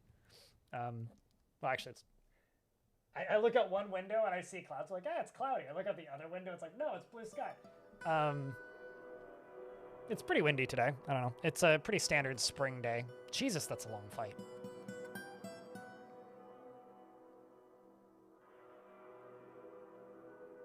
The Earthen Silent Breaker of Thunder is Donut's full name. Donut, your full title is officially the Earthen Silent Breaker of Thunder. That's very dwarfy.